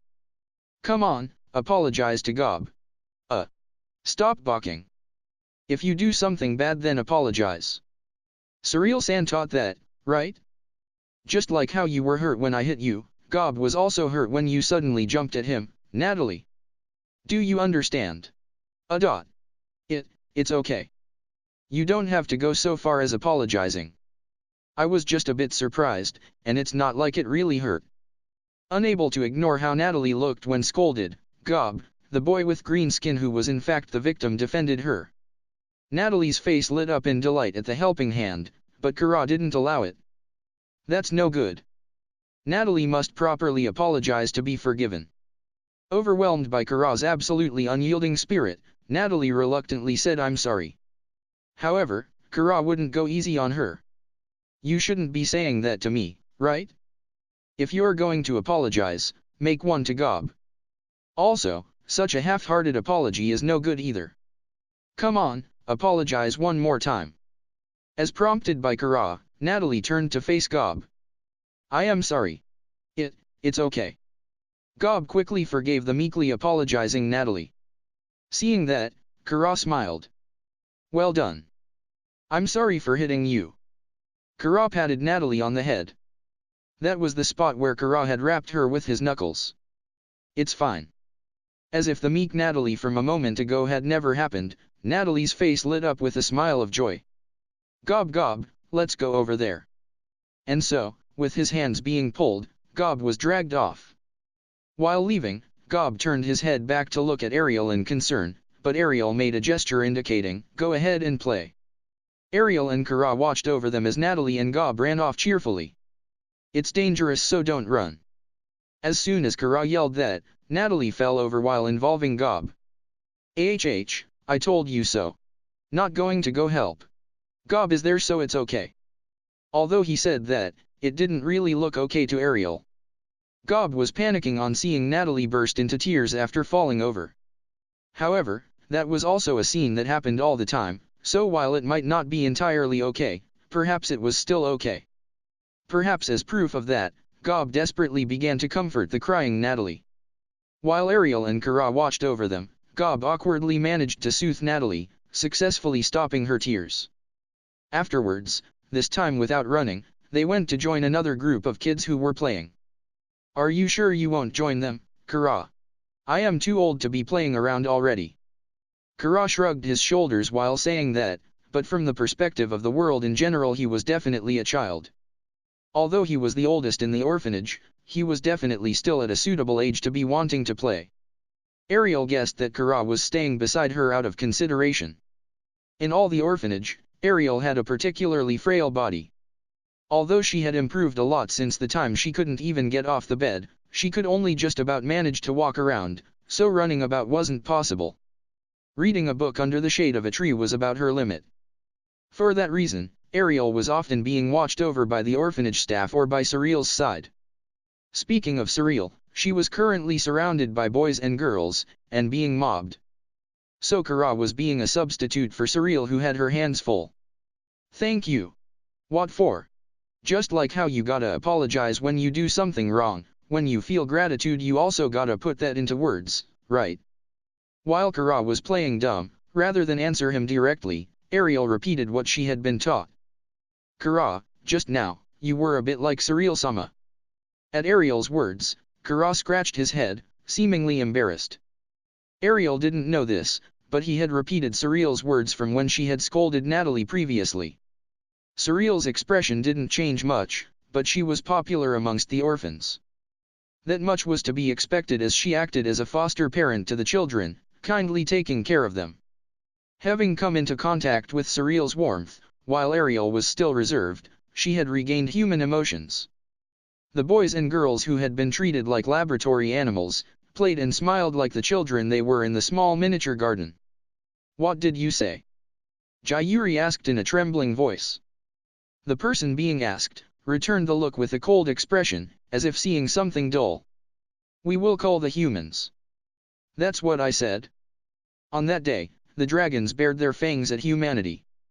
Kumo Desu, Nani ka? Past arc. With heavy footsteps, the people walked along while avoiding the mountains of rubble. Walking ahead at the front of the group was a man in a dusty suit that would surely have been spotless in normal times. The people following on behind him were similarly dirty, with their faces showing a sense of hopelessness. Until just the day before they had been living in peace.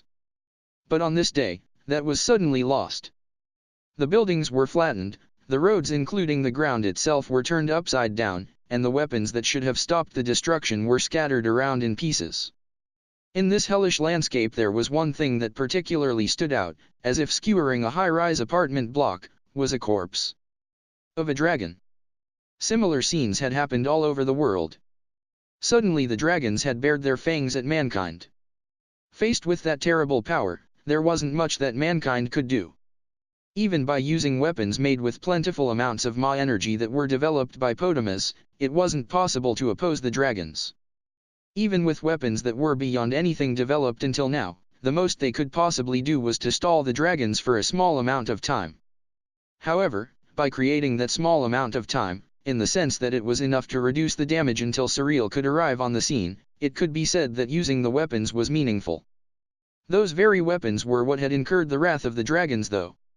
As for why the dragons suddenly started attacking, the people gradually came to find out over time. Along with the truth of what exactly was the thing known as Ma energy that they had been using. They heard it from nothing other than the mouths of the dragons who were committing the atrocities. At first, the higher UPS in the countries that were promoting Ma energy tried to conceal the truth. However, due to the development of global communications, such attempts to hush the truth couldn't last long. Gradually the truth seeped out. Even so, people couldn't part with Ma energy. If for no other reason than to protect themselves from the dragons. Faced with the power of dragons, there was little that people could do to resist. However, that was still more than nothing at all.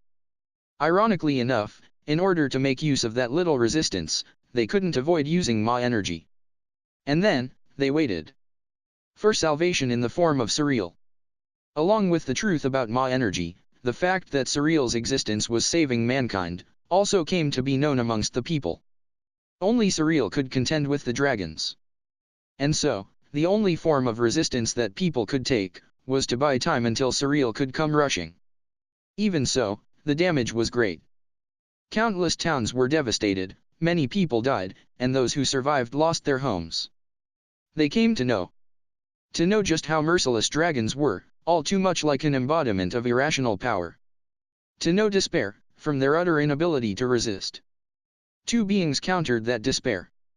One was Surreal, the only one who could contend with dragons, the savior of mankind. The other was Potamus-Nath, the discoverer of Ma energy, and the main cause of the current situation. For that reason, anticipating this situation, he had hastily prepared to oppose the dragons in advance. Naturally, Potamus was always aware of just what Ma energy was, including what would happen if it was used. Also, that it was possible that the dragons and Surreal would try to prohibit it. In case that happened, Potamus had rushed to develop weapons. During spare moments in his primary quest to achieve perpetual youth and longevity, he disseminated blueprints for weapons to many countries. If he did that, then those countries would make weapons of their own accord. The countries that obtained the everlasting energy known as Ma energy, began creating weapons in order to compete with each other, in order to stay one step ahead of the other countries. Potamus was internationally wanted, but his intellect was highly valuable. For that reason, many countries supported Potamus behind the scenes, in return for being provided with a part of that intellect, not realizing that they were dancing on top of Potamus's palm. And so an anti-god defense network was constructed. If there were any miscalculations in Potamus's plans, it was that the dragons took action unexpected early, and that he had underestimated their combat potential. He had estimated that even if the weapons that he had personally developed weren't able to beat the dragons, then they should at least put up a good fight. However, considering the results, rather than being able to put up a good fight, playing for time was the best they could do. Even so, because reinforcements in the form of Surreal existed, they were still meaningful. If Surreal had never sided with mankind, then the conflict would have ended with mankind being trampled down. At this rate, he'd be killed by the dragons eventually. With that sense of impending crisis, Potamus put even more effort into his research. It's not like he had been cutting corners on that until now. However, faced with the dread of impending death, Potamus threw off the last remaining common sense remaining within him, turning to even more extreme and ghastly experiments. And finally he achieved it, to convert living things into Ma energy. Then, by using that extracted Ma energy for evolution experiments, Potamus made himself evolve, in a method that differed to any evolution until now. Focusing on a method of evolution to lengthen the lifespan, Potamus succeeded in obtaining a lengthy lifespan far beyond any evolutionary improvements thus far. He evolved into a species that would be called elves in later generations. However, even with his extended lifespan, the looming threat of the dragons was still going strong. No matter how many dragons Surreal slaughtered, mankind would be destroyed before all the dragons could be killed. Surreal was alone against multiple dragons after all. On completing that calculation, Potamus chose to escape rather than to resist, taking refuge in space. He made rapid progress to achieve that. However, luckily, or unluckily, Potamus did not take off into space. Before that, the dragons left, while robbing the planet of its Ma energy completely. Kumo Desu, Nani ka? Past arc. The dragons had attacked people suddenly. Mankind, which had been living in peace, was faced with a crisis that threatened its existence. Complete ruin was narrowly avoided thanks to the savior known as Surreal, but if the dragons continued their offensive it would still be just a matter of time. However, just as suddenly as it began, the dragons' attacks abruptly stopped. But, that wasn't something to celebrate, as the dragons had triggered a form of destruction that was even more severe than their direct attacks. To the dragons, while it couldn't be said that it was trivial matter if the planet was destroyed, it wasn't a big problem either. The dragons settled on this planet in order to eventually rule over it as part of their domain. For the dragons who considered themselves to be supreme beings, ruling over the planet was to be expected for them. Consequently, a planet that they couldn't rule over had no merit. Being unable to get their plans back on track due to the interfering existence known as Surreal, with the planet due to be destroyed anyway, there was no point in trying to rule over it. Therefore, the dragons took action that would gain them a benefit, albeit a small one. That's all it was to the dragons, all it was to send the planet towards destruction. Even if they took no action anyway, the planet would still be destroyed in a few centuries. In which case, there was no problem with bringing that forwards a bit. Besides, it would be bothersome if the inhabitants of this planet took off into space. Exterminating them before that could happen would be killing two birds with one stone. Thus, the dragons seized the planet's Ma energy. Is this the end? The president muttered that. Nobody responded to that. The room was filled with a heavy atmosphere. In the country of Dasdadia, the use of Ma energy had been banned until the very end. The people had already become aware that Ma energy was the very life force of the planet, as well as the fact that if the usage of it continued then the planet would be on the path towards its collapse. And also, that the dragons had suddenly attacked for that reason. That was the explanation given via the dragon religion. The Surreal Society had issued a similar warning. Most countries had ignored that, and kept on using Ma energy to enjoy the benefits. While other countries gazed on it like it was sweet nectar, the president stubbornly refused to allow the use of Ma energy even so. Due to the bitter reaction from the citizens of the country, demonstrations seeking to lift the ban on Ma energy were almost a daily occurrence. However, the president refused to bend despite all that, responding that the usage of Ma energy inside the country would be severely punished. And now, the very same president was being called the wisest ruler in the world. Those who had been hurling abuse at him until just recently, were now singing his praises. Even on hearing that, the furrow in the president's brow wouldn't slacken. What's the situation? Abnormal weather has broken out in many places, and strange phenomenons are occurring. There are frequent riots occurring between the citizens, with frequent murders and crimes being committed. The rate of suicides is increasing. There are many mass suicides amongst the members of the dragon religion. The distribution of food is facing delays. The successive reports expose the hopeless situation. Naturally it's hopeless. Since the end is approaching. How long do we have left? In response to the president's question, nobody offered an immediate reply.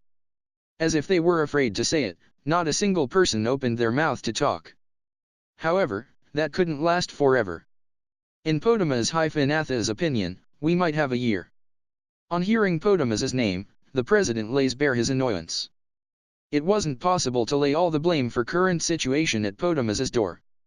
However, Potamus was the genesis of it all without doubt. Due to one man's delusions, the planet was on the path towards collapse. However, the only one who had the potential to break through this situation was again, nobody else but Potamus. For that reason, no matter how repugnant it was, Potamus couldn't be restrained. Due to those circumstances, the president would get in a bad mood just by hearing Potamus's name. However, that was only for how long the planet could retain its original form, and in his opinion the time limit for sustaining life would be lower than that. By the time that's determined, the situation will have gotten proportionally worse. The implication being, if you're going to make a decision then do it quickly. Since the others have come this far with the president, they would decide to follow the president's will. So no matter how outrageous a decision he makes, once the president who is being called the wisest ruler in the world makes a decision, it will surely be accepted. The president has the right to decide, but he doesn't seem about to state anything. Due to the ban on using Ma energy, the frequency of attacks on the country of Dasdadia was low. While other countries have received catastrophic damage, here it was comparatively minor. In addition, with the reputation the president has, it could be said that no country can oppose Dasdadia right now. For that very reason, the president must make a prudent decision. Since it was a situation where whatever Dasdadia determines to be the right answer will be treated as the right answer even if it's wrong. Sigh. The president breathes a long sigh. Not matter how much he thinks, in the end, the conclusion he arrives at is the same. As the president, as the person who stands for all the people, no matter how hard it is to accept, he must make that decision. Is there no other way? Rather than being an inquiry, his mutter was instead to confirm the answer within himself. Also, there was nobody who responded to him. They couldn't respond. A long silence enveloped the room. How goes it with Potamus-Ath? We've found him. Then, restrain him immediately. Yes sir. Once he is restrained, have him start the preparations. Yes sir. That was the moment when the man who could by no exaggeration be called the representative of mankind made his decision. In response to that decision, everyone in the conference room bowed their heads. The president alone stood up. Then, walked up to a wall. A dull sound resounded. It was the sound of the president beating the wall. Just who is the wisest ruler in the world? I'm nothing but the most shameful one. While screaming, he punched the wall again. And again. Again, and again. President. President. He must have punched the wall really hard, as a cabinet minister rushed to stop him on seeing blood trickling down his fists. However, even so, the president continued to punch the wall. It took 3 people to pull the president away from the wall, and finally his self-mutilation stopped. I am scum. Total scum. However, his words didn't stop. He wouldn't stop hurling abuse at himself. President. President. You are a splendid person. You are not scum in the least. A cabinet minister spoke his true feelings. However, that didn't shake the president's heart. To repay the kindness that was received with ingratitude. How can you say that I'm not scum? Damn it, damn it. The president screamed while breathing heavily, and sat down in his chair as if losing his strength. My name must be spoken as a curse forevermore. That's. It must. It must be. Therefore, we must make that future. In front of the president's tragic resolution, the cabinet ministers sunk into silence. I shall stop at nothing now. Like the scum I am, I will do whatever it takes to protect the people. Until my own soul disappears. That is, the only thing someone as shameless as me can do. With bloodshot eyes, yet, with unwavering conviction. Thus, the president declared. We shall follow you to the depths of hell, President Dustin. The cabinet ministers bowed their heads. They were a shameless group, however, they had solidarity in their firm conviction. And so, they began to move towards Potamaz's proposal to revive the planet. The proposal to revive the planet by returning what was lost, by converting the colossal amount of energy held by the goddess Surreal into Ma energy. That amounted to asking Surreal to die for them. To one who had saved mankind by continuing to stand up against the dragons. They knew it was shameless, but even so they didn't stop. They couldn't stop. Everything was to save mankind from its own foolishness. Kumo Desu, Nani ka? Past arc. To sacrifice Surreal in order to allow the planet to survive. There were people who approved of that. There were people who were against that. The world is split into 2 camps, but the overwhelming majority were in favor. Even if they have feelings of guilt for repaying the kindness that was received with ingratitude, with the way things are going now they could only die together with the planet. That being the case, people would want to survive, by ignoring such feelings of guilt. Even amongst the people who were against it, there was only a tiny few who were actually willing to take action in order to speak up and protect Surreal. In practice, the tiny few who actually took action were from the Surreal Society, who were suppressed. They rejected the demand to hand over Surreal, forming an intense opposition. Even so, the Dasdadia army was sent out and due to that they were suppressed. Under the orders of the President Dustin who had fully resolved himself, they took tough measures. But due to the President's conscience, so that there would be no deaths, non-lethal equipment was used.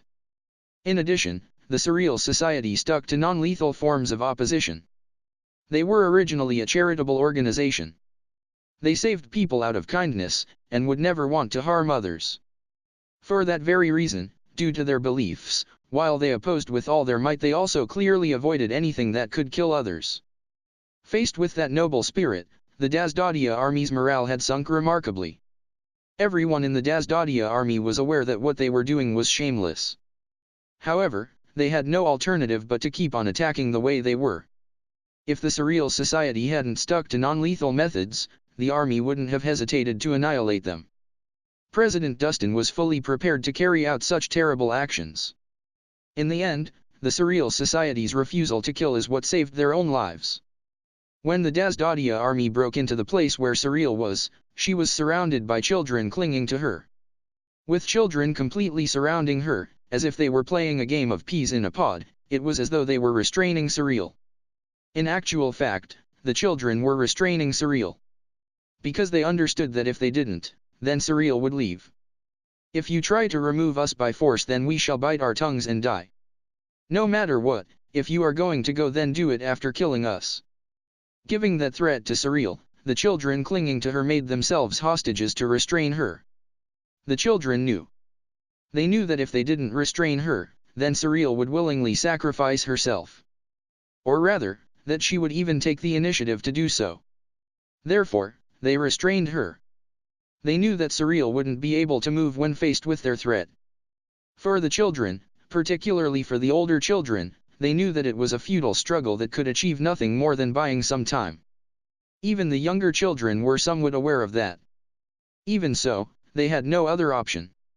To the children, it didn't matter that she was called the goddess or a savior, it didn't matter that the dragons cursed her as being a stray angel who couldn't see the big picture, and neither did it matter if they were scored as fools by bystanders. From the children's point of view, Surreal wasn't such an exaggerated person, she was simply their mother who was kind but had a bit of difficulty expressing her emotions. That's all they wanted. The soldiers pulled off the screaming and crying children from Surreal. No matter how much the children insulted them, bit them, scratched them, the soldiers did not resist, but even so they were relentlessly pulled off from Surreal. Finally, when the last one was pulled off, Surreal was taken away by the soldiers. Everyone, please live happily, but in peace. Those few words were all she left them with. Surreal readily agreed to sacrifice herself by converting herself into energy for the planet. That is my mission. That's what she said. When Surreal said that to the president, he bowed his head as deeply as he could. Finally, the day arrived. Until that day, Potamus had been kept restrained, forced to develop equipment without any say in the matter. To prevent him from doing anything strange, he was strictly monitored as well. Potamus developed the equipment he was told to, improving his equipment for converting living beings into Ma energy to be able to convert Surreal into Ma energy. The strict monitoring was so that he couldn't sneakily add anything to the equipment. Thus, with Potamus being restrained and his life held in the hands of others, there was no way that he wouldn't do as he was told. The president had discerned that Potamus's objective was immortality. He knew that since Potamus held his own life more dearly than anything else, he would have no choice but to cooperate. At least, that would be the case if it was the real Potamus. The Potamus held by the country of Dazdadia was not the real one. It was clone of Potamus. Before Potamus had begun investigations into magecraft, Potamus had investigated whether it was possible to achieve immortality with cloning technology. From there, he was able to create human clones. However, that wasn't what Potamus had been seeking. The created clone was simply a physical clone. While it was a genetically identical existence, it wasn't Potamus himself. It was simply a different person having the same appearance as Potamus. If combined with his techniques to transplant the brain, it could be used as a spare body, but it wouldn't achieve immortality itself. Even if the body is changed, the brain itself would still be deteriorating and soon or later his life would end. However, this cloning technique was of great use for future research. Potamus mass-produced clones of himself and had those clones research immortality.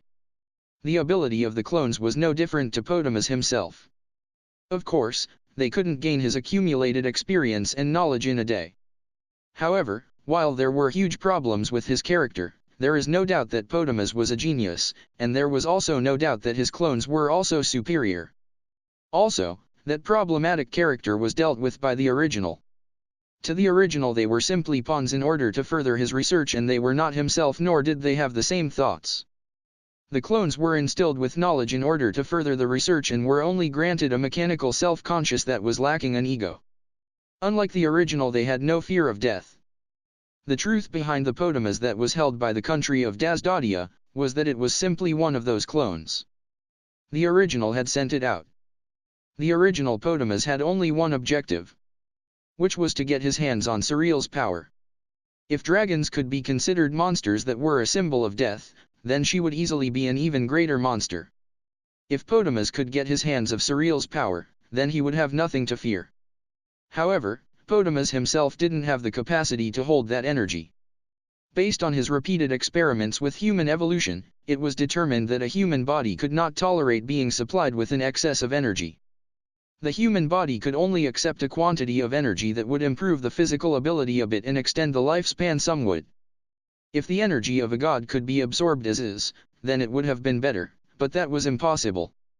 Therefore, Potamus decided to get hold of Surreal's energy for a different reason. Namely, the weapon of model that would be called the Gloria Omega in the future. A weapon smeared in blood, by creating a receptacle for a large quantity of souls from his own clones. For Ma energy, unless it is converted into electric power or the like, then it is impossible to store it for a long period of time. However, the efficiency of that conversion was extremely bad. To properly gain hold of Surreal's power, it was necessary to store it as Ma energy. For that very reason, something to act as a receptacle was needed, namely a container for the soul. Potamus created clones of himself for that reason. Surreal's power would then be poured into those receptacles. There was nothing sneakily added to the equipment created by the clone. It was certainly the case that he had utilized the knowledge that Potamus possessed to create equipment that could decompose Surreal and pour that power into the planet. But, that was simply in a way such that as the energy was poured into the planet it could also be extracted by someone else. Potamus intended to collect that energy, and flee from the planet. So long as he could get hold of Surreal's power, there was nothing to be afraid of. Then, he would have no attachments remaining to this almost broken planet. He would set off into space, and simply take his time to research immortality. And so, Surreal stepped into the equipment. While the president and others were watching over her, the decomposition of Surreal began, and that energy was poured into the planet. Then Potamus would seize that energy. Or at least, that's what should have happened. The moment that Surreal stepped into the equipment, the world was transformed. Translation notes. As if they were playing a game of peas in a pod, the actual phrase used is that it was like they were playing Ashikara Manju, which is described as a children's game in which 3 or more stand back to back in a circle and jostle. Kumo Desu, Nani ka? Past arc. Jayuri was taking action. Even for Jayuri, the fact that the dragons would run off with the planet's energy was beyond his expectations. The far too excessive actions committed by his own race were such that he was struck dumb. However, there's no turning back what had already happened. Also, it was all too easy to imagine that Surreal would sacrifice herself at this rate. He was convinced that Surreal would likely offer up her own life while saying something like, "That is my mission." In regards for that, Jayuri asserted that he himself should be the one to undertake such a role. As a dragon himself, he should take responsibility for his own race. However, Surreal had shaken her head in response. That was not because she was concerned about Jayuri, however. There was a much more practical reason. Namely, that with only Jayuri's power, it was a fact that it wouldn't be enough to compensate for the lost energy. While Jayuri is a god, he is overwhelmingly inferior compared to Surreal. The energy he had was utterly insufficient to maintain a whole planet. To save the planet, there was no alternative but to sacrifice Surreal. He understood that. However, he couldn't accept it. Surreal had kept fighting for mankind. She had continued to work for mankind. Having all that end this way, was never something that he could accept. So Jayuri considered, what could he do to save Surreal? They could flee together to another planet. But Surreal would never accept that. Surreal would never accept a choice that abandoned this planet or mankind. That being the case, it means that a method was needed to save the planet that didn't require Surreal to save it. In order to achieve that, there was no choice but to rely upon other gods. The gods on this planet were Surreal and the dragons. The dragons had left Jayuri, and left the planet. Of course, the dragons could not be relied upon in this case. Which in turn means, it was necessary to rely upon gods other than dragons out in the universe. That being said, it was a very difficult problem. The dragons were deeply involved in this case. The dragons possessed a great deal of influence in the universe. There were few gods who would be willing to poke their noses into a case where the dragons were involved. Of course, that didn't mean that there were none at all. What was required was a power that opposed dragons, while at the same time be willing to take action in response to a request. However, that was a two-edged sword. After all, Jairi himself was a dragon. He could even be killed on the spot. Not only that, but if things went badly, then it was conceivable that the other gods could commence an attack on the planet that Surreal was on. Also, since this involves a power that opposed dragons, it would have to be a great power that is equivalent to or exceeds the dragons. If such a thing takes action, then the dragons might be provoked into a hostile response. In addition, if something happened to the planet that the dragons had only just recently disposed of, then they simply wouldn't be able to ignore it. In the worst case, the two sides would come into conflict. Then, what about the angels? They couldn't be counted upon either. Angels are a race that faithfully abide by the mission that they were given. While there are exceptions, it is nearly impossible to get through to them. In this case, not only could Jairi be killed, but the stray angel that is Surreal could also be targeted. Also, the angels are a power that opposes dragons. If the angels are called, that would likely result in them provoking the dragons.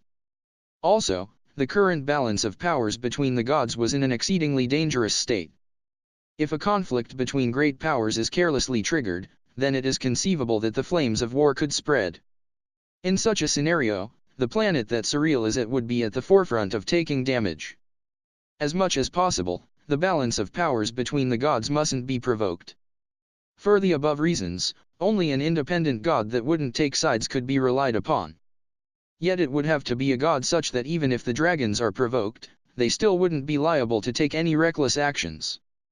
On top of that, it would have to be a capricious god that be willing to listen to such a request. Considering the severity of the conditions, the number of gods that cleared them was only 1. Well, this seems to be a remarkably interesting situation indeed. And sure enough, Jairi was now facing that god.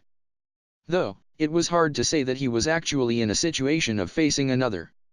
Surrounded by impenetrable darkness, Jairi was there. He couldn't see the other party. All he could hear was a voice. Jairi was certain that he had teleported to where that god was. Even Jairi knew where that god resided. The reason being was that this god was well known for being one that you must absolutely never start a fight with. Variously known as the god of the end, the death god, the evil god, the absolute paradox. While being known by many names, nobody knew the true name of this god. While being an independent god that wasn't affiliated with any power, this was a god so mighty that no other power could ever disregard her.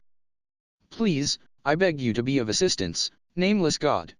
Ah, I suppose it is inconvenient to be nameless. Let's see, then please call me D. In the darkness, the voice of the god who called herself D resounded. Although low-ranked, Jairi was still a god. Even to Jairi's eyes, the darkness was completely impenetrable. On the contrary, even the sensation of his own body was weak. It was like he was experiencing a delusion that he was being completely swallowed by the darkness. However, Jairi had the sense that if D ever felt like it, then that would no longer be a mere delusion. On teleporting, he was in this dark empty space. Jairi guessed that it was a type of ability that manipulated space itself in order to isolate him, but that was nothing but a guess. There was nothing at all that he could figure out about the construction of the technique or anything else. From the moment Jairi that was captured by this space, he became unable to do anything. That's just how great the difference in power was between them. All that Jairi could do, was to speak about the circumstances and request for assistance. Considering the difference in power, all he could say was that at least he wasn't summarily executed. For the first time in Jairi's life, he experienced a sensation of fear. While he had felt a faint sense of that when he first met Surreal, that was no comparison to this. Although Jairi was a dragon, it was like he was an ant on the verge of being crushed underfoot. In addition, the source of that fear wasn't just because he sensed the difference in their power. What this god who called herself D wanted to obtain was completely unknown. Requesting the assistance of D was pretty much a gamble. Amongst the gods who were able to save Surreal, it is certainly the case that D satisfied the requirements the most. It was also the case that she satisfied the requirements far more than any other god. However, whether or not she would agree to take part was unknown. Dee's behavioral principle was, is it interesting or not? That's it. If she finds it interesting, she can be a savior or a god of destruction. That is the existence known as Dee. She was a terribly irrational existence. From the outset, not only dragons but Surreal and the other gods, all take action in a systematic way, as far as Jayuri is aware. At the time when the dragons had run off with the energy from the planet, while he thought it was unbelievable, at the same time he could grasp the reason. That being the logic that dragons operate under. Jayuri is aware that instead, he is the one that doesn't behave like a dragon. Dragons have a dragon's way of thinking, and they take action based on that. There was a clear logic operating there. However, Dee doesn't have that. Taking actions on a whim, with no kind of method. And worst of all, this god possesses an immense amount of power. In spite of being a lone horseman, her power is so great that dragons must be on guard against her more so than any great power. However, precisely for that reason, Surreal can be saved. Having that power, if you can just get her to think that something is interesting, then this god will take action. It is interesting indeed. And so, the gamble was a success. Very well. I shall lend you my power. However, I shall only guarantee life support for the planet and Surreal. As for whether or not those two can be saved, let us bet upon the people of the planet. Jayuri won the gamble. However, that was also the beginning of a long painful battle for Jayuri. Translation notes. To be clear on two things, firstly, in Japanese, Dee's gender is never referenced in this chapter, I'm referring to her as she for convenience. Secondly, Dee's speech patterns are exactly how we see it elsewhere. In Japanese, Dee's speech patterns are like a modern person in a relatively formal setting. In a sense, it is completely neutral, without any sense of superiority or inferiority.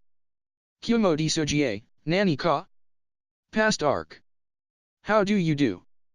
The moment that Surreal stepped into the equipment, she realized that she had been isolated in another dimension due to someone's interference. She also realized that the same someone was inside the darkness that was right in front of her. While Jayuri hadn't been able to see through this darkness, Surreal was capable of piercing through it to the hidden truth. The one who had greeted her was a girl.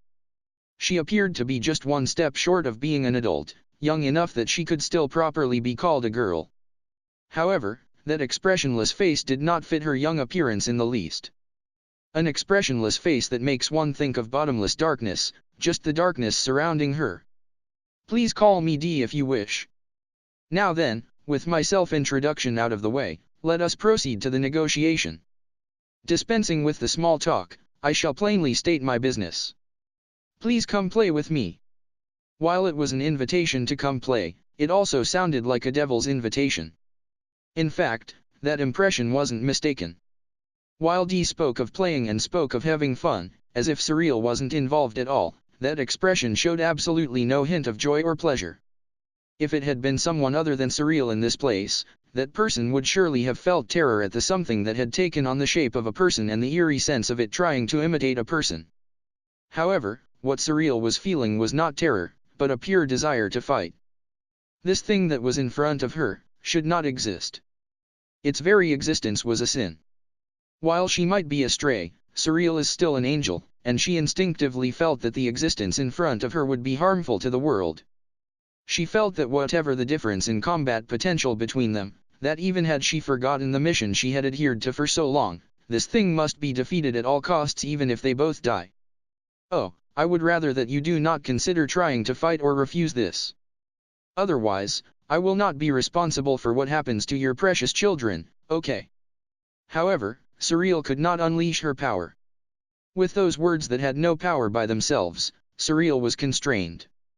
Those words prevented Surreal from moving, more firmly than any binding magecraft could have. With just those words, Surreal was completely constrained. It had been called a negotiation, but it was in fact a threat. What do you desire? Splendid. I shall have you become the core of the large-scale magecraft that I will then activate. Taking Surreal's words as an acknowledgement, Dee projected an overview of that magecraft. It was something like a blueprint of the magecraft, such that a viewer looking over it would be able to understand what sort of magecraft it was. Unfortunately, however, Surreal wasn't able to understand the nature of the magecraft. Surreal was an angel optimized for battle. While she was specialized in destruction, she was poor at performing detailed analysis on the contents of magecraft. This is a technique in order to replenish the energy of this planet. Whether or not Dee knew that Surreal couldn't understand the contents of the magecraft, Dee began to explain. Just from that first line, Surreal lost the means to respond. She couldn't understand Dee's objective. Considering the timing, it felt like Dee was trying to interfere with saving this planet, yet her presentation suggested the opposite. Like her very existence, Dee's words and deeds couldn't be understood either. Oh. I see you are making a face indicating that you do not understand. You are wondering why I am doing all this. It is simple enough. A certain young dragon petitioned me to save you. Out of kindness, I have come to try to grant that wish. Given the disclosed circumstances, Surreal again lost the means to respond. When Dee teased her by saying, "It sure is nice to be young," it went in one ear and out the other. The only question inside Surreal's head was, why? She thought of Jayuri as a friend. However, for Surreal to sacrifice herself to save this planet was the optimal solution. She couldn't understand why Jayuri would want to overturn that. Surreal entirely failed to understand how others thought of her. Also, she didn't consider her own life to be precious. So long as she could accomplish her mission, she would calmly give up her own life. Consequently, she failed to understand why Jayuri would want to do something uncertain like relying upon such a suspicious god for help. Really, you should not be expressing condemnation against that dragon, you know. It is precisely because that dragon relied upon me that you will not be dying in vain. Dying in vain. She herself wasn't aware of it, but Surreal was quite confused. When she simply parroted Dee's words, Dee gave an honest explanation. Do you not see that it is highly unlikely that the developer of that equipment genuinely intended to pour your energy into the planet? Yet again, Surreal felt herself stiffen. In her encounter with Dee, every time she opened her mouth, Surreal would stiffen. Surreal had heard of Potamus's bad reputation. Even so, everyone from the president on down had taken the maximum precautions, had proceeded carefully, and believed that it would work. Or rather, by making her think that, she failed to be suspicious of Potamus. The truth was flung before her. In the first place, such equipment is not capable of decomposing a god. The protective barrier that you unconsciously wrap around yourself will easily prevent that. If you try restraining that unconscious defense and allow yourself to be decomposed of your own free will, then it would be a different matter though. Even then, should the decomposition actually succeed and that in addition you are able to avoid that developer's dirty trick, it still would not be able to restore the planet. Even if it is all called energy, there are many different kinds. Pouring the energy gained by decomposing a god into a planet, is like doing a blood transfusion without checking the blood type. And furthermore, for a different type of animal, that would never work out. There would obviously be a strong reaction against it. Not even knowing such a thing is why you muscle-brained angels are so troublesome. While Dee jabbers on in rapid succession, the shocking truth is revealed. Surreal's brain freezes completely. And so, I have prepared a flawless plan. If you could acknowledge being bound as the nexus for this procedure, although it will take quite some time, it will then be possible to recover the energy for this planet. Will you acknowledge it? Dee held out her hand towards Surreal. There was a magecraft-like constraint activated in the palm of her hand. If Surreal takes that hand, some sort of contract will be established. In her dulled perception, Surreal reached out like clutching at straws. She grasped the hand in acknowledgement. The contract is established. If she was a devil, she surely would have shown a gloating smile on skillfully making the other party sign the contract. However, Dee's expression did not change. In spite of the fact that, just now, she had successfully duped this stray angel holding the power of a high-ranking god. Chains of magecraft twine around Surreal's body. Concealed from her, they prevent Surreal's movement, suck out Surreal's power, and finally they overthrow the planet.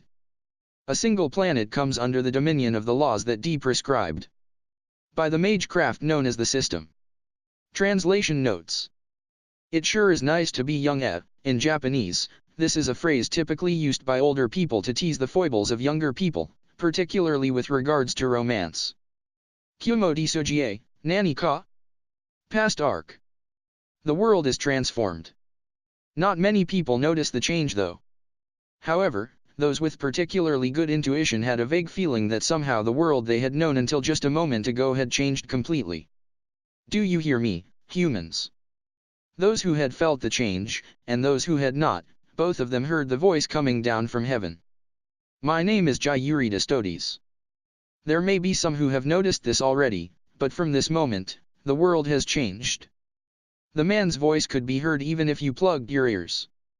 Surpassing national borders, even if the language was different, even if they were asleep, no matter what they were doing, whether they consented to it or not, that voice could be heard, and the meaning of the words was etched directly into their heads. It was truly an act of God. A pronouncement from God. From now on, this planet is placed under the administration of the system. I hereby announce that I am the administrator. Everyone looked up at the heavens, and listened to those words.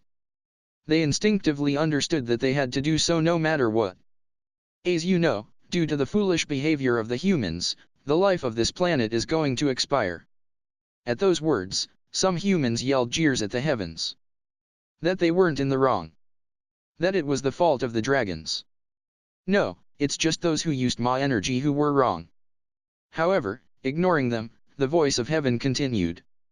As a countermeasure, Surreal was going to be sacrificed in order to restore the life of this planet. In other words, you attempted to resolve a peril that you had invited yourselves by spending the life of an unrelated person.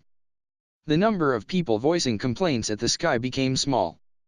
The majority of humans were aware that what they had done could only be criticized.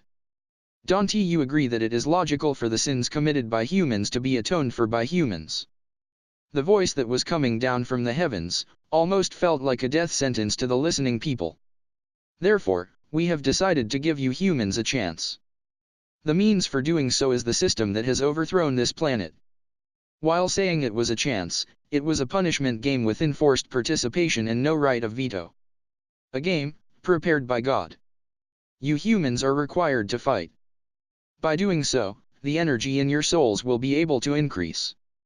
You are required to become devices that will fight, win, and increase their energy. Then, when you die, the energy that you saved up will be collected, then used to revitalize the planet. It was like a death sentence in practice. Fight and die, in other words. However, death is normally the end. Therefore, your circle of reincarnation has been limited to this planet only, within the system. After you die you will someday be born on this planet, and you will be required to fight and earn energy once again. Die and fight again, in other words. Right now, this planet has been saved from collapse due to Surreal's energy. By your own hands, rescue Surreal who you had tried to sacrifice. I am simply doing to you what you tried to do to Surreal. Simple, isn't it? What was almost accomplished by sacrificing a god, will be fulfilled by the hands of humans. This is your sin, humans. Atone. Atone. Atone. Atone. Atone. Atone. Atone. Atone. Atone. Atone. The voice shook with resentment. It couldn't be avoided even by plugging the ears. Fight. Fight. Fight. Fight. Fight. Fight. Fight. Fight.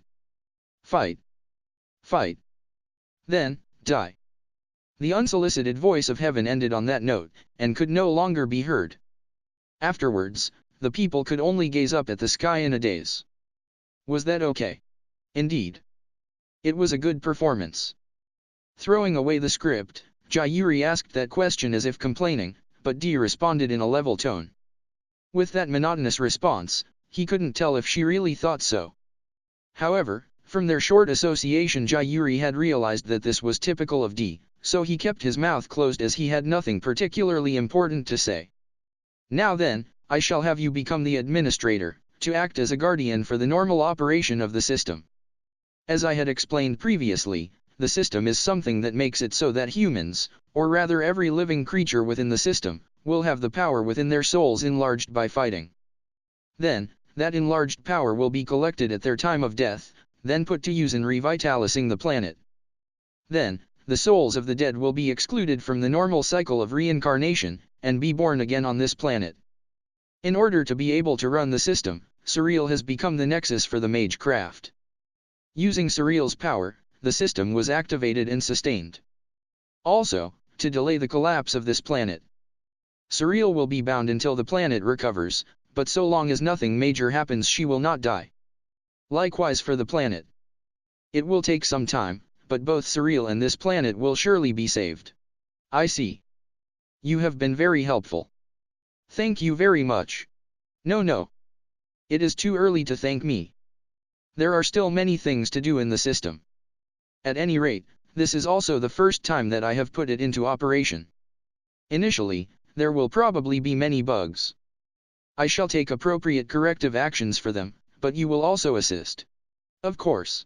Consequently, I shall give you authority over several of the system's functions. When you discover something that appears to be a bug, if you can correct it then do so. If you cannot then please report it to me. I intend to verify the operations regularly myself, but since you are on the planet it would probably be better for you to look over things in person. What specifically should I do? Since I have no way of knowing what kinds of bugs might occur, just keep your eyes open on the planet. If you discover something odd then please check it out immediately. Also, while this is to be expected, the system cannot survive without living creatures. It is fine to make the humans fight, but please take care to regulate them so that they do not go too far and cause total destruction. Since they will not grow if machines are used to fight, it might be better to destroy those sorts of weapons. Going forwards, it would be ideal if firearms disappear. Via the system, it would be possible to make gunpowder unusable to a certain extent though. Even so, such a function should be something that is added once the system is fully running. The initial target is to get it running smoothly. For helping us so much, I really am grateful. Even though she is bound, Surreal can also be saved this way. Indeed she can. Even I cannot save this planet unconditionally. Surreal will survive with the planet, and also the humans will be made to atone for their sins. This is surely the best way. Jayuri nods in response to Dee's words. He believed her words that even someone like Dee would not be able to save an almost collapsed planet unconditionally. In truth, Dee would be able to revitalize the planet without creating the system and using such a roundabout method. However, she would never do that. Because it wouldn't be interesting.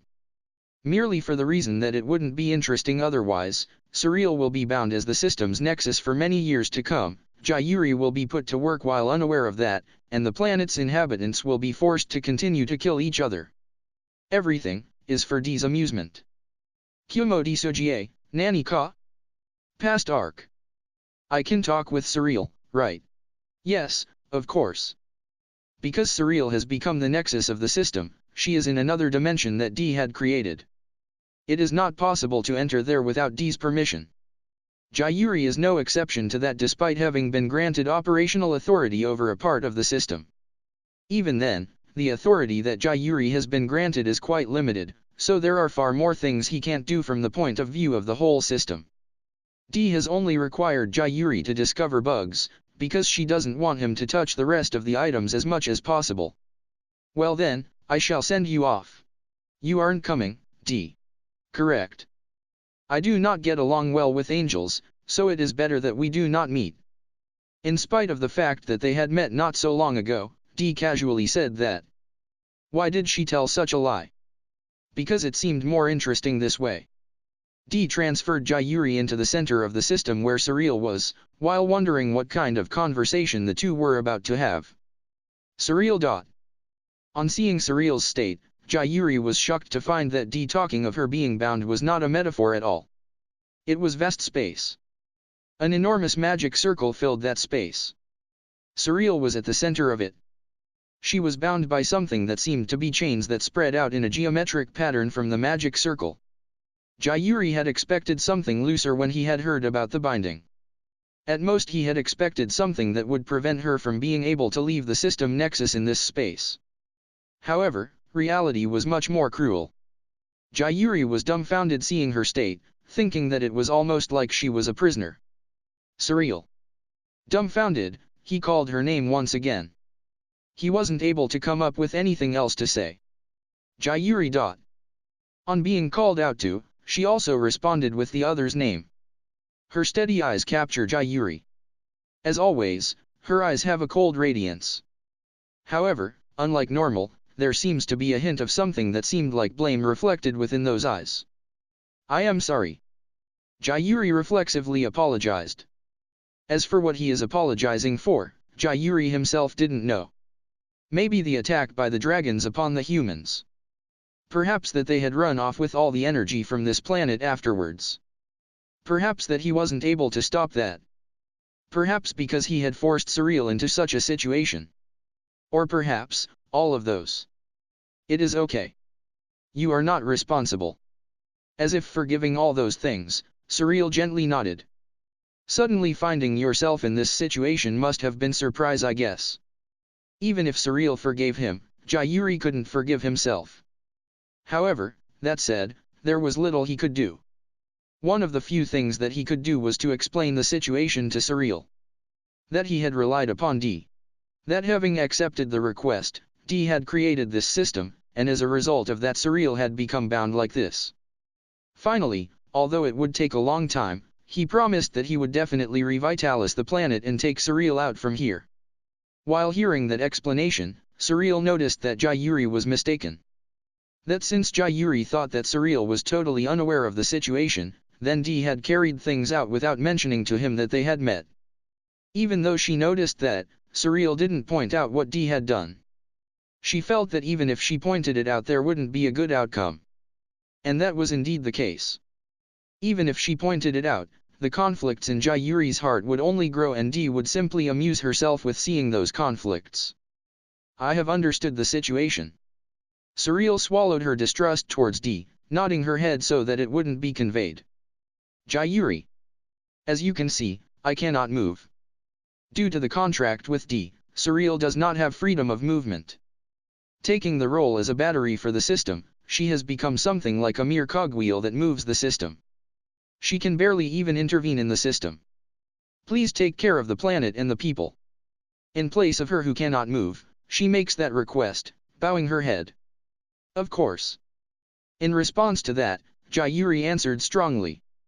However, he wasn't able to immediately respond to Surreal's following words. Please. It does not matter if it takes longer to free me. Please guide the people so that they do not fight and so that they do not kill each other.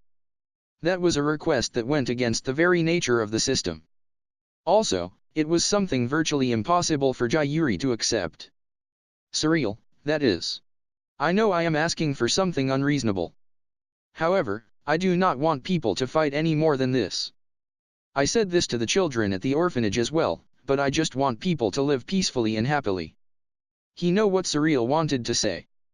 Having seen Surreal's actions until now, he had rather expected it.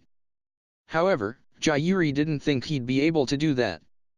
Because Jayuri himself had already broadcast the outline of the system from the script that D had written, all the humans in the world were already aware.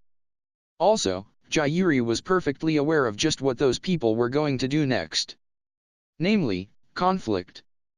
Currently there were two major types of human on this planet. The first was the normal humans. The other was a new type of human that had evolved based on the usage of Ma energy that Potamas had advocated. While the majority was the former, it would be hard to call the latter scarce. At any rate, most countries had promoted the usage of Ma energy after all. The normal humans are blaming the evolved humans for having wasted Ma energy and causing the current situation, and are obviously going to attack. All the more so due to the system being put into operation, which endorses fighting. Please, let them live. Keep them alive. Do not kill them. Do not allow them to be killed. I beg you. I shall do my best. That was all that Jayuri could reply with. It is almost time. D called out almost as if she was waiting for an opportune moment, which was in fact the case. I got it. Well then Surreal, I shall come again. Without fail, I shall save you. Yes. I will be waiting. Then, Jayuri left the place, not knowing that he would never be able to set foot in there again. Such a wonderfully benevolent heart. On Jayuri's return, Dee said that in an even voice as a greeting. From that tone, it wasn't possible to determine whether or not she truly did think that it was wonderful. Indeed. While having the same opinion, Jayuri had decided that just this one time he couldn't do as Surreal asked. To be fair, most people had simply gotten dragged into the situation. Ignorance might be a sin, but it wasn't something that could never be forgiven. However, there was at least one person who could never be forgiven. Potamus-Ath. The main cause of this situation was due to him guiding this planet towards collapse, even if it was indirect. Even if everyone else could be forgiven, that man absolutely could not be forgiven. Precisely because Surreal had predicted that Jayuri would take such action is probably why she said do not kill, but that was something he could not accept. He would kill Potamus. Not a fragment of his soul would remain. As administrators, we should follow the example of that benevolent heart, and commit to not taking action against the living creatures on this planet. However, Jayuri's intent was stopped by the high-ranking administrator. At first, Jayuri did not understand what Dee was saying. As such, he accidentally voiced his doubt in a dumb-sounding way. To repeat, I said that as administrators we should cease from taking action against the living creatures on this planet. In the first place, the system is a device that encourages the mutual development of the living creatures on this place, then collecting the energy generated from doing so. If we interfere excessively, we shall deviate from that objective. Yes, but what Dee was saying was a sound argument. However, Jayuri had someone that he had to kill. He couldn't agree to this. What we administrators do, is monitoring and adjustment. Is that not very much like what gods should do? Therefore, you must not try to kill any specific person. Surreal also wishes for that, right? While referring to Surreal, Dee issued coercive instructions. You simply have to follow what I say. If you go off on your own, I will not be responsible for what happens, okay? While that was phrased in a vague way, it could be predicted that it would not be anything nice. Jayuri had the misapprehension that his body was somehow bound by invisible chains. It wasn't only Surreal who was bound. From this moment, Jayuri harbored a faint yet very real doubt against Dee. Now then, please entertain me. An endless darkness was invoked by that even voice without even a fragment of emotion.